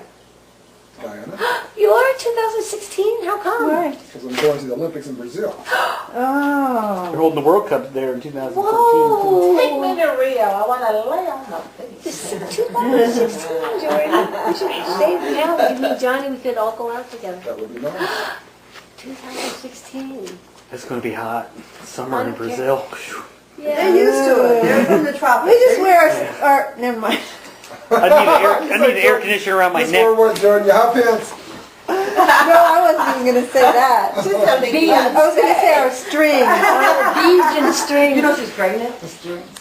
They had that on the thing. Who's That's pregnant? what they will Beyonce again. But anyway, come on now, let's focus. Get on us, Laura, get on us. Okay. All right. So who else do we need to interview first? And I think we ought to get people who are fragile, older, and also people who might decide later on not to talk to us. Yeah. Yeah, and that's what I was just going to say, that are willing, because, you know, Jimbo. we shouldn't be discouraged till our first ones. We should be off to the start. That's right, because we have a lot to learn, and we want to practice on the people who are easier on us. I would love to see Jimbo. Yeah. What You know about what? Walter? I have a soft spot for him, too. Me too. I love I Jimbo. just thought he was just not treated so well. I thought that was just horrific, that whole situation with Edith and Harold. Oh my God. That started What in happened? Redwood Valley back in the day. Back for focus, please. Now, come on, who's going to get Jimbo? Okay. Is Don Beck in Crushable Hill? I put Don Beck down. Yeah. But Mac and I might do Don Beck. So, okay, so who else?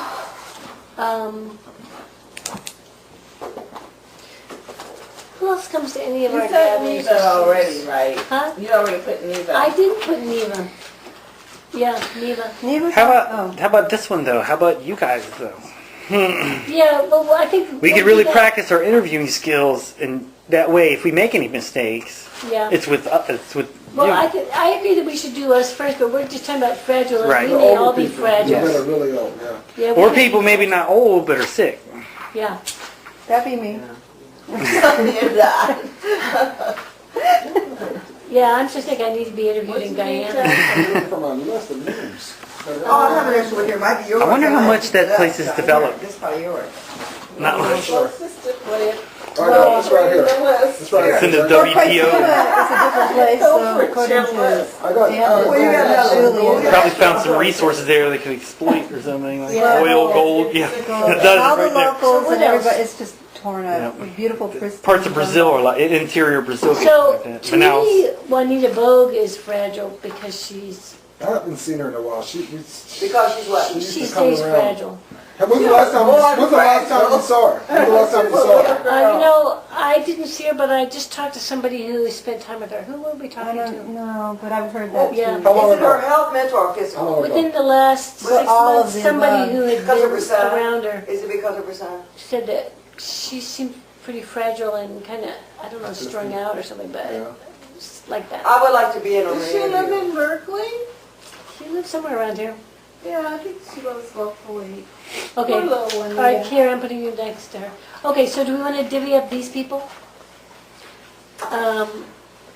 Janet Schuler, I'm going to see her in October. Because I'm Okay, going who to else on the Pennsylvania. list? So we have Nell, Don Beck, Leona, Janet Schuler, Guy Young, Rose Geig, Wanda Pietla, Jim Bogue, Neva, and Juanita. But I mean, I know there are lots more. Well, didn't you say you want to do Just approximately 10 to 15 over the summer? So Yeah. maybe we should try to shoot at least for 10. Well, these are the we may not hard get them ones, all. so we may not get all these people anyway. But like Guy Young, he'd be easy to do. Don't you want to do him, Johnny? Sure. I want to do Wanda. Or are you too close? I don't know. That's why we should do I it. don't think- I don't- Well, you're close to. You want to do it with me? Because you know Sure. that. He would feel comfortable around. I think the bigger issue is not being too close, or it's probably any contentious relation. I prefer to people have somewhat of a close Yeah, relationship. that makes sense. I just thought some things might be overlooked. Yeah, The questions will keep you focused. yeah, I think that'll be a good thing And too. in a way, these people are mostly, they're people we see every year Right, anyway. so that's good. The ones who aren't are the ones we're going to have to figure out who needs to come And in. it'll make you less nervous as an interviewer. Yeah. Okay, so who else? So I'm going to figure out somebody to go to Chicago. So Nell is in Indiana. Boy, when I interview Guy, that's going to be a lot of crying going on. What? For both of With you. Guy. For both of you. I don't know about me, but with Guy, because he is really, Yeah. he really touches him deep. The same with Wanda. The same with I know Wanda. about that. Yep. And Okay. Juanita is going to be fragile. Yeah, we might need to put tissues on the list of Oh, things. definitely. Yeah, tissues and microphones. Tissues and Record, yeah, Recorders. audio recorders. And batteries, lots of batteries. Wine. For Guy. No peace pipes. Hey, sometimes if you know somebody who like opens up a little bit after a glass of wine. No, he needs wine after. Oh, okay, yeah. Okay, who Either else? way. So Johnny and Jordan are going to do Guy, and Jordan, you said you want to do Jimbo. So Johnny, so are you guys going to team up sometimes? And I can do, work with Gordon, whenever you like. Well, yeah, we can work together. That's Okay. no problem. I would like to do Neva. okay. Oh, wow. Wow, that's interesting. You know, Mickey goes up to see Neva sometimes. But she's not an interviewer though yet, unless you guys can convince her. Yeah, yes, that's a good point, Teresa. I don't know if Mickey would commit to doing it. But maybe Laura, you can talk her into it. You know, I don't Mickey really have would be much good. contact with Mickey. Well, I we do. do. We I do all do. the time. All of us do. And I see her all the time. I Yeah. just saw her last week, as a matter of fact. Oh, you did? Okay, so She let's came do to this. Regina and Sons track meet. But she doesn't like to, she doesn't really get involved in a whole lot of anything. It depends on how she's approached, Johnny. I think you can approach her. I Okay. think she'd get it from you. I mean, I'll put it this way. If we were going to all get together and give a picnic, she'd come. Yeah. You see her at my house all the time. Yeah, she'd come. But if you did, but to do Oh, she interview people, does. I don't know if She she'd loves do it. coming You'd have to ask her Let's and just, see. yeah. Plus, if you guys are having 35th anniversary reunion, that may be a place to do a She would agree few. to be interviewed. She would agree to be interviewed. I just know she'd want to spend her time going around talking to people and rehashing this. Well, then maybe what you should do is One-on-one. interview her first, Oh, I'll talk to her. What and then sounds good, say, so now would you like to go interview Neva? yeah. We could do that. You know what I mean? She Like, probably would be very willing Excellent. to do that, even if that was the only one she did, because, Yeah. She's close to me, but yeah. She's Yeah, we don't- very close to Neva. We don't need extra interviewers to do 10 million interviews themselves. Just one or two is going to quickly Oh, snowball yeah. into a complete Okay, so sample. who's going to do Mickey? Mickey? Touche. Remember, you're going to start with her. You're going to start interviewing her, and then say, okay, now you're ready to go interview We can ask her Neva. if she wants to be interviewed. Yeah. I think she'd be fine because I asked her questions already Well, ask her, Joe. when I had to go to Philadelphia, or not Philadelphia, Oh, yeah. Pennsylvania, Yeah. and I wanted to have other people's perspectives when I did the Okay, well, talk. then Jordan and I can Same interview reason you. I Okay. didn't know. Okay? Okay. Okay, so who are some other people we're thinking of getting interviews? Debbie Curtin said she would like to do it. Well, I'm glad. Let her do her mama. Reynolds is going to be a... That's an old black lady's turn. Wait, didn't Leslie want to interview? Yes, and so Leslie, Where is Leslie? You know She was on Skype. So who's she near? What? you know, right now she's not, but you know, she travels around. She could do the Ohio interview. Yeah, she might be able to do it with Janet. What time? And I gotta call you, remember? I'm gonna call you. Or to Chicago. You fly real quick from Boston to Chicago. Yeah. It's like a 2-hour Okay, flight. guys, focus. She's so into my little baby. She gonna smack me. We're all rummy now. Okay, so who else are we going to get to be partners with us? Vicky, Debbie Curtin, Leslie, or interviewers. I'm going to get Kathy Barber and Hill or High Water. I Because, sure think she you would know, be excellent. I know. I think Johnny should approach my brother, older brother Jim. I really do. Because I think Jim would be Is he a excellent. time constrictor?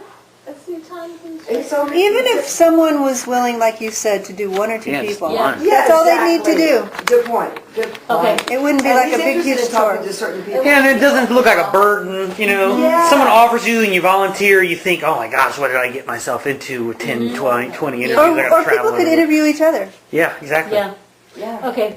So, Vicky, Debbie Curtin, Leslie, Kathy Barber, Jim Cobb. I think Gary Lambrev would be good. Now this is interviewers, right? Yeah, because I mean, he could interview Liz. He could interview. Yeah, there's another Claire, list we need to. He could interview. I think you're Alan. right. I think that'll be excellent pairing. Because you gotta feel the people Yeah. that you're talking to. That's right. In order to Yes. get them to open up. Yeah. Plus, it helps with you guys don't have to do extensive pre-interview research. Claire The should way, be on that list. like I would have to read everybody's yeah. biographical history, read 5 or 6 more books, that type of stuff. So you guys are valuable resources. So I want to interview Wanda. Please put my name by Wanda. Yeah, I did. She and I talk all Yeah. the time. Who And she's else? very proud of her right now. Yeah. Well, we should interview Lena. Oh yeah, Lena. I'll do Lena also. Okay. Well, dang. We can do it together. Even though you two are partners, we can always switch up too. To go to Yeah. It's not rare. Yeah. I'm just kidding. I just felt led to say that. is there going to be? Are you guys going to meet on November 18th? Always. We've done Okay. it every year. So that's all. That's probably good, if not to do interviews, to set them up. Certainly. Yeah. My problem is that, the 18th is on a Monday, Yes, you so have. I'd have to come for a Friday. Maybe we could do interviews this Saturday and Sunday. You look healthier. For the 18th The this year. 17th. Do it on the 17th. On Saturday and Sunday. Okay, so who else? I think you're right. So you feel like, because I am. Surrender, except you are. Okay, who else? I'm gonna change chairs. I'm gonna be always talking to her. Okay, I'm sorry. I'm gonna get Yeah. focused by you.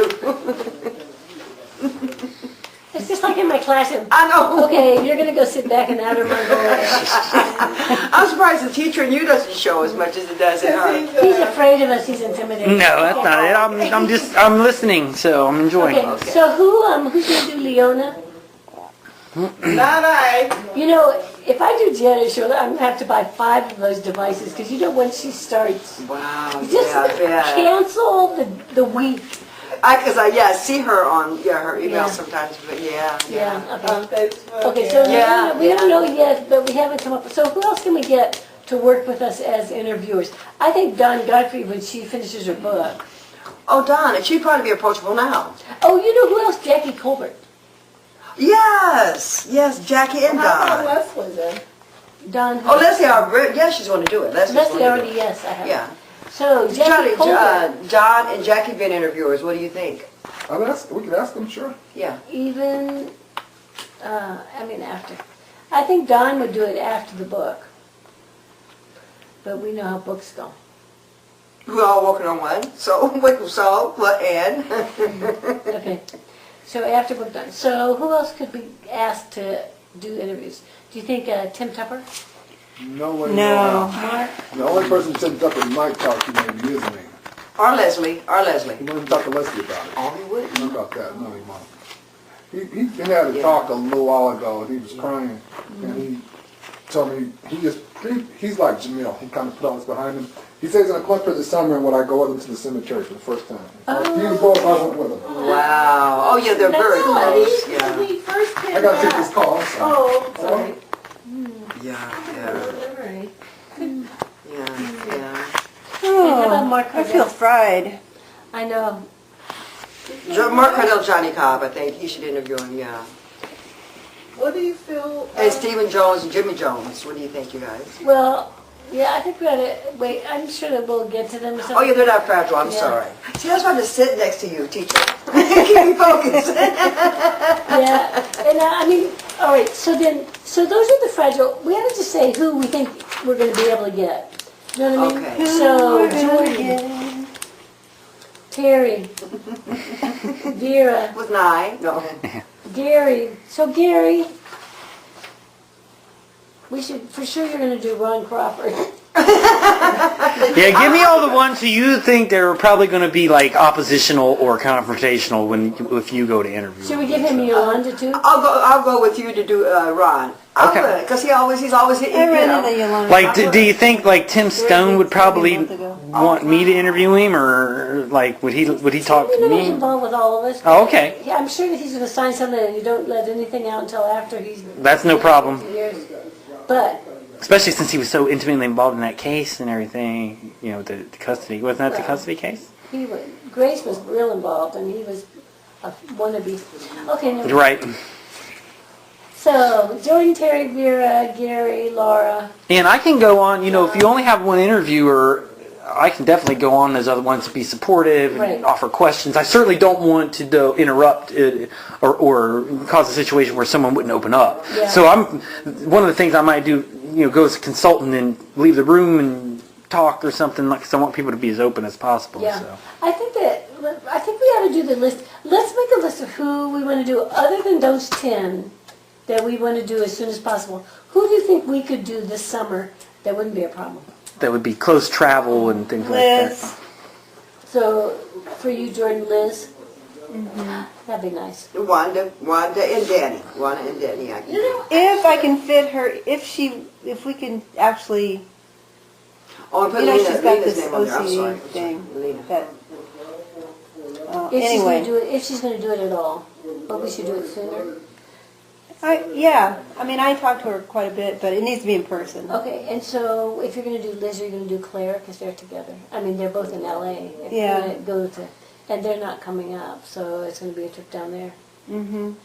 Is anybody else in LA? I might be going down there next month. Oh, good.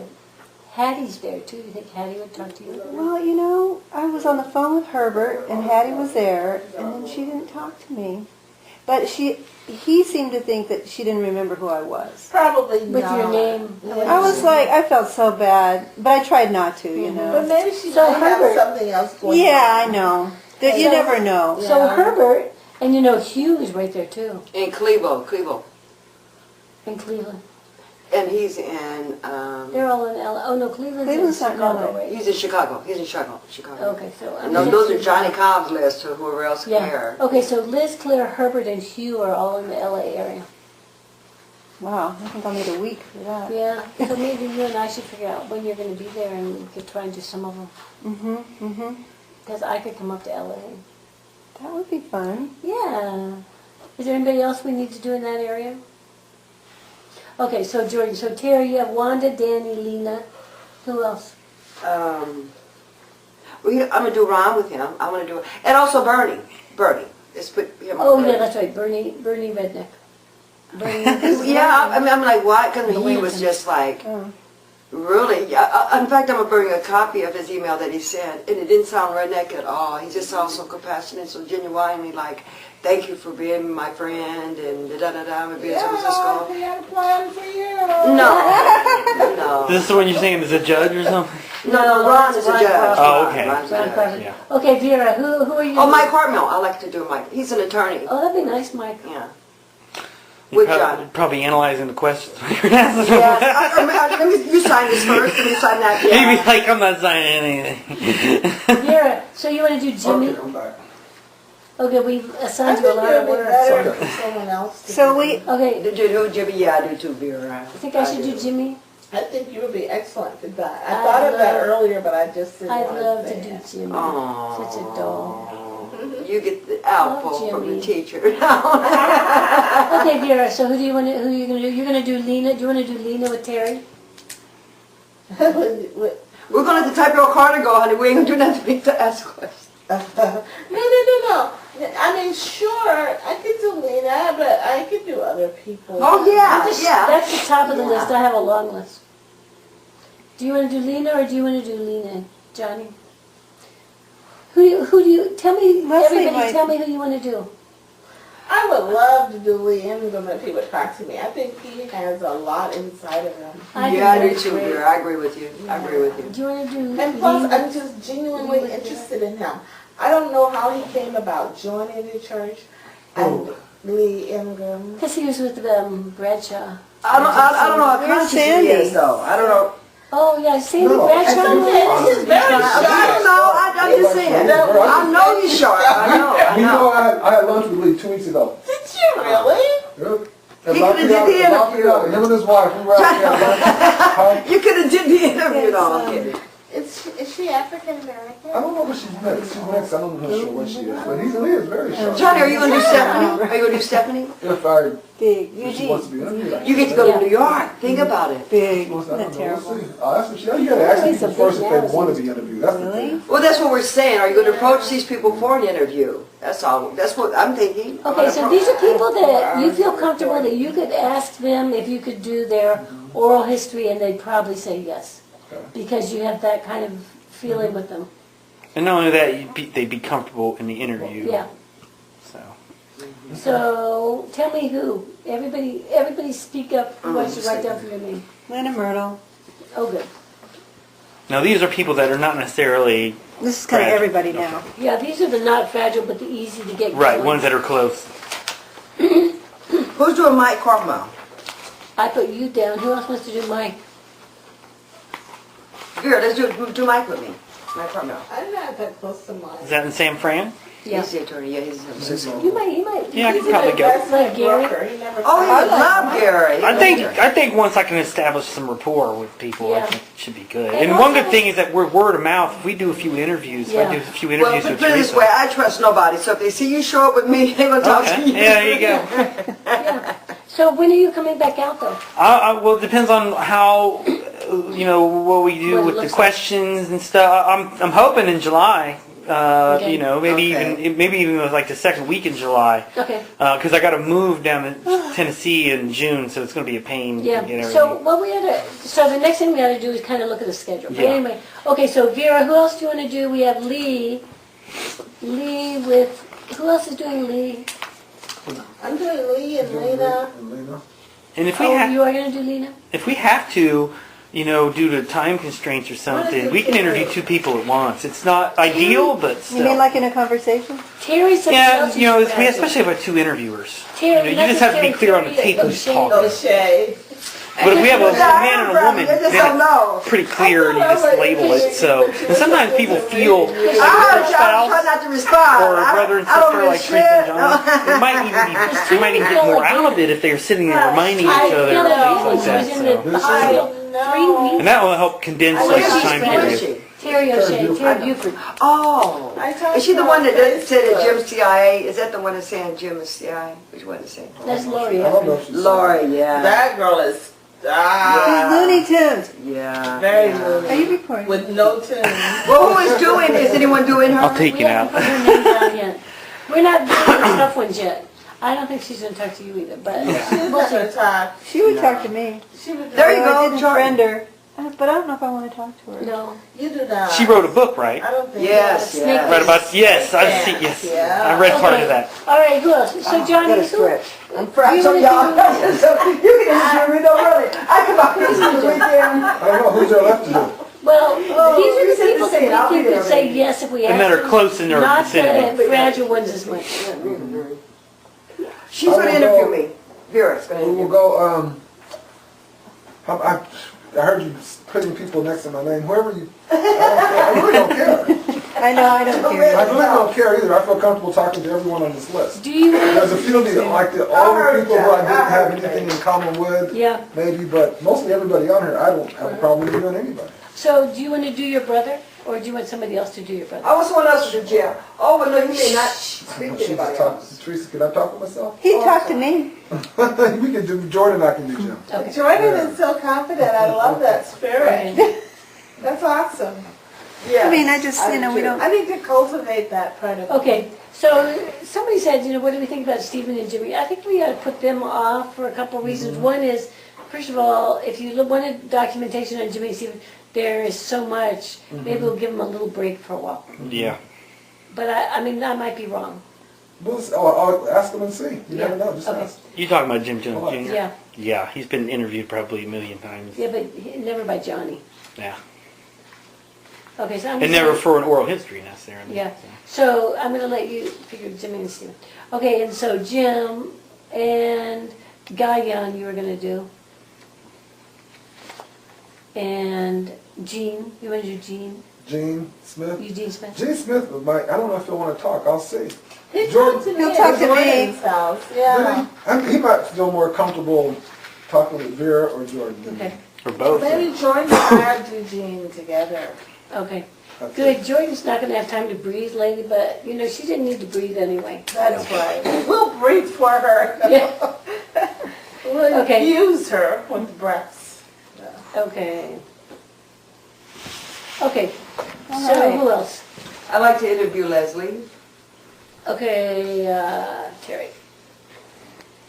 So it might be that Leslie's not coming out until the anniversary, but we don't know. Sometimes she comes out because her family's in Sacramento.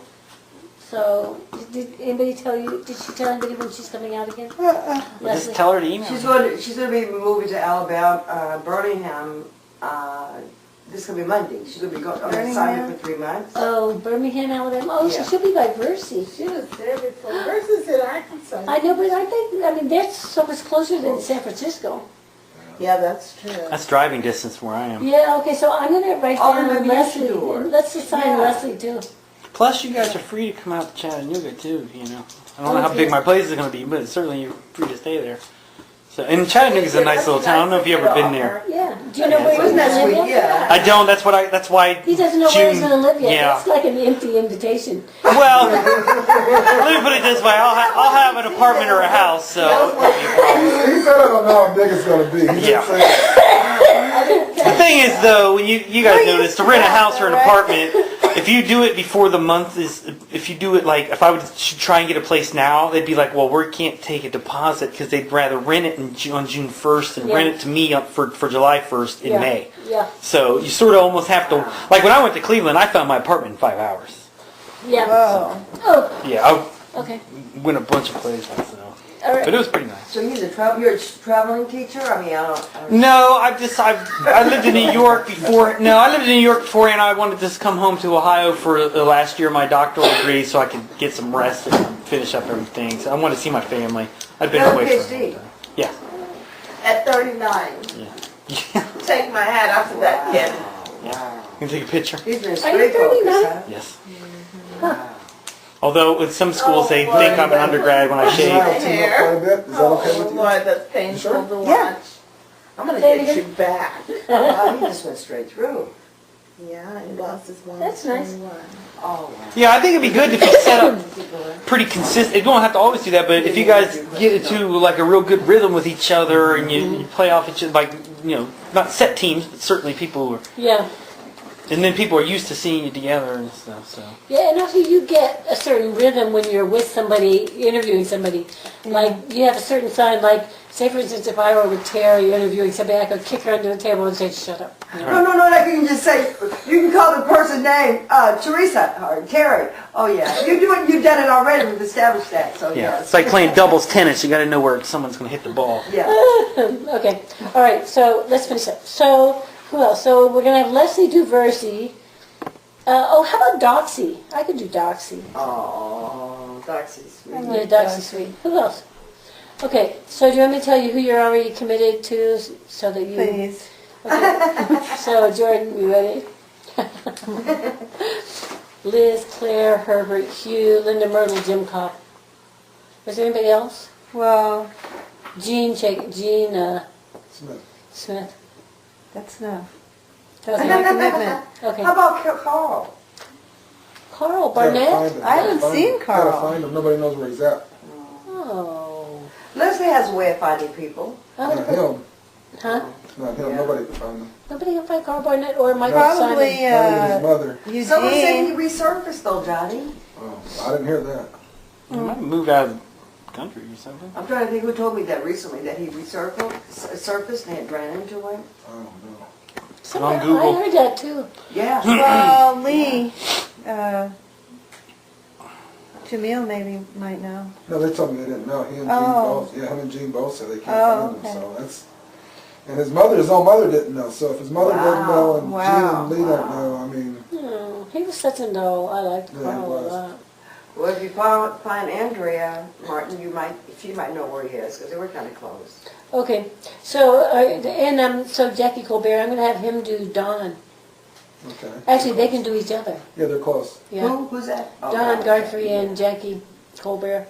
Leslie's very close to Jackie too. Yeah, but Leslie's not going to be near. They live in Atlanta, right? Yeah. Atlanta, yeah. Okay. So anyway, Terry, I have Wanda, Danny, Lena, Bernie Blanton, Mike Carmel, Leslie, and also you were going to do Ron Crawford, weren't you? With him. Yeah. Yeah. No, that's in San Francisco, right? He's actually in San Luis Obispo, but That's not too far. it's not too far. It's You could fly him to San Jose or something. You can No. drive from San. It's about an hour drive from San Jose. You don't mind renting is a it an car. hour? That's all. My time, yeah, Yeah, it's St. not that much. Lucie I used, just my goes- daughter was going to UC Santa Barbara, Yeah, it's on the so we coast. used to drive that way back and forth a lot. Yeah. Believe it or not, Kerouac used to live there at one point. So. Okay, so, and Vera, she tried to run away, but I still got her. Jean, Lena, Terry. This, Vera, which You person? do it, Lena. She can read your list. Jean, Lena, Terry. Is this Terry you're talking about? Not Terry Buford or Terry Buford? Well, I was. Where does Terry live in New York? Boston. She lives in Boston. But she might come out for the anniversary. I would like to interview her, You would? but Okay. I was talking about her. Okay. Terry Cobb. I'm gonna torment her a little bit. Oh, good. Yeah. And you're gonna interview That would be someone. good practice. That would be the interview. Let me do all my interviews because he will be my last one. Who's that? Who's that? Who's that? Mark Crawford. Okay, good. And then Gary, you have Mike Carmel with Terry. Mhm. Ron Crawford, Tim Stone, Bernie Blanton, so far. And I have Jimmy Ingram, Nell, Janet, Doxy, Terry Buford. Who else? I might do Don Would Beck. you do Debbie Blakey with me? Leighton. Blayton. Debbie Layton. Will you You do talking about Debbie me? Layton? You. Yeah, no problem. Okay. You mean Leighton, right? Layton, Yeah. yeah, Layton. But you know her brother Larry, I don't feel comfortable at all, so you can do him on your own. If, I mean, Okay. that's You what- know, I'll- he's not doing interviews right now. Okay. Well, I mean, it wouldn't hurt to ask Debbie, at the end of the interview. Yeah, that's, you know what, So what do you however think? it feels. If it feels like an ice cube, you won't go there. Right. If it feels like hot tea. Well, the one good thing is that I don't know if Debbie will remember that she spoke in my class, but I'll at least remind sure her. she'll remember. Yeah. I'm sure she'll remember. Okay, Yes, and I do. Johnny, I have like all these empty spaces for you to tell me who you want to do. I have, you're going to ask Jimmy and Steven in case they want to do it. But no pressure, because really, we could also wait. Oh, look at this. Now she's getting me back. I hate that when she Feels does. good. Feels Okay. I just love your smooth, assertive honesty here. So, Jim Cobb, Guy, who wants to do Grace? Grace would be a great one to do an oral interview. Johnny, let's do it together. Well, the thing Do we about do it I'm is seeing she's that you going got through me so on so much far. right now. I She still is want- going through a lot right now. Yeah, I mean, we're talking about 6 months from now. Yeah, Oh, Johnny. okay. But it is, Usually, okay, I let's think go you're back right. to her, Go because back. she might have a whole year of stuff to deal Yeah. with by the time Okay, something so I happens. have Jim Cobb, Guy Yeah. Young so Yeah. far. Yeah, really. Jim Her Cobb, Guy Young. husband's sick. I wish you could do sorry. Dawn. I wish you could do Dawn. Don Godfrey? I could. She might come out for the Memorial this year. Jackie's coming, Jackie's Jackie's coming. Culbert's coming in July, he said. I think end of He June or was July. going Who to try does he to. stay with Yeah. when he comes? Is he a He family stays here? with me. He's getting Johnny. Oh, that's nice. See, you two could knock out a lot of these. We could. Okay, yeah. All right.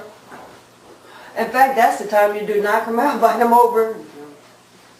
So you could do him, he could do you, and then Who's you gonna could do go on and Jackie? get Jim, Guy Young. Who else?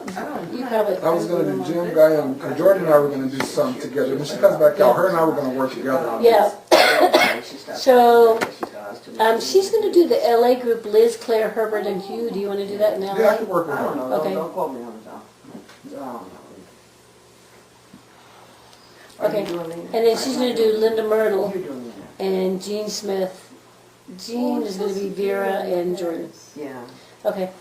And, Are you going? I know this. Are you going to be able to send us a copy of that? yeah, yeah. I'm going to do everything I'm doing here. Everything I'm doing here, I'm going to make in the So the file. updated list, and then Yeah. okay. What I'm going to do with the names is I'm going to just say, okay, you got this list. We added these 22 names, and I'm just going to send you the new ones Okay. that we added. And then we'll just. Okay. Okay. And so, who else do we think we could interview easily? So I'm going to do Jimmy Ingram, Nell, Janet, Doxy, Terry Buford, Don Beck, Debbie. Who else is in San Francisco? These mostly are not in San Francisco because Nell's in Indiana and Janet's in Ohio and Terry Buford's in Boston and Don Beck. I'm making a suggestion. When you approach these people to interview them, and they should say, but you let them know this is a team of people that are doing the interviews. They may not feel comfortable with you, but they may give them the option. Would you rather do it with so and so? Just Right. in case they, you know. Well, we could just send them an email that says, Yeah. here's a list of interviewers that we have. Choose who you'd like. There you potentially." go. Yeah. I mean, we're assigning people, which is good, I think, and most of them probably won't have any problem with who we assign. But certainly for people who are maybe uncertain of how they're going to react. I think that's a very good idea. Do I get 8 for the day, too? I didn't make it through. You get a star. I only got all the chairs. Plus, with extra stickers and stars. Okay. Good, you keep that one. Remember the Good, scratch and keep that. sniff, the sniff stickers? Yeah. I told Jordan. Sorry. Skittering away. That's so Okay, funny. good. So, oh, and then Kathy Barber. See, She needs to be interviewed. she does. Kathy Barber. I'm about to have a list of questions, though, because Yeah. some people I don't even know how to get them to begin. Okay, do we want to look at the questions All now? right, let's look at Yeah, the let's words. do Yeah, there we go. Okay. Like I said, I took that and I took what Mac had and added a bunch. Okay, and in my We're going to packet- change them, On obviously. page 26 in my packet, I You listed said, the questions too. So, page 26, yeah. We don't have no area we can go and Enjoy. Opening objectives. Huh? No, I'm on page 26 of that packet. This is Oh. questions. That's from him, yeah. That's from Gary. Gary, Where That's you stuff I at? added on there. I was on page 26, but Gary added some other questions in that packet he handed out. Well, you've got this one. 25 to 26. Who in your family became involved with People Simple? Is that where you are? Yeah, that's where I. Yeah, that's questions for the family, and then casual members, ex-members, and then on page, I guess what is it, 23 here, questions for members. Okay, 23. So we're starting at 23 then, right? Page Yeah. 23? Okay. Oh, that's right, it's backwards. I kept saying, why are they going from 28 to Yeah. 34? You got Max questions, right? And then here are copies of questions that I added to what Mac did. This was, I took this, and you can have a copy of this if you want, and pass that around. So are these Yeah, I think Vera did make copies of that. These are different questions. Well, I took Mac's questions for the members and then added to Max it. up here, his good But spot. how is that different No, from his this are in list? this folder. This is, well, I did not delete anything, so all these are still on here, but I moved them a little bit here, and you'll see I wrote on here. But I wanted to leave those up there because these are ones dealing with 23 through Guyana, and so I wanted people to look over those, because, that's a big part of the story that's Yeah. been told. And then this is the thing that Where are he, you at? Where are you at? What This it is the called? questions that Laura like this. printed out, and then the ones I Vera made. made copies of this page. Right, we got that. Yeah. Right. So those are Okay. added questions added on to what Mac had Okay. written on under members, questions for members. Because I Okay. figured we'll start with that, Yeah. and then we'll move to ex-members and Yeah, 'cause families, we're and really then only, these are only members that we just divided. and up then into. indirect people, like the one, what was it Jackie Spears? Is that her name? Who was at the airstrip? You'd probably want to interview her later on. I got it. I think Jim Cobb would be a good person to interview her, because he was with her. Yeah. Yeah, maybe. So yeah, like he may not want to be a part of it, but he might want to do a few. She's been pretty She's good about giving interviews to other. yeah. Yeah, she's always something. media She's always agencies, something, yeah. talking about something. Jackie Spear. All the time. She spoke at my son's graduation from the university. Wow. Yeah. Did she was talk about- Very good. Did she talk about Jonestown? No. What was she there to speak about? Just her career? I just talked to the graduates and tell them about how they can do things to fix society. It was a social, Because of her involvement with Ryan, probably. right? Yeah. His actions. Yeah. It was really well done, and I was very happy that it was somebody I knew. Sometimes the people are not relevant at all. Right. Yeah. These are some pretty good questions. Well, I tried to brainstorm there and see what, some of them we'll use, some of them we won't, some of them you use with certain people, other people. So probably have to change the wording a little bit. The one thing with the oral history, we have to speak the questions, but feel free to, I don't have no problem with giving a list of questions to the interviewee Me too. beforehand. I think we ought to limit it to 10 though. I think we ought to Yeah, at least the list you're going to give them. Because really, or a list of subjects. That'll keep them focused when you go there. Instead of 12 hours, you might do 6. But you definitely want more questions than you need because you do not want to. Some people are one-word answer. You know. Well, then we'll have What did you think? I don't know. And you have to be able to know how to prod, and there's where your knowledge of these people is going to be helpful. So. the other thing though is, in a way, I would like to get some of the same information from everybody Yes. we interview.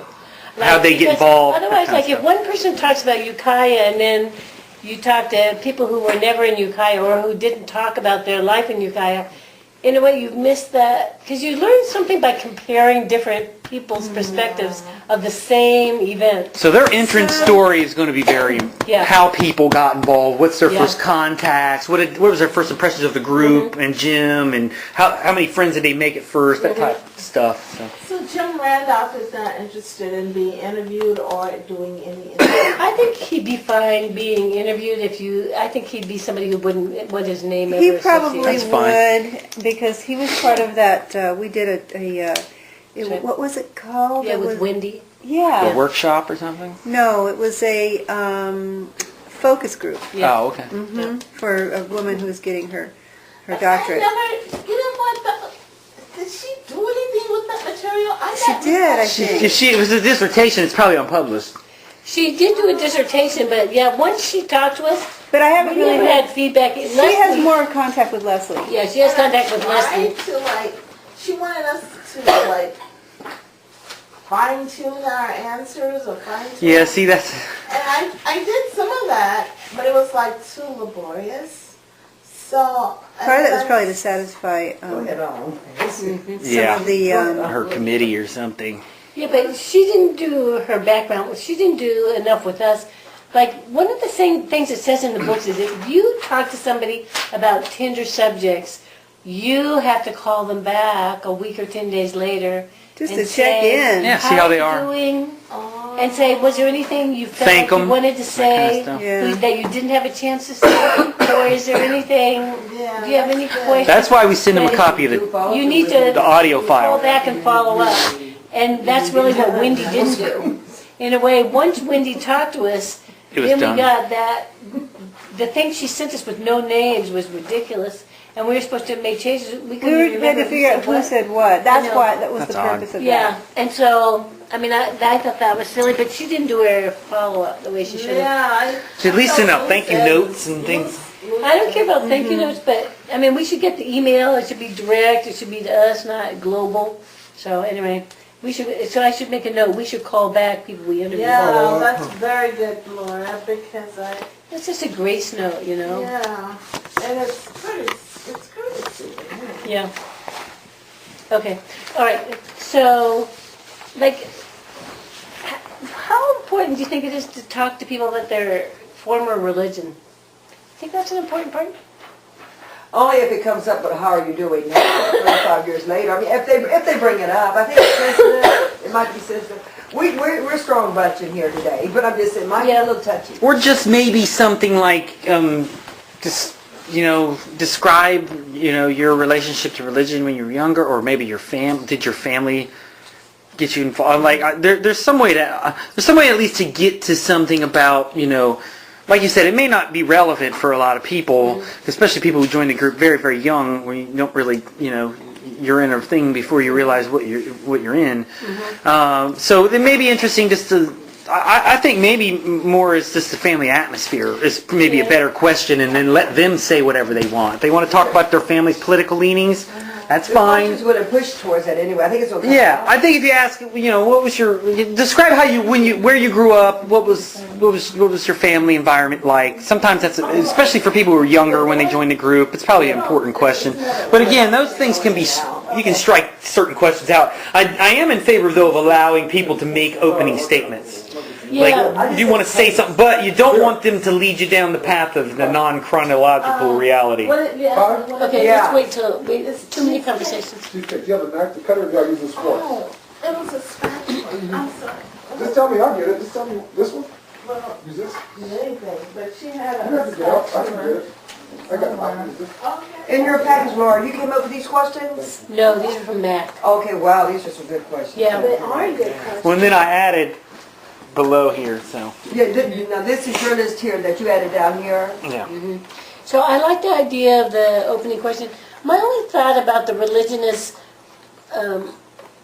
it's so easy for somebody who doesn't really want to talk about the hard things to go on and on about the religion. Yeah. It's like one of those questions that, of all the things, there's so much we want to get to. If you talk about religion in your early life, which, I mean, I don't know if that's a real essential part of the interview or not.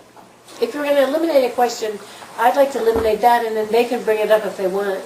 Sometimes it's good to ask some of these questions, though, just to get them used to being asked questions. Yeah, but look, there's so many other ones, like describe your family environment as a child and into your teens. That's going to be easier, and they might bring up religion or not during that. Yeah. Especially, I think that's an important question for those who joined very early, and this was a family thing, you know, like John and Teresa, you know. It's important, you know, because the People's Temple was part of their family. I like that question. Yeah. So maybe that would take care of all the ones below it, or a lot of them. That's what I was looking for. No, I don't see any harm in saying, were you in a formal religion before you Yeah. Because I get asked that. So, And that could be a quick answer, too. Yeah. Yes or no, What are basically. your earliest memories? So what are your early, but they say ask open-ended questions. So, because one of the things it said in one of the books was, if people are talking about a difficult topic, if you ask them an easy topic, they might just run out the clock on the easy topic so that there's not time for the other. Like, in other words, if we're going to talk, like, say for instance, if we talked to Winona about anything, if we asked her a question about religion, we would never, she'd never She'd shut go up. on with her You philosophy. Or have something. to develop skills, though, Yeah. to be able Yes, to Jesus. redirect the situation. You know, it's hard to get a word in edgewise. Oftentimes, people talk about periods, Yeah. and but I'm developing that because when you have kids, you have to develop That's that. right. And it's like you got to stop this rattling on at some point. They don't want to answer the real question. Well, when you number one, you get them agree to the interview. Yeah. Then you send them the questions Yeah. the day before. Then you, as an interviewer, before you go, you're going to let them know. You're going to communicate that. Now, I don't want you to feel we're under any time restraints. However, I would like to stay focused. I mean, you can somehow direct it to where they won't ramble. And when they do, then you just let them know you're not. And you can tell what's. Or you find one thing in that piece that relates to Direct People's it. Temple and go, I want to bring back to what you said earlier, and can you describe that in more Yes. detail? Yes. Yes. Okay. So, all right. So let's just see if there are any of these sentences we can eliminate. Like, I really like number 2 of yours, describe your environment. I think that's important. And Yeah, and that's a very open-ended yeah, question. and also I think, I'd like to say describe your family environment and politics, or, you know, or I got one down there. Describe any early political activity awareness you had as a child. we're at 2 Number 9, right number now. 9. Yeah, He just went to 9. yeah. Okay, so let's look at 3. What are your earliest memories of religion in your life? So you said add that. Well, I'm not, No, she's saying she might want to take that I out. would take that one I'll out. take that out. Yeah. Because Number 3. and then any time people can always bring religion in, but otherwise you've spent time on a question that may or may not have any impact. So I don't know. That's so. But Whenever you use the word also describe, that's pretty much like an That's essay. loaded. That's loaded. Yeah. That's Yeah. loaded. But you can say, And 5 words or less. No. Yeah. but yeah. I mean, you could still use that question, but you could just take out the describe and just say, tell me a little bit about To say how important. Yeah.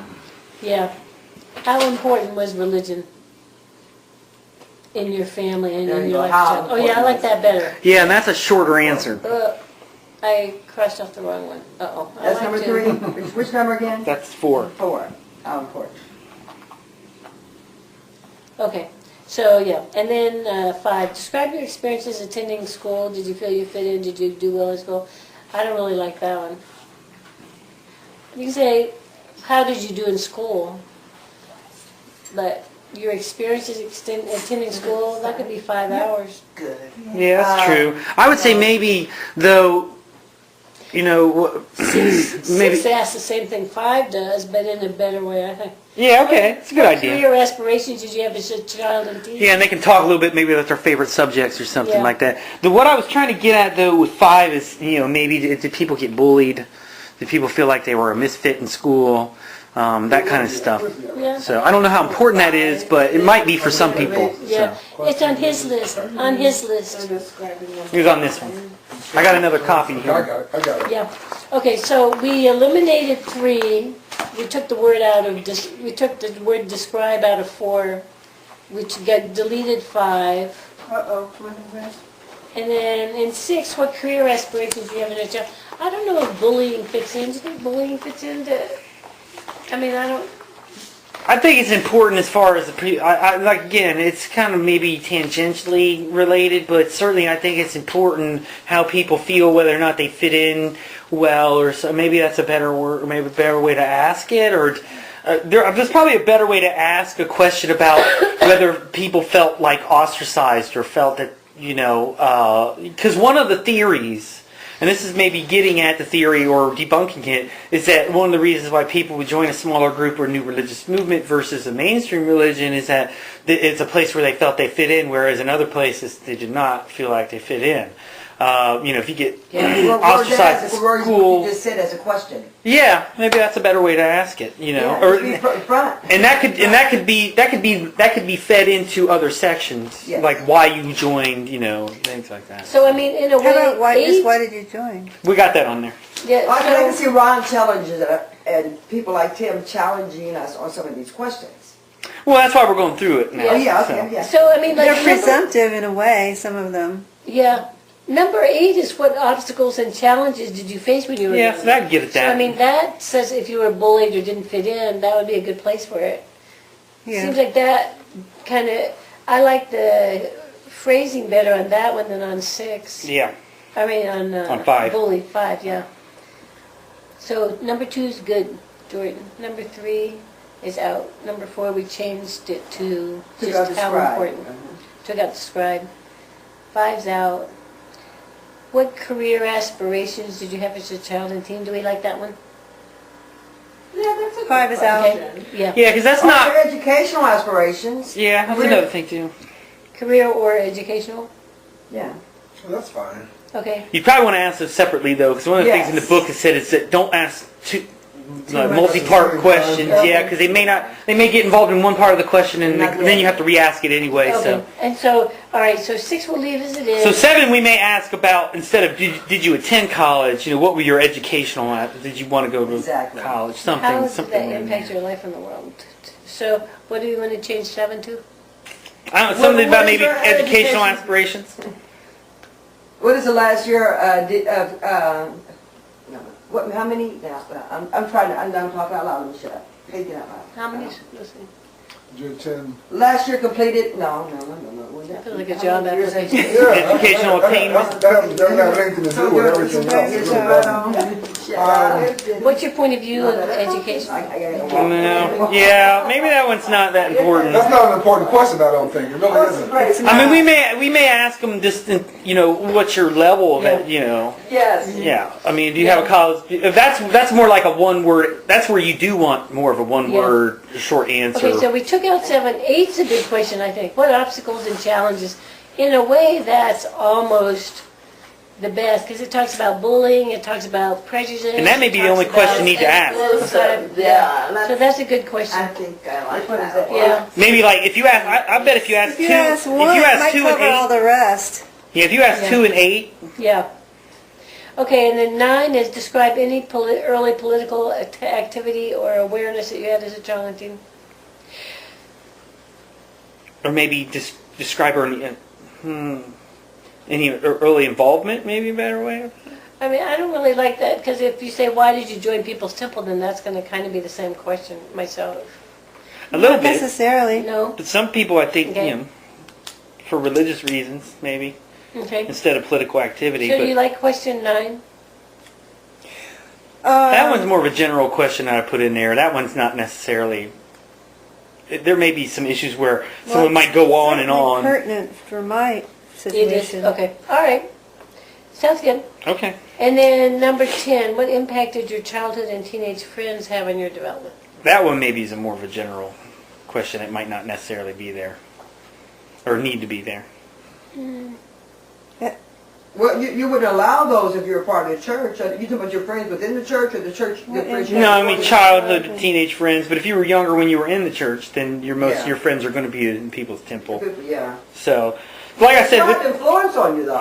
yeah, that's certainly it. You know, like I said, these first set of questions I are don't really know. just about getting background information, and they're not necessary. You know, more of these other ones are early involvement and on, and then we can talk about specific events for each person. And like I said, each one of these is going to change. Yeah. I don't think that most people are really aware of what. Yeah, they may not even be able to describe. Yeah. We usually were not really consciously aware of the impact that our childhood and teenage friends had on our development. Yeah. It's just not something we think about. But maybe that's why you'd want to ask. I'm not saying it might not be right for oral history, but that may be one of the reasons why you want to ask it is because people don't consciously think about it, and you want to make it. Anybody like that? But like I said, it may not be pertinent to what we're I'm doing. trying to think of how we could read.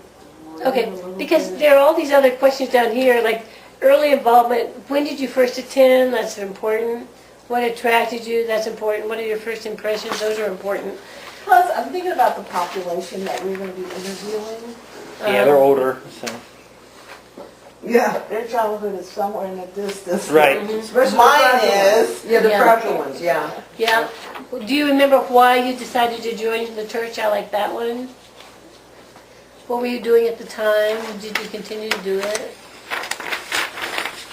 And that can be broken up into, you know, what was your family situation like when you joined? Were you in school when you joined? What kind of a job did you have? What kind of personal interest maybe that you had or political interest? Do we? So we like 1, 2, 3, 4. Do you like question 5? We may have to separate that out. I know. What do people think about besides? What were you doing at the time you joined? That's probably important. I think so. Yeah, I think if somebody quit their job, that's an important thing. Yeah. Okay. How did your family and friends react to your joining? Wow. That's probably good, don't you think? Yeah. Oh, yeah, that's a good one. Yeah. What were your responsibilities within the church? And that's going to be a big question. I think that, in Yeah, a those way, changed a after lot. that, we need to have one question to say, okay, what was your relationship and what kind of things did you do in the church? And that's going to be an opportunity for them to just Hopefully, start yeah, they and just go all the go. way through. So that should be like in the earlier part of the interview. Well, I mean, in a way, all the other questions about the temple. I don't know. What do you remember? Well, maybe about the 8. services? Maybe 8 could replace 7 to some. What was your life like? And then we could say, and then the follow-up question would be, well, what was your role? Yes. And what was your Yeah. responsibility? So Okay. 8 to 7. Right? Yeah. So take 7 out, and then 8, and maybe 8 and 9 can be together. What was your life like inside the church? Who do you remember best? Oh, no, that's Those are different. two I was different thinking, what do you think? What do you remember? Yeah, that was one. Who? I got that one off the Max list. Okay, who? Okay. What do you remember about the services? They were long. Long Long and and kind of hot. enthusiastic, singing and all that jazz. Or maybe a better question Getting is in what was trouble. I don't know if you asked it, but what did you find attractive or what did you like or dislike about the services or something like that? Well, What do you know, remember? So, I mean, if we have an hour and a half, No, did the length of the hours, the length of the meetings, was that agreeable Yeah. with you? Or no, now see, that's a loaded question. I know. Right, it is, but it you'd is. want more than just somebody saying, well, they were long and boring. Yeah, that's Yeah. true. Because some people were going to If they probably say say that, that. then what made it? What was going on that made it so long? Yeah, there you go. Yeah, so always be ready with these follow-up. Yeah, questions, but I mean, so that in a way that's really superficial. I like to get into the, you know, I would like to get into the deeper questions. So what- Not, you know, what color dress did you like What were wearing you- as a greeter? Yeah. Or maybe what impact did the sermons have on you? Better question? I don't know.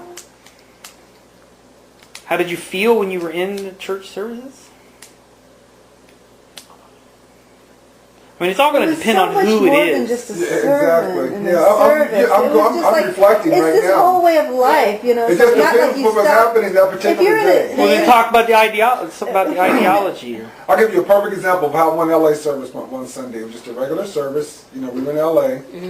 Remember those apartment buildings we bought adjacent to the church that Yeah. just slowly buying all the apartments up? Me, Jimmy Jones, Jackie Colbert, and John Gardner were in one of the apartments cleaning up, and we're getting dressed for church. At this time, we were like maybe 14, 13, 14. And the TV turned on the TV and cartoons were on. So we just started watching cartoons, and we kind of lost track of time, right? All of a sudden, Joe Wilson and somebody else was banging on the door, and he's like, "What's up? Jim was calling you guys up there on the floor. He wanted to see his black son, Jimmy Jones, and he wanted to see his friend John." He was one to introduce the LA crowd. You know how I do that once in a while? I have a black baby, and this is my adopted son, and you can't find you. And everybody's looking all over for you. So we took off running up there, scared to death, and we split up again, split up. Jimmy went in the back, I went in the side, Jackie came in the front, him and John Gardner. And we walked in, he's like, "So where were you," right? And we were kind of busted in public. And so to kind of take he changed the whole service, to take us being our center stage. He said, "Well, my kids aren't the only ones that mess up and this and that. How many of your kids in LA, kids are not getting good grades?" All kind of LA parents stood up. "My kid's messing up, father, my kid's messing up." Yeah. That whole service, that whole day in LA ended up being about people's kids in LA's kids who were messing up and getting in trouble. So when you ask what was happening in the service, it Right. just depended on that day. It really Right. did sometimes. That's right. And we ended up sitting down and like, "Shh, get out of that one." Yeah. But the whole service turned on that, and people start bringing up problems they were having at home in LA with their kids, cutting class. And that brings to mind that there were different kind of meetings too. There Right. were like the member Wednesday meetings, night. Yeah. and then there were the general weekend meetings. So they were just different. Each meeting, yeah, but he's always different. Yeah. I remember if Jim came out singing "Getting to Know You, Getting to Know All About You," it was going to be a better day. It was going to be a good day because he was in a good mood. Good He was mood. singing a He got frivolous a song, general- right? a good So it was job. like, you know, we were always reading Wore him. glasses. How It his was mood different. I think was. the only meetings that always went the way they were supposed to go were the Friday night quick meetings when we were headed to LA. Yeah. Because those were like quick 2-hour things because we had to board the buses and leave. So those were all pretty generic. Yeah. So Get a maybe, couple of offerings in, sing a song, and we got to leave. Yeah. But I know. so All maybe, about that. I don't know, something about the ideology, or I think one of the things I asked as well is what was your sort of weekly schedule like, and that's kind of a open doorway into them describing all kinds, and then leads to. I think most of what hopefully we'll get these as setup questions, and we're always going to have these follow-up questions, and that's where doing these practice interviews at first is going to be very helpful because you can see some of the holes that are going on. But I certainly want to hear about maybe certainly a lot about what activities took place and how people's involvement in that. So And those things changed with each person. Like, I mean, maybe to say in the early part of the church, if somebody was in Indiana, what was the activities like there? How did they change over time? That type of stuff. Yeah, in a way, but like just for this question, like number 10, I think we should say, instead of what do you remember about the services, what's a service that was particularly memorable for you? Either good or bad. Yeah. Because then, like, you Okay. can bring that one up. I might, bring up a different one, or, everybody will bring up a different, but from different perspectives. I think that would show. Mostly, you're going to remember the one that you were either on the floor or could identify with the person on the floor. Yeah. Like I remember when the person next to me was caught chewing gum with me, or something like I that. remember when little Joe died. Yeah. So, what do you remember? I remember when someone was stripped dead and then raised up again. Ravina. Yeah. Ravina. We had those in River Valley. Oh yeah, Hi, Ravina. that was so scary. Oh my God, and those were the days when I knew he could read my mind, or I felt like he could. So should we say, what service do you particularly remember, and why does that one stick That out? is so funny. It's just funny hearing everybody talk. I swear to God, I never thought he had powers. I never did. Well, I never ever did. I Maybe always it's just in case. Maybe it's because I stayed at his house a lot. I remember, what I remember most about him is that he used to like to watch Hogan's Heroes with us. He thought that was the funniest show in the world. And that laugh where he goes The high cackle, pitch. the cackle. Yeah. So we never really saw him as having. It's weird. We knew it was fake. I don't know. Well, you know what? I'm going to tell you a I funny don't know. story, though, because I believe he had a little bit of something, and he knew that, so he built on it, and just, you know, had us doing all them, collecting people's information and stuff. But this is back home in the backwoods of Alabama. My great-grandpa was a slave boy, and he lived forever because all my sisters and brothers remember him but me. But I remember his dog. He had a dog. He was blind. The dog's name was Ponto. He was white, and I was a toddler, but I remember that dog because I remember his fur. I used to ride him. He brought that dog's name up in a service. It gives me goosebumps. Yeah. It was something, he knew something. That's at weird some because time. you're not the only one that says, these stories.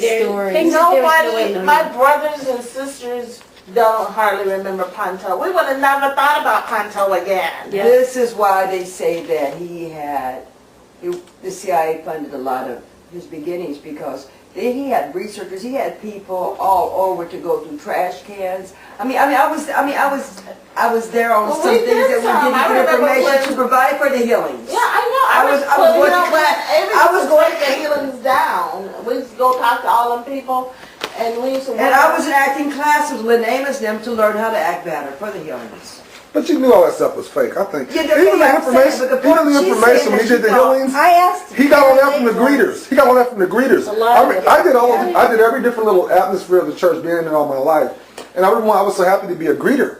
Because you didn't have to go into the service, and you sat Right. outside Take the name. and in the sun, and you get to, when new people came, you would greet them and sit down, and you'd have little cards, 3x5 cards. 3x5 cards, and you'd ask them all the pertinent information. What's your name? Oh, your uncle's name. How old are you? Where you're from? And then we thought we were just doing, something good to get people for greeting. And then through the course of the meeting, and you go into the healing process, he'd call their name and use one of your cards. You'd be like, oh my God, he's using my card. So I always saw through a lot of his stuff. More when you moved to LA, because Yeah. in Rio Hotel, it was Jan Wilsey at the door. And Right.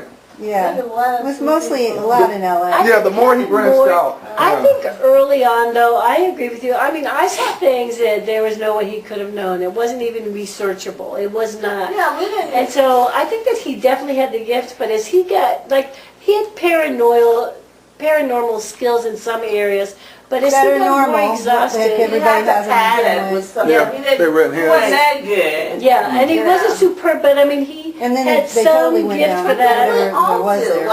But Yeah. you know, You when know, he would be in his study and he would go into another world. He was fascinated by Hitler. He would sit there, you guys, and I'm not kidding you, Johnny. He would read. He was an excellent student.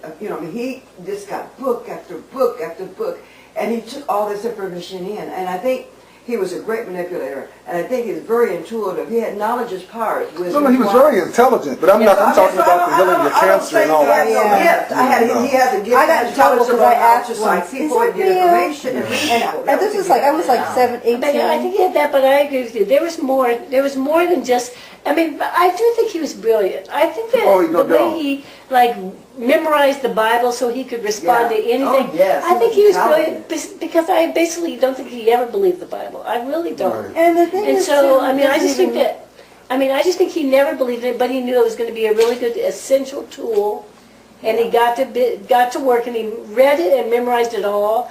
He was just really brilliant He was in very all the brilliant, ways you right. could plan for. Yeah. So I agree And totally just with because that. someone's brilliant doesn't mean they're all good. Exactly. Well, obviously, yeah. No, it's so Or all all bad. But the basics of it got our attention. The Ten Commandments, how can you argue with that? So whether you hate it or you don't like God or whatever, there's some things in the Bible that I live by and die by. Okay, so 11, community involvement. We That's again, what do you remember? From the community Oh, involvement. community Or memorable involvement. Oh. experiences with the community involvement. Or you can just ask, what kind of community involvement in projects were you involved in, or things like that. So instead, like 10, I changed to what service do you particularly remember? Why? And why? Yeah. What activities in the temple do you particularly remember? and why? Okay. So change those similar to 10. Yeah.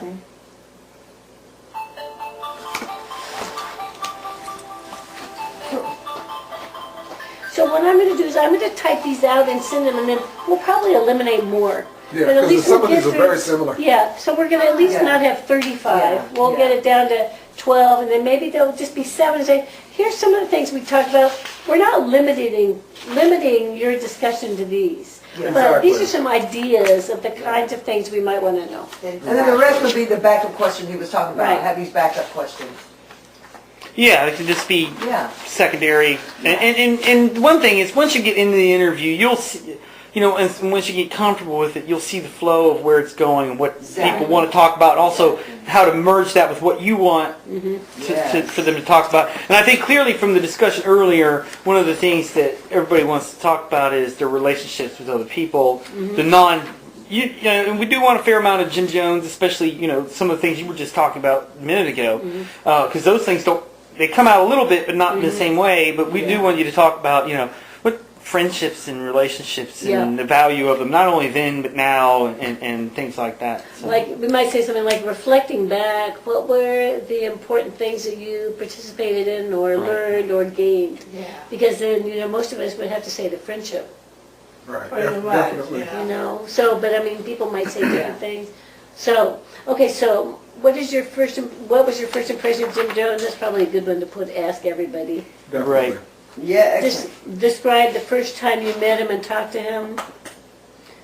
That's sort of almost a follow-up to that Yeah. that one. Still reading that? So I'm at 14 of his 14. list, yeah. But that's certainly, I think, an important question because that will help. And that will lead to other things because Yeah. once they start talking about the first time, Yeah. you know. And then how about this? Why do you think so many people were attracted to Jim Jones? I think that's kind of an offensive question because people don't consider being attracted to Jim Jones. I think attracted to People's Temple. Yeah, maybe the group is a better attracted one. to, I don't know about, what do you think about that? How about just the group? What To people was so simple, attracted? Yeah. to the church, to the group, whatever And you you would want to say call it. attracted or drawn to, or you like attracted to People's Attracted Temple? is okay, but I Not shouldn't attracted to say Jim his Jones. name. Yeah, not his name. Okay, Just to Just TT. change the PT. Okay, Because some people may say be close to Jim Jones. yeah, Right. You know? Yeah. right, right. And then 16, maybe a little. We discussed that a little What were bit. Jim's sermons like? Probably most answers would be as boring as some of the sermons. Yeah. Long. After the first 30 minutes, he could have And stopped. plus, in 10, we're asking about the sermons, you know, Yeah. the meetings and services. Yeah. Okay, how did your group role in the group change over time? That's probably good. Although, yeah, You may want to say in the early, you know, specifically early, you know, how did it change from the early days to over, you know. okay, I don't know. I don't mind that question. I don't like the next one though. How much time per week did you spend with the group?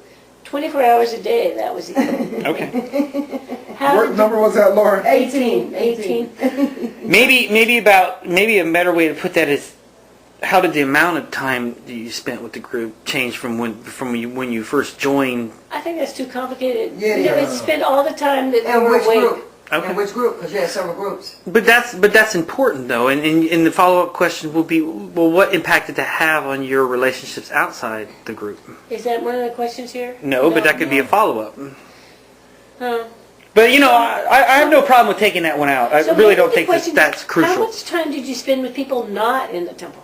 Yeah, that might be a good question. Very little. You know, I mean, so during your involvement in the temple, how much time did you spend with people not in the temple? For me, it was minimum. I know, So I for mean, people that I worked with, yeah. Or- And then you can ask people, you know, how do you feel about that? Now, looking back on that, you know. Well, I mean, I spent time at work, but they never knew anything about my life. Everything was a lie. I mean, I took Ben Bowers with me to every Christmas party. They said, "Oh, is that your boyfriend?" "Oh, yeah." Yeah. goodness, that was the most Mitch boyfriend, girlfriend ever. You Not got the more I know. Yeah, after Chris Lewis, that was quite a change. Oh, God, yes. Of course, most anything after Chris Lewis would be quite a change. Gosh, Chris is so funny. We went to dinner or lunch or something on Irving Street. So we lived on Fifth Avenue. I don't know why he was at our house helping us move something. Chris came out, he had all the silverware and the napkin under his shirt. Just because he could. I know, he came to my house one time, my sister said, that said, "Oh my God, I can't drive because my battery's dead." And he said, "Oh, I'll fix it." And he went out and he came back with another battery. Do you know who this Chris is? I mean, can you describe Chris for him. Well, I always talk about it in my sessions. Is Chris, we got a battery. I moved into People's Temple, and I met Chris Lewis, and he was everything I was looking for: tall, dark, handsome, smart, funny. An ex-convict just out of prison 6 months, and a heroin addict 6 months ago. Just what I was looking That's for. what you wanted, huh? Signed, sealed, and delivered. And he was wearing a yellow shirt the first time. Oh my goodness. That's Yeah. Okay. gentle soul. Okay, so 19, how did the group change over time? That question could answer, you could take 5 years to answer that question. That's good though. That's another of our questions on this. No, at what point did it change? Yeah, that might be a bit. Yeah, more Because, specific. we everything was groovy for a while, from a couple years consecutively. All of a sudden, I'm like, so maybe elaborate on that. No, that question, I don't know. I don't know, did you notice, The first time I saw the cancer wasn't real, I'm like, oh, what's that? Or when he put that needle in his head and said, "I'm Jesus, I'm bleeding," all of a sudden, but he had the napkin, right? I mean, there's a lot of, at what point did it change? For you? Or your perception of the group change. Yeah. That'd be a good question When did you too. realize that Father wasn't God and that every atom in some of his bodily form? You remember that song? but you know, one of the questions ought to be, at what point did you realize that Jim was like everybody else? At what point? Yeah, I mean, like how did the What group point did change you over time? Really, the group didn't change, Jim changed. Right. So it's, you can say, at what point did you, Notice Jim's behavior. you know, and so how did Jim? At what point did your perception of Jim change? Yeah, that's a That good would be a one. good way to put it. What number is that? What were we saying? 19, 19? At what point, We changed 19 to, at what point did your perception of Jim change? Right. Okay, at what point? And that can fit into what were your first impressions of Jim. So that fits with 13. well, yeah, except 13 is different because 13 is when you wanted to believe Yeah. in a way, and 19 is when you said, oh, I can't believe I bought that. Or not everyone's perception of him did change. That's true. That's If true. it did, That's if it true. did. Or yeah. some people even thought even more of a godlike figure or something as time went That's on. true. Yeah, so people might take it any number of ways. So at what point did your perception of Jim change, if you did? Right, Or and did then not your say negative or perception positive. Or Or, did it? Oh no, when we're interviewing the person, we know whether to ask that question to him, because I'm surely not going to ask Ron Crawford, did it ever change for Well, you? you have to, Use kind of, discretion when you, certain people Yeah. have to modify our questions. The other thing is, you know, once we give them the questions, we might not keep repeating the questions. Right. They'll have it in front of them anyway. But don't you want to go there with some type of structure And or order? also, That's Yeah. what you we're know, doing, this list. yeah, No, I said no, when you do go to the interview, I'm saying. When you Yeah, go we're to going the to go with this interview, list. yeah. well, we've got some questions that we're probably going to ask or at least Yeah, subjects yeah. that we're going to talk Yeah. to everybody about. Yeah. Especially the idea why you joined the group, what some of the things that kept you Yeah. inside, the relationships that you developed, that type of stuff. So, and then you base it specifically on, okay, this person was with the group since Indiana or then Ukiah, but some people are going to be over there from San Francisco.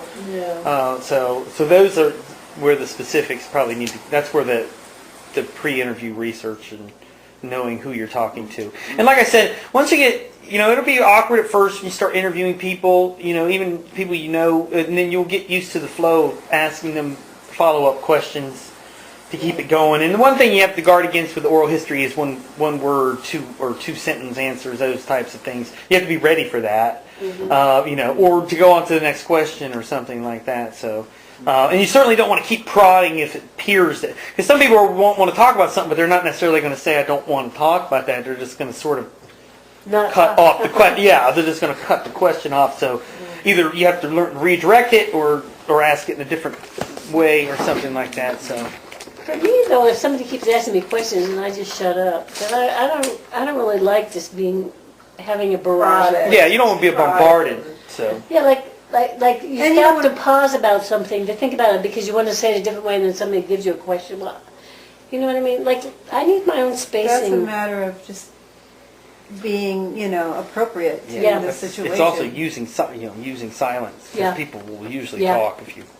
Okay, so how did the group change you? In a way, we talked a little bit about that. It made, like, when I did visitations, like, I know when I did it wrong and I got my ass reamed, in a way, it really taught me to be a lot more careful about things I write. Not that you can tell on Facebook with my typos, but I mean, in a way, it did teach me higher standards that I couldn't just throw anything on a piece of paper. I really had to be more careful with my work. I mean, that's how I knew that one tape that they did in Jonestown where it was all put together, spliced, and really unclear and everything. I said, we couldn't have done it in the Temple because we would never have been able to have such crappy work as our product. We had to clean everything That's up. a We had very to good do point. better. So in a way, don't you think it taught us better standards for any work we did? That's what we were talking about earlier when I said that we were brought up to be better. Yeah, and that's do why better. To do our best recognize work. that we were quality people, the Yeah. ones that chose to know us. So I think 20, I like the question 20. How did the group change you? How about also the relationships inside the group How did the group change you? Yeah, they're two different things. Though. One is the But we're sort of group. asked that before. Yeah, 20, yeah. Yeah, the How about, relationship did the things group do. change you? Oh, right, did the group. Is that- Yeah, and then how? Yeah. It changed to be there. But the one thing you want to avoid with did the group change you is no. Well, no, That's all but they're I gonna mean, then if it's no, then you go, well, Why not? how, Well, why didn't it change? how Yeah, did, Or go to something that the person wants to talk about. Yeah. I mean, in a way. Yeah, you just because know it's some of not an these issue. presume, if I were interviewed by someone Mm-hmm. and I was asked, how did the group change me? I would not like that because Mm-hmm. there's an assumption there, even though everything you're involved in is going to change you, Mm-hmm. that there's an assumption that I was somehow changed by it. Yeah, And I don't like that. I agree. It feeds an answer to you, but might not be your answer. Okay, what was the group like, daily activities when the group was in Ukiah, in San Francisco, and Guyana? You know, I don't know. That's more related, sort of almost a follow-up of 19 a little bit, but that's one of those general questions where we can decide that. I was gone for 18, but we were with the group 24/7. Yeah, but I mean, but I That's what worked. Laura said, 24 But hours. what daily? it was a But way what of life. daily activities? I mean, that's why I Work. wanted people to describe Work. sort of your average Work. week. But at school, Then you drank coffee or worked somewhere. But again, At school. It was a status and But again- fairness. my follow-up. Stanley thing. My follow-up would be what do you mean by work? Can you describe exactly what you mean? Because were you doing paperwork? Were you making signs for Letter writing, Yeah, that letter type of. writing. And then what subject were the letters about? That I don't kind think of- that's the most interesting thing about the temple, though. I mean, I don't think, of all the things there are to discuss, I don't think that ranks in the first top 100 of most interesting or insightful or anything. We were just busy. But it all comes out, it's all significant though. Yes, so do you like that question? Describe what the number 21.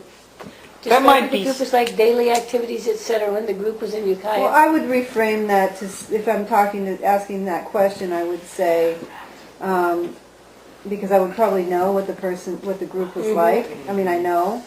I would just say, Maybe describe your involvement. what were your daily activities? Right. And when you weren't at work, at your job, or you're at school, what were some of the daily activities that you did in the temple? Or maybe what secondary question is what did you do in the group for fun? Fun. Fun? No fun?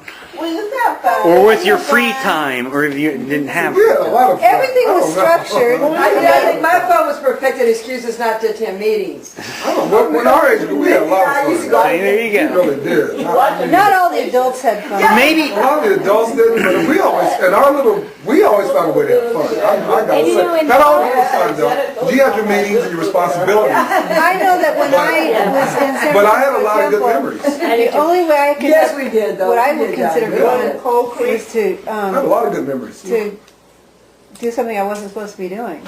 Not me. Like, I thought Files was fun. Ah, Yeah, it depends who you were Not doing it the with. Part of work. it was too, Not the yeah. work, but I mean the people we Oh, were with, yeah, yeah. like Gene Brown and Tim Clancy, and I mean Yeah. all the people that we hung out with doing it. Was And fun. being And goofy. driving I to remember San being Francisco goofy a lot. at 3 in the morning, driving a Greyhound bus.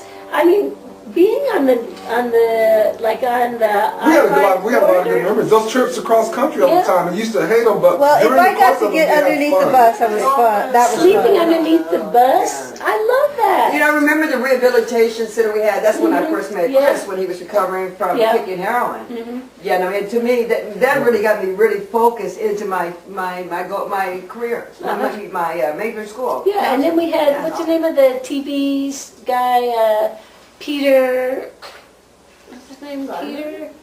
You know, the guy that we helped his nephew get off of drugs? Jennings, Peter Jennings. Yeah. Oh Nephew. God, yes. Drugs. We had a lot, man. We had a lot of good memories. Yeah. I was talking to a few people my age that went to make it to Jonestown. They were saying that they miss it. They had the best time of their lives in part of the church. Yeah. You know, then- of course, it had its structure Yeah. and things that you couldn't do, but the things that you did with the family that you had Right. in that organization, you had made a lot of fun out of it. So then maybe that could lead into questions about, what was the role of music in the group, in sports. It seemed to have a lot of like the singing, and didn't People's Temple put out albums and Yeah, things? yeah. So And we had, Yeah. we had the best There was musicians. dancing groups All and kinds of things. All kinds of things. All kinds of activities. If you got involved, there was always We're going to some play kind of one for you right activity. now. I love that album. Yes, Do you saw that album? yes. I have some. I have it on CD. You I know? have it on tape. Yeah, I really do miss Jack. I wish he would, he was our choir director, remember? yeah. I miss Jack. I do. I really do. I love being in touch with Cindy. Oh, I love her energy on the internet.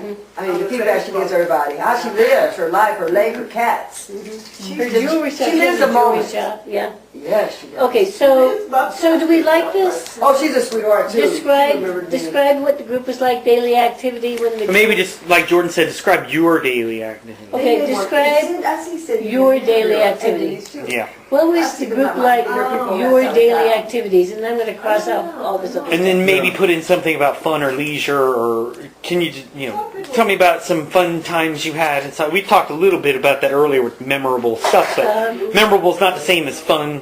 But I think there's a question here about what did you like? Okay, so What did you like? What did you not like? Right.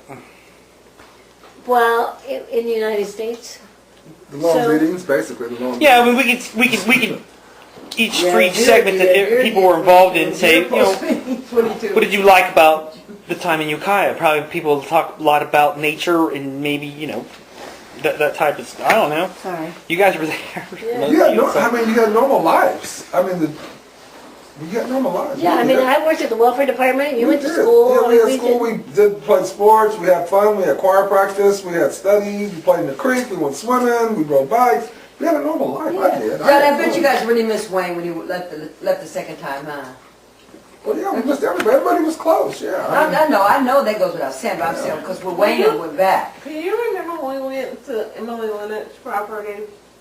In Oregon. Hey, That was the Like best yesterday. summer ever. we went to for me. Oregon. Yeah. I had so much. I mean, we had normal childhoods. We had a lot of good Playing Yes. in the river. tons of good. But I think that's an important, it may not sound interesting to you guys, but that's an important thing to get across. that does the not come across. So what should we say? Yes, Should, it what is. should, Yes, should it we is. say, what were some events in the temple that really stuck out in your mind. Or, Yeah. I don't know how that might not not phrase just it that way. important, but I guess each Your person most would answer memorable. that Your most different. memorable.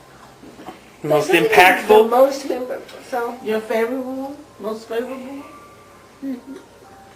like, I like, for me, like I say, riding on their Greyhound bus, it was just something that was so out of anything I would ever do as a philosophy major. I would- Yeah. I remember talking to Jackie not too long ago, and he said, even though like we'd be tired a lot, because every week, we lived in Redwood Valley, but every weekend we would go either to San Francisco for the weekend in church, and the fall next weekend to LA. So we'd alternate every weekend. He said, dude, that was fun as heck. What kids would do you going around like that every weekend? So maybe ask about the trips. Ask We about had a trips. ball, you know? Yeah, on the bus, those bus rides and doing that, and when you got there, that was really a lot So of fun. maybe we should say, you know? like, thinking about the traveling you did with the temple, Right. how important was that of your, when you think back or something like that? When you reflect on the temple, how important was the traveling you did? Or I mean, what you are had your good thoughts? friends all everywhere. You had good friends in San Francisco, LA. I remember going back to school in Redwood Valley and kids who weren't a member of People's Temple asking about, how was it?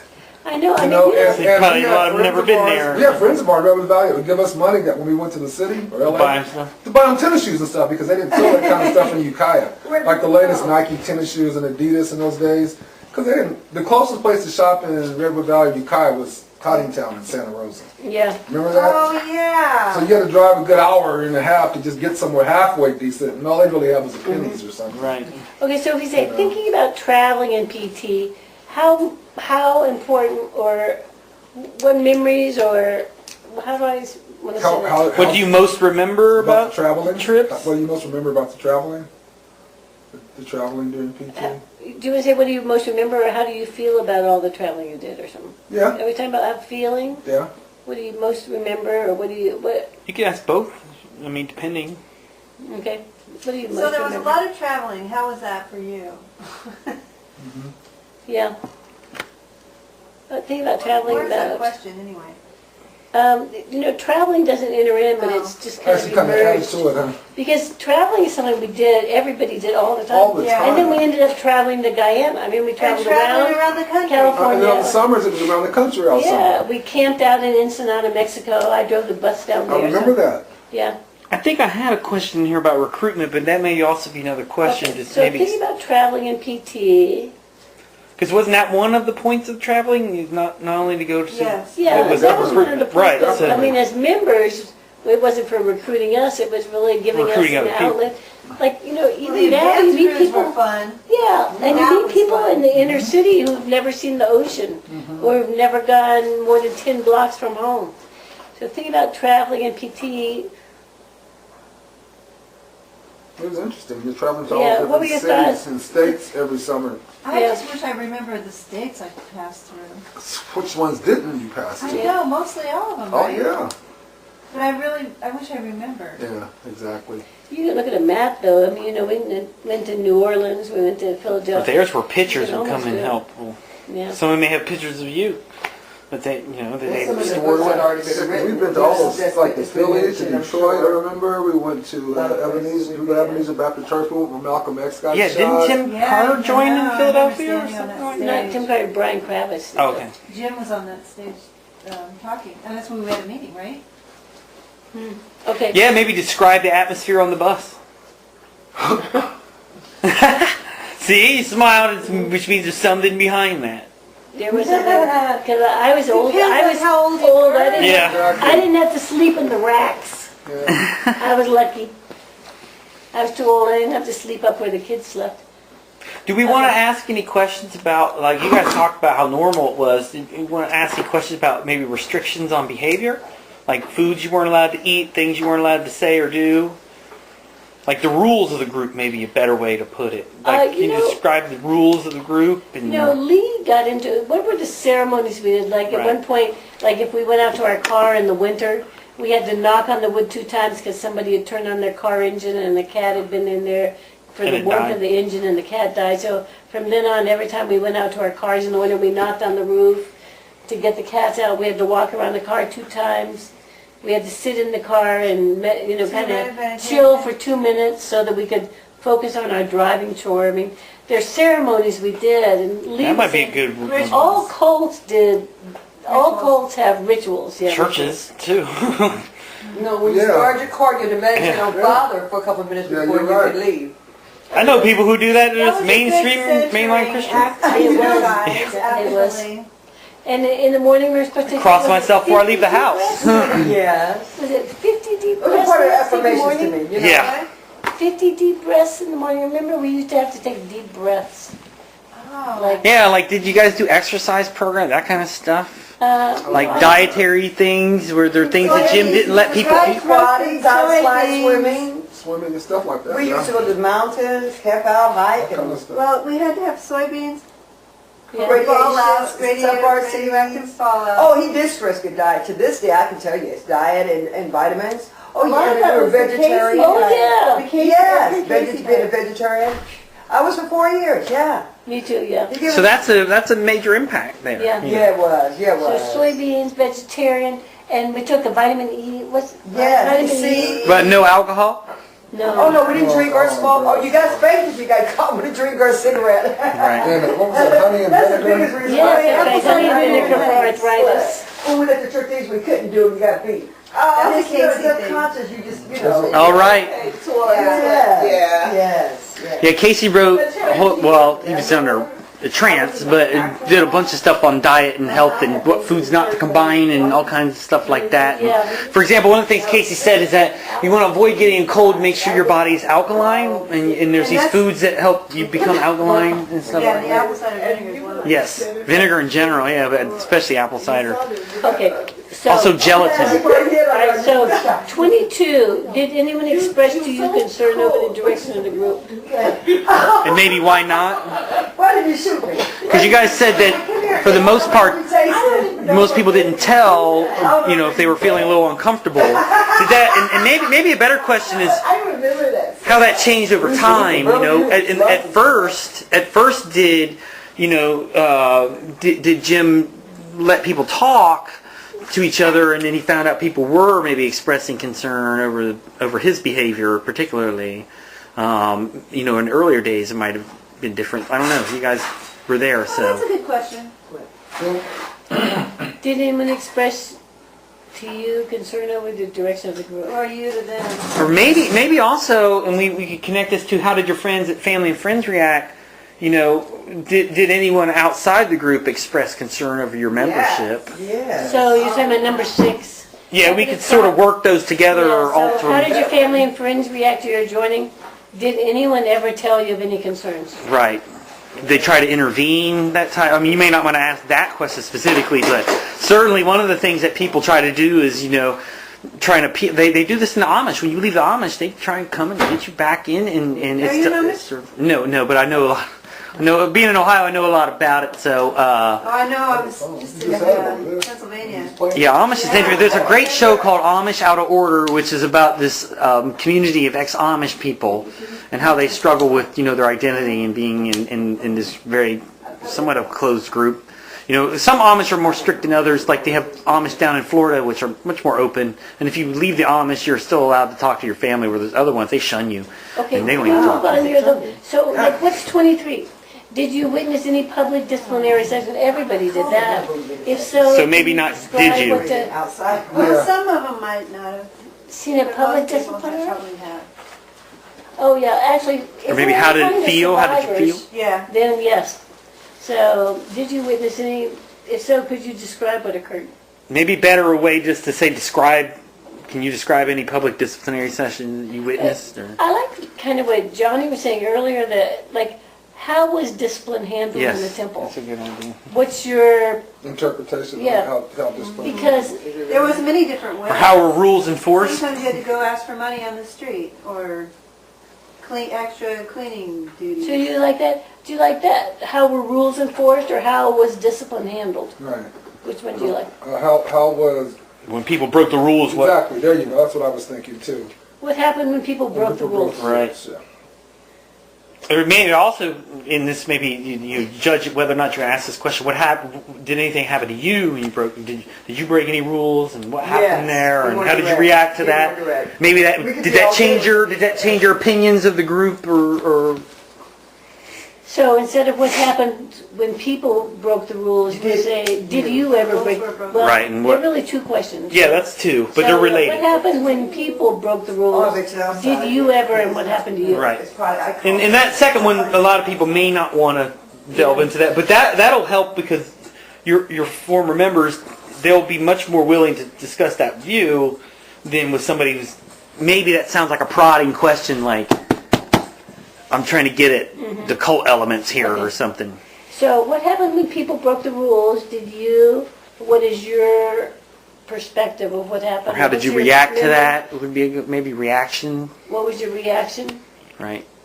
Or did that change your opinion of the group or your membership or some, your feelings about your membership? How did you, if I say, how did you feel, then they can figure Yeah, that'll How cover it did up. you feel That'll cover it. about, or what did you think about it?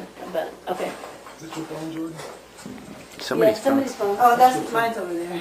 Terry, Jerry, that's your phone. where is it? Over here by Laura. That's the sound of my alarm on my Oh, phone. because she Tell thought her she it's lost over it. here. She's outside looking for it.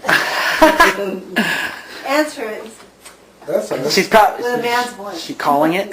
Sometimes I call my phone from somebody else's phone. I was calling it mine. Okay, so we're to San Francisco and Jonestown. How did describe the political activism of the group in San Francisco? Or maybe be like,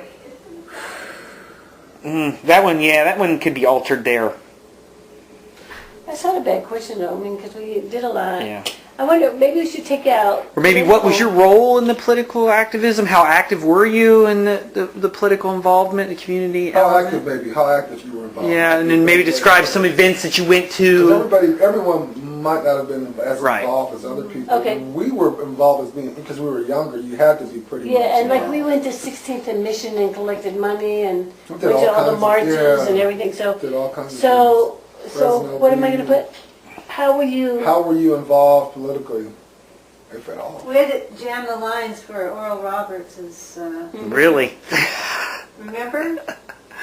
I don't know. They wanted me to call in a bomb threat in Spanish, but my voice was too shaky. Back then, that wouldn't have been that big of a deal. Nowadays, they send the Homeland Security to your Yeah. house after about 2 minutes. Oh, no, we weren't at home. We were at payphones. Right.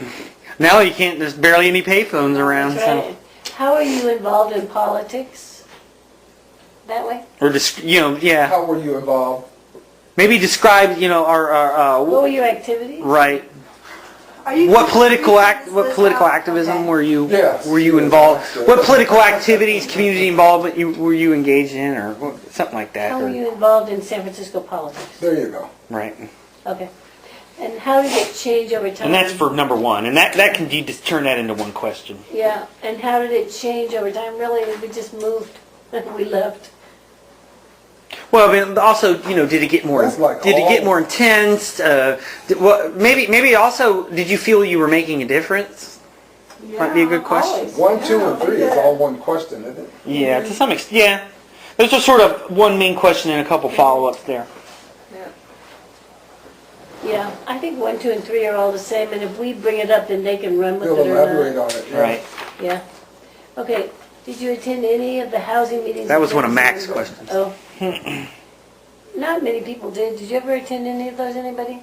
What? Jim's housing meetings? Subscribe to that. Oh, the housing commission Oh, meeting. yeah, the planning commission. meeting. Right. You were a security guard, weren't you? Yeah, the planning commission, yeah. Did you go to Oh, you the, mean the Yeah, of housing? not PC, the housing? Right. Jim was on the housing committee. Oh, City of no, San no, Francisco. no. He only went to very few of them. And then the reporters Very few. started He asking made a questions, didn't scene they? of himself. He went to very few of them. Well, the description was that people were standing up when he would come in and then sitting down, and Well, 'cause reporters he thought went that in- was odd. No, because he went in with glasses on and guards, and it was just too much. Right. Sit It out. was a big scene, embarrassing. That's what exactly it was. So there you go. Right there. Okay, so was that at housing meetings? I know we did it when we went to the Cow Palace or whatever it's called when Quincy Jones was there. Jordan Oh, on the I'm pillow. fine, thanks. The Jim meet I Quincy. remember that. I was so mad that night. Oh, that was horrible. When we went to hear Quincy Jones and then And Marvin Jim Gaye. got pissed off. Yeah, and so Jim, in the middle of Quincy's song, Jim said, okay, we're leaving. No, And Everybody got up and walked So mad. I out. was so because Marvin Gaye was next. get out of here. You remember him? I He got all these remember tickets that to so go to the well. Cow Palace to go see Quincy Jones and Marvin Gaye. And I was surprised. I didn't know Quincy Jones was just a conductor. So when his group came up there, his band, and we thought Quincy Jones would be singing and stuff, and he was just conducting. He was a songwriter. He never sang. So I don't know why, but he got up and walked out like, oh, we're like, well, wait a minute, Marvin Gaye's next. No, don't leave, don't leave. I don't know why. I How don't many know why people he- got up and left? Like There 200? was a few hundreds of us Yeah. there. So that must have looked. They must have noticed. When you're on stage, you notice when 200 That's people right. get No, up. it was more than 200. And It it was was such a 200. disruption. That is so It was so rude. That was so rude. Horrible. That was And so Quincy rude. Jones, I mean, he's so great. He's Yeah. great. He's Why would they great. do it to Oral Roberts? But But I can tell you though, some of us stayed. Did you guys?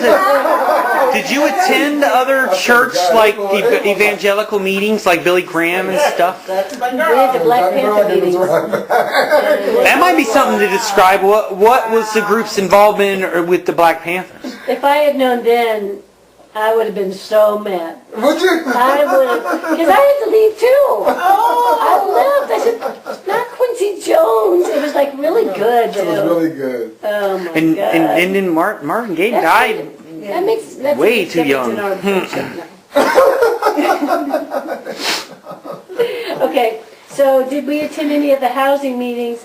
We could ask that, but I don't think most people. Maybe that's for specific people who. Because he really didn't go to many. And they Yeah. were closed session most of the time. They were Yeah. closed.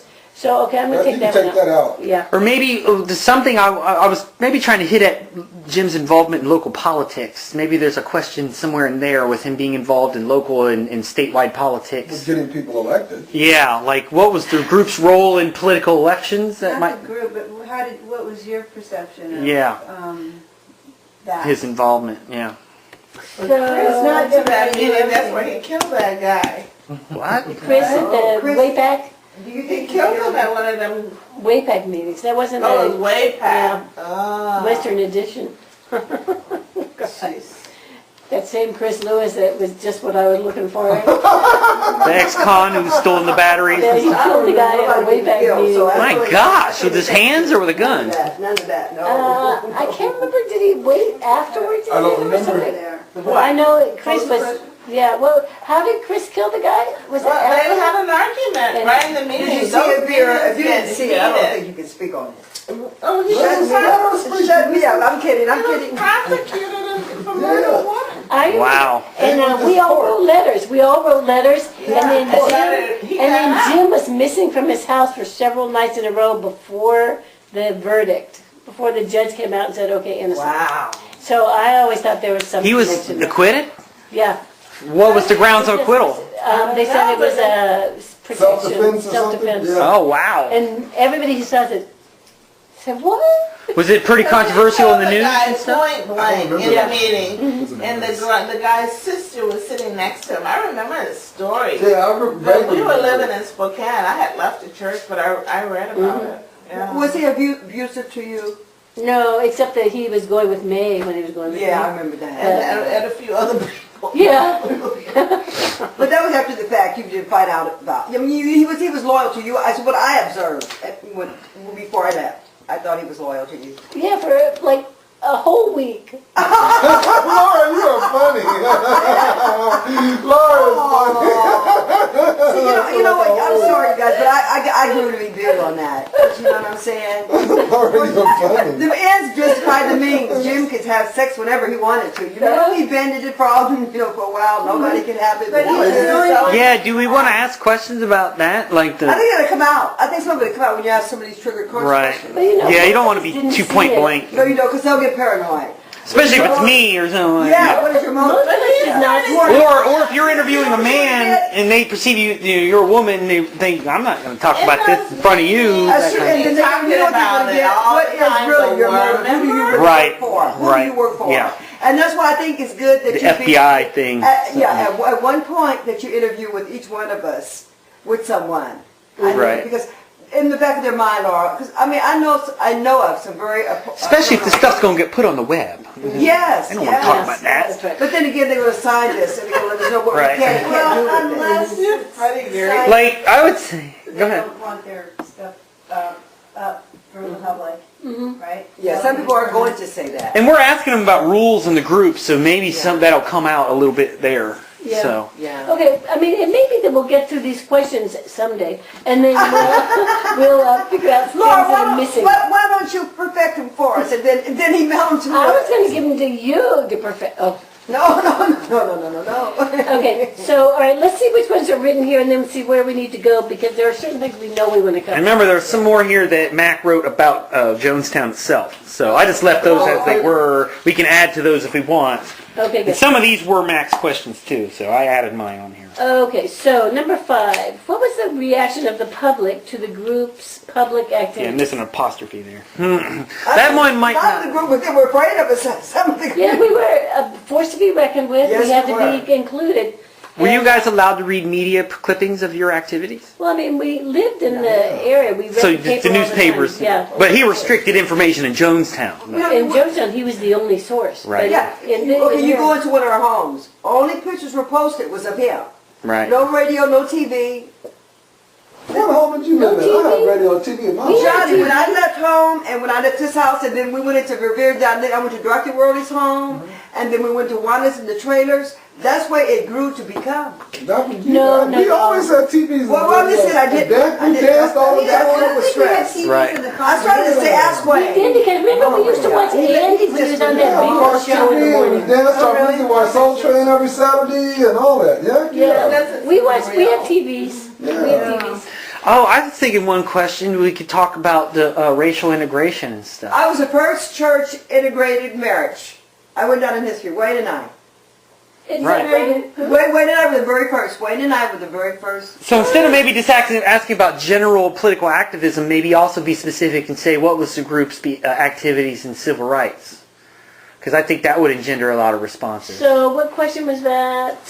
We were down on 5 with the public reaction to the group's public activity. What was the reaction? Oh, I was thinking up here about your activism. Right. But didn't somebody say that they bombed the church and all kinds of... Teresa, didn't you say? They had the Right, crosses. Indiana. Oh, yeah, in Indiana, yeah. So for specific people, we could ask these Yeah. questions more. Because when you were in San Francisco, was the group's focus on civil rights or general political activism, or I guess both probably? We're right next door to the Black Panthers. Okay. Yeah, So, we visited, and the Muslims. Yeah. Yeah, and that might be an interesting question right there. What was the group's relationship with the Black Panthers and other groups like that? And Who wrote that book with the different black churches giving feedback how Jones really supported a lot of them and saved a lot of their organizations? Jones had a lot of power. He was all in San Francisco. He probably ended up being president if he hadn't get on them drugs. Yeah. I'm serious. He bought everywhere he went. Yeah. Yeah, but he did that stuff under Yeah. He would have come out. circumstances. All right, so actually we have this question, we changed number 1 to say, how were you involved in San Francisco politics? So that actually includes activism, Well, we could politics, do a- and integration. we can do a follow-up specifically. If people don't talk about that specifically. Yeah, So. or what about, how did the integration of the temple, how, Affect the community. Or affect the atmosphere, maybe. Yeah, what page are you on now? Oh, Johnny right here. I'm They're at gonna one meet We're just adding from stuff now. Jonestown. Oh, you adding stuff now. We're still under 5 under San Francisco and Jonestown. Yeah, Oh, but okay. we're trying to add, like, the integration part, I mean, that was such a big thing. Yeah, I think that'd be a rich Yeah. area And of it's almost inquiry. like one thing, if it was a white person driving, that passenger better be black. Yeah, we always integrated the front Yes, seat. yes. That's one of our rituals too. Integrate the Yeah. front So seat. what did he do? Like, if a white member or a black member came in, and they weren't used to integration. Did he Jim Jones and other people in the group sit him down and sort of educate people about You know the what? importance of It was integration? just by example. Yeah. Yeah. When you came into our doors, in most social settings now, you'll see people tend to be most cultures sit together. Right. But we were all like, it was automatic for us. That's right. We weren't conscious of that. You might have been. You probably wouldn't even go to church if you were against integration. That's Right. right. And we wouldn't. Yeah, It's just like I wouldn't go to a KKK meeting because I already know what it's about. And Jim talked a lot about this publicly. And you can look at it. You can look at our have pamphlets, we were always Yeah. mixed. And And our also- reactions to each other. But it was one thing people said about us. It was you got that sense of it was just pure. It was real. You couldn't fake it. Yeah. It was just something. Not forced integration. Nothing. It was just. It was such. This is how I met Wayne. When we were going to school in Ukiah High School, population at that time, black might have been not 5%, 5 people. Right.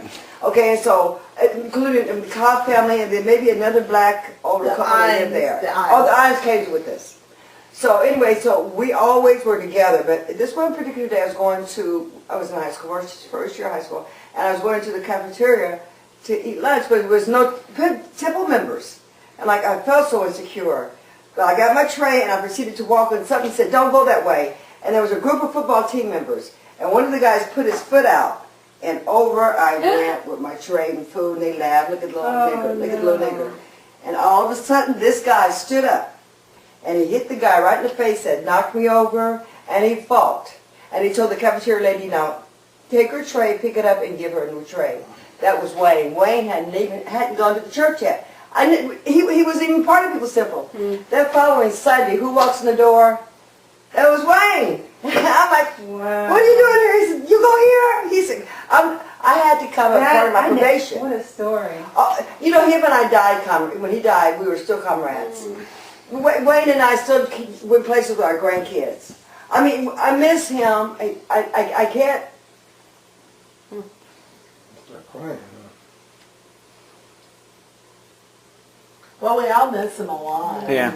He was one of them bigger than life people that your kids, my kids knew who Wayne was. They would come over here for Christmas, but Brian learned how to ride Harley Davidson on the back of Wayne's bike. And But you know what was hard? Helmet. Yeah. What was hard is that Wayne died a very happy man, and that his dream, he couldn't live long enough. And I think he got kind of distant, and he had his trouble areas. But that it would never be the world that he learned in the church. And he was so depressed, and it bothered him, and he couldn't deal with the reality that it was just not going to be in our lifetime. And that's sad to see a person die from a vision that could never be fulfilled. And that's why I'm with you, Johnny, and seeing that, yeah, it could have worked, and it didn't. And I feel so out of place for going to try to get you guys back, and you didn't want to come back because you felt it could work, it could make it. I didn't know that. Right. Yeah, it's tough. Maybe we can ask a question about the philosophy of the group. The philosophy of the group. You know what? I believe that church, it went down as being one of the most horrific things that ever happened in history. It could have almost just as easily been one of the greatest things ever happened in history. That's right. It really could have. Could have spread people. Oh God! If it would have still been going to the day, it could have been, like someone said earlier, like a Mormon type mission. Everyone didn't have to live in Jonestown. Right. But say after you got out of high school, you had to do a mission of 2 years of service there. It could have been that type of thing. You And know, maybe people and then you go come there- back and finish college. yeah. People go there who wanted to retire there or live there or work there. But it didn't have to be forced. It could have been a great, And really could have been really a great Like a organization. sport situation where you go to different places and you... Exactly. Yeah, like my small son went to Australia his senior year as an ambassador, and it was like one of the best experiences. And when Johnny said that, that's what came in my mind. Yeah. To see a setting where people built this with their own hands. Yeah. And even today, like Mike Touche, when the Guyanese ambassador came, when we started our service, memorial service, and Mike Touche said to anybody to this day, he came up to him, I said, Mike, this is the Guyanese ambassador. He told me, he said, I love your country, I wish I still lived there. Oh, And Mike has said that several times. I wish I was still there. Oh, wow. It was for him. Right. You know, certain people was, and that's before Jim Jones was even there. Without Jim Yeah, Jones, no that's what one was there everybody for Jim Jones. It wasn't about I was there for. It was Jim more the Jones. philosophy It of was the the group. philosophy and what it was doing, the change it was Because I'm making, the telling positive you- things it was doing. It had a very the school alone was so functional. You taught in the school, didn't you? Don Beck and Tom Grubbs. Those kids were getting a better education than they ever would have. Maybe there's a question right there. What kind of things were taught in the school and inside the group? Because see, everybody didn't work all day. The kids went to school all day. Yeah. And I You took know, Spanish at night. Yes. But Gary, could you imagine, okay, with a group of 8 of us who left, Alabama to get out of Jones had made us alienated ourselves for our church family. I mean, our regular family who were not apart. You know, he made us. You cut off those ties. That's sort of But like the 8 of old us- order Amish. Yeah, but the 8 of us when we came back to society, and then when I found myself, I was going to further my education, then I ended up getting a job. And then to talk to most people in their conversation, oh, my nail broke. Oh, my boyfriend The left me. superficial stuff, And right? Barney committed suicide because her boyfriend left him. Right. I'm like, Or worse, because your fingernail got buzzed. trying to What? that What you know? When people talked about the things there. The people wake up in the morning. You do your various chores, whatever it was.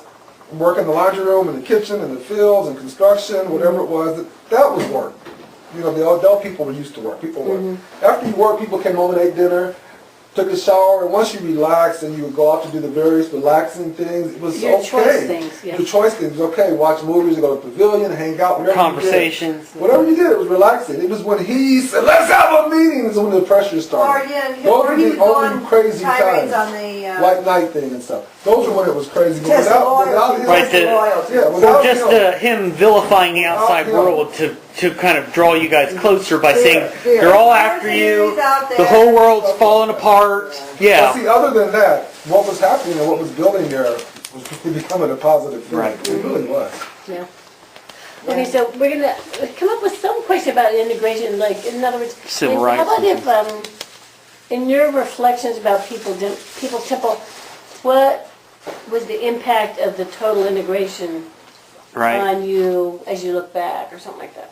Or how does your experience, and this can be maybe just a general question, how have your experiences in the People's Temple informed your life now Okay. when it comes to race relations Yeah. and things like that? How has your experience? That's a question. Yeah. That one could be an hour right there. Because I'm with Wayne, I'm still searching for it and trying Yeah. to put it together. I mean, I Yeah. agree. We saw it work. Yes, yes. And so, in a way, I'm not going to take no for an answer. Yeah. And I may not get You live like that, 100%, too. You do. but I'm not going to get 100%, but I'm not giving up because I saw it work. I know it can work. So, I mean, in a way, it motivated me to say, okay, I'm not going to say, oh no, the Ku Klux Klan's coming back. I'm not doing that. And I always try to tell people, maybe there's not a perfect world, but it could be a lot better than it Yes. is right now. I mean, get I'll real tell you, here. When I first went into the valley, I had never felt anything like that. Yeah, that's Just what I'm that saying. feeling that everybody had. You can't change Communion it. and stuff, yeah. Where did you come from? You, judging by how you're relaxed with us and how you communicate, 12. you would love it. Probably. I probably would have fit in pretty well. I think that's one of the reasons why I'm attracted to studying it, is I Yeah. probably would have went with you guys. I remember. Yeah. Yeah. I'd have probably still thought Jim was nuts, but I still I'd have been the guy going, man, Lady, what did you do? did you hear what he just said? Well, we all noticed it right away. I didn't know where you came from. Yeah. Okay, so number 5, what was the reaction of the public to the group's public activities? I just think generally they were impressed because, for one thing, Jim controlled the press, so nobody knew about Yes, he didn't know about the sting operation he was busted in. So, I mean, really, I think the public was generally impressed because Jim controlled the media and Yeah, that. he And I think that And when he- there was money that could pay people off too. There was plenty of Yeah. money that. Yeah. Yeah. And another thing you have to remember is that you have our insight. The people you have in this room are very close to him, right around Right. him. Other people may not. 90% of the people never saw all this stuff. Right. So they were there because they seen it working and seen the positive things, and they didn't see a lot of the negative. And a lot of people didn't have real intimate contact with Jim. Not other than just Not the way the inner circle or people in the, right outside that. What about the relationship with, and this is probably answering in itself, did Jim try to make the outside, he seemed to make the outside world hostile, did he, but he still wanted to work around inside of it, or maybe that happened more when they went to Guyana. But I'm not understanding, so repeat that again. Like, what was his attitude towards non-members? They were heretics or people, unenlightened people? What were you saying? Non-members, well, the worst were ex-members, Right. first of all. We're on the hit list. The ones who left. But Where do you see the phone? But he potentially, especially probably in San Francisco, saw non-members as maybe potential members. Whereas the Waco group saw the outside world as, we don't want you around. We're not taking any more members, and the outside world is screwed, and we're the only ones that are going to survive. it clearly, That more in like Jonestown. Klan or people like that were obviously not part of, would ever be part of. But was he suspicious of outsiders? Oh, very. He was paranoid about outsiders. But in Jonestown he was, but in San Francisco? No, yeah, we had to do security We had in the different building kind all of around. meetings. We had security built that we had to do all around the clock, around the building, because he was paranoid about people that were out to get us. But Or the other thing, though, I think that he did most everything behind the scenes. I think that he presented, his public persona was everybody's included, everybody's welcome, I'm happy to see everybody. And then he pulled strings behind the scenes, like greeters kept people out who were racist, security kept people out Or who looked people like that they... might be spies. Probably held reporters at arm's length Yeah. and stuff. Yeah, So- and the media so- was suspect. Yeah. So he was really two-faced, like almost schizophrenic. Yeah. In that, in public, and so many times he was positive and inclusive, but he pulled all the strings behind the scenes. So it was kind of a phony front. So, so is there a question? So What was the reaction of the public? So how about the news coverage of the people? It was positive because So is that a Not good so much question? as Six? after. You can ask that question after What Jonestown was it? happened. You could say maybe before and after. Yeah, before they was living off his payroll, but after, hey, Okay. damn. Well, supposedly Marshall Kilduff thought that it was the housing commission meetings that Yeah. really tipped him off to something odd going on. Because he noticed that Jim was so powerful, way beyond Right. just a little. But also like a guru powerful. Like with did he wear glasses indoors Yeah, and yeah, things and had security guards? You were saying he had security guards. Most It was just housing not- commission not members normal don't. behavior. Yeah. Yeah. Even the mayor doesn't have a 14 people. Yeah. I mean. Did you guys know that Wayne sometimes such a posed as teacher. him for protection reasons? They had Wow. to lie and He had say, a double. The double. Double. That's part of that. Probably you said he studied Hitler. Hitler did that. He had body doubles everywhere. Actually, almost lots of leaders around the world have done that. Yeah. Okay, so Saddam Hussein. So do we like that Yes. that question? What was the news coverage of the group like before and after November 18th? Yeah, we could Yeah, say. I like that one. Or maybe before, but during before Jonestown, because part of the reason why what prompted the move to Jonestown, obviously prompted it was the stories coming out, because you guys said that News West magazine. yeah, and John said especially that the town was. Jonestown was not ready. It still needed a couple years, so obviously this was a premature move. Yeah, they have. But that doesn't have to do with the news coverage because the news media wasn't down there. Oh, it was more the warrants. But no, I mean beforehand when in San Francisco, all the things that were coming out. He was on that was in that documentary. He was on the phone with one of the reporters where they were reading the story to him, and he was trying to implore them to change some things that were on there because he was afraid. Was he already under indictment by that point? I'm not sure because I don't I think it know. was a sexual act that happened in San Francisco, maybe it could have been, or Right. it was It was in called. L.A. though. The sexual act was L.A. Wasn't he in Yeah, trouble LA. for taking kids out of the country? Yeah, and also the Social foster Security kids. checks of the people who were, Yeah, the Social embezzlement Security or checks. something like Yeah, that. So. yeah. Okay, but so Property, he was taking people's property. And, but we're You know coming that, up. Vera. We're trying to do questions though. So what was the news coverage of the group like before and after? People said, "Well, do you like? Is there a way you want me to change that question?" I don't know how. It looks like it needs to be tweaked, but I just don't know. Okay, what so kind. we'll look at it next time. Maybe what was the news coverage of the group like, and did you perceive any changes in the media's Some people attitude? might not even have known it. Yeah, was news true. coverage. That's why. true. That's true. So, did you know of any news coverage? Yeah, maybe Or better what way. was And if the? so, what was that all about? Okay, so did you Yeah. know? Okay. Yeah. Did you know? About. Were you Well, aware? everybody knew about the news coverage because everybody in San Francisco had newspapers and. Did Jim clip stuff out too about him that was positive and talk about that? In San Francisco? Yeah, no. Was he kicked off the housing commission? No. Did he just resign, or he just didn't go to a lot of He meetings? left. He just left town. Yeah. See, So he was still technically appointed. No, so he must have resigned before he left. Right. It He wasn't. wasn't still on the board. I thought when he left, he was still on. He must have resigned when he left, though.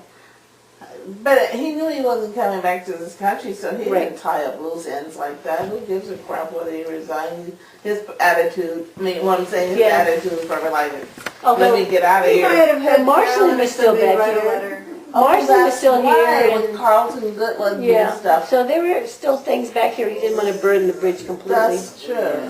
She did stay behind for You know, Guy Young would know that for sure. Okay, so, Yeah. so, Maybe that might be a specific question we ask to some people. Yes, yes, yes. Good Yeah, point. a lot of Here's the these thing, I knew questions there are was news Was coverage, it- you have to- but I yes. don't remember what Yes. what it was yeah, like. I know. Yeah, I'm the same way, so, Because some of these questions, like for example, you go to interview Arlena, so so you can ask the questions, but some questions you don't have to ask because they wouldn't know. right. Some people who didn't go to Jonestown, they're going to know the answer of what was the media like before Yeah. and after. Yeah.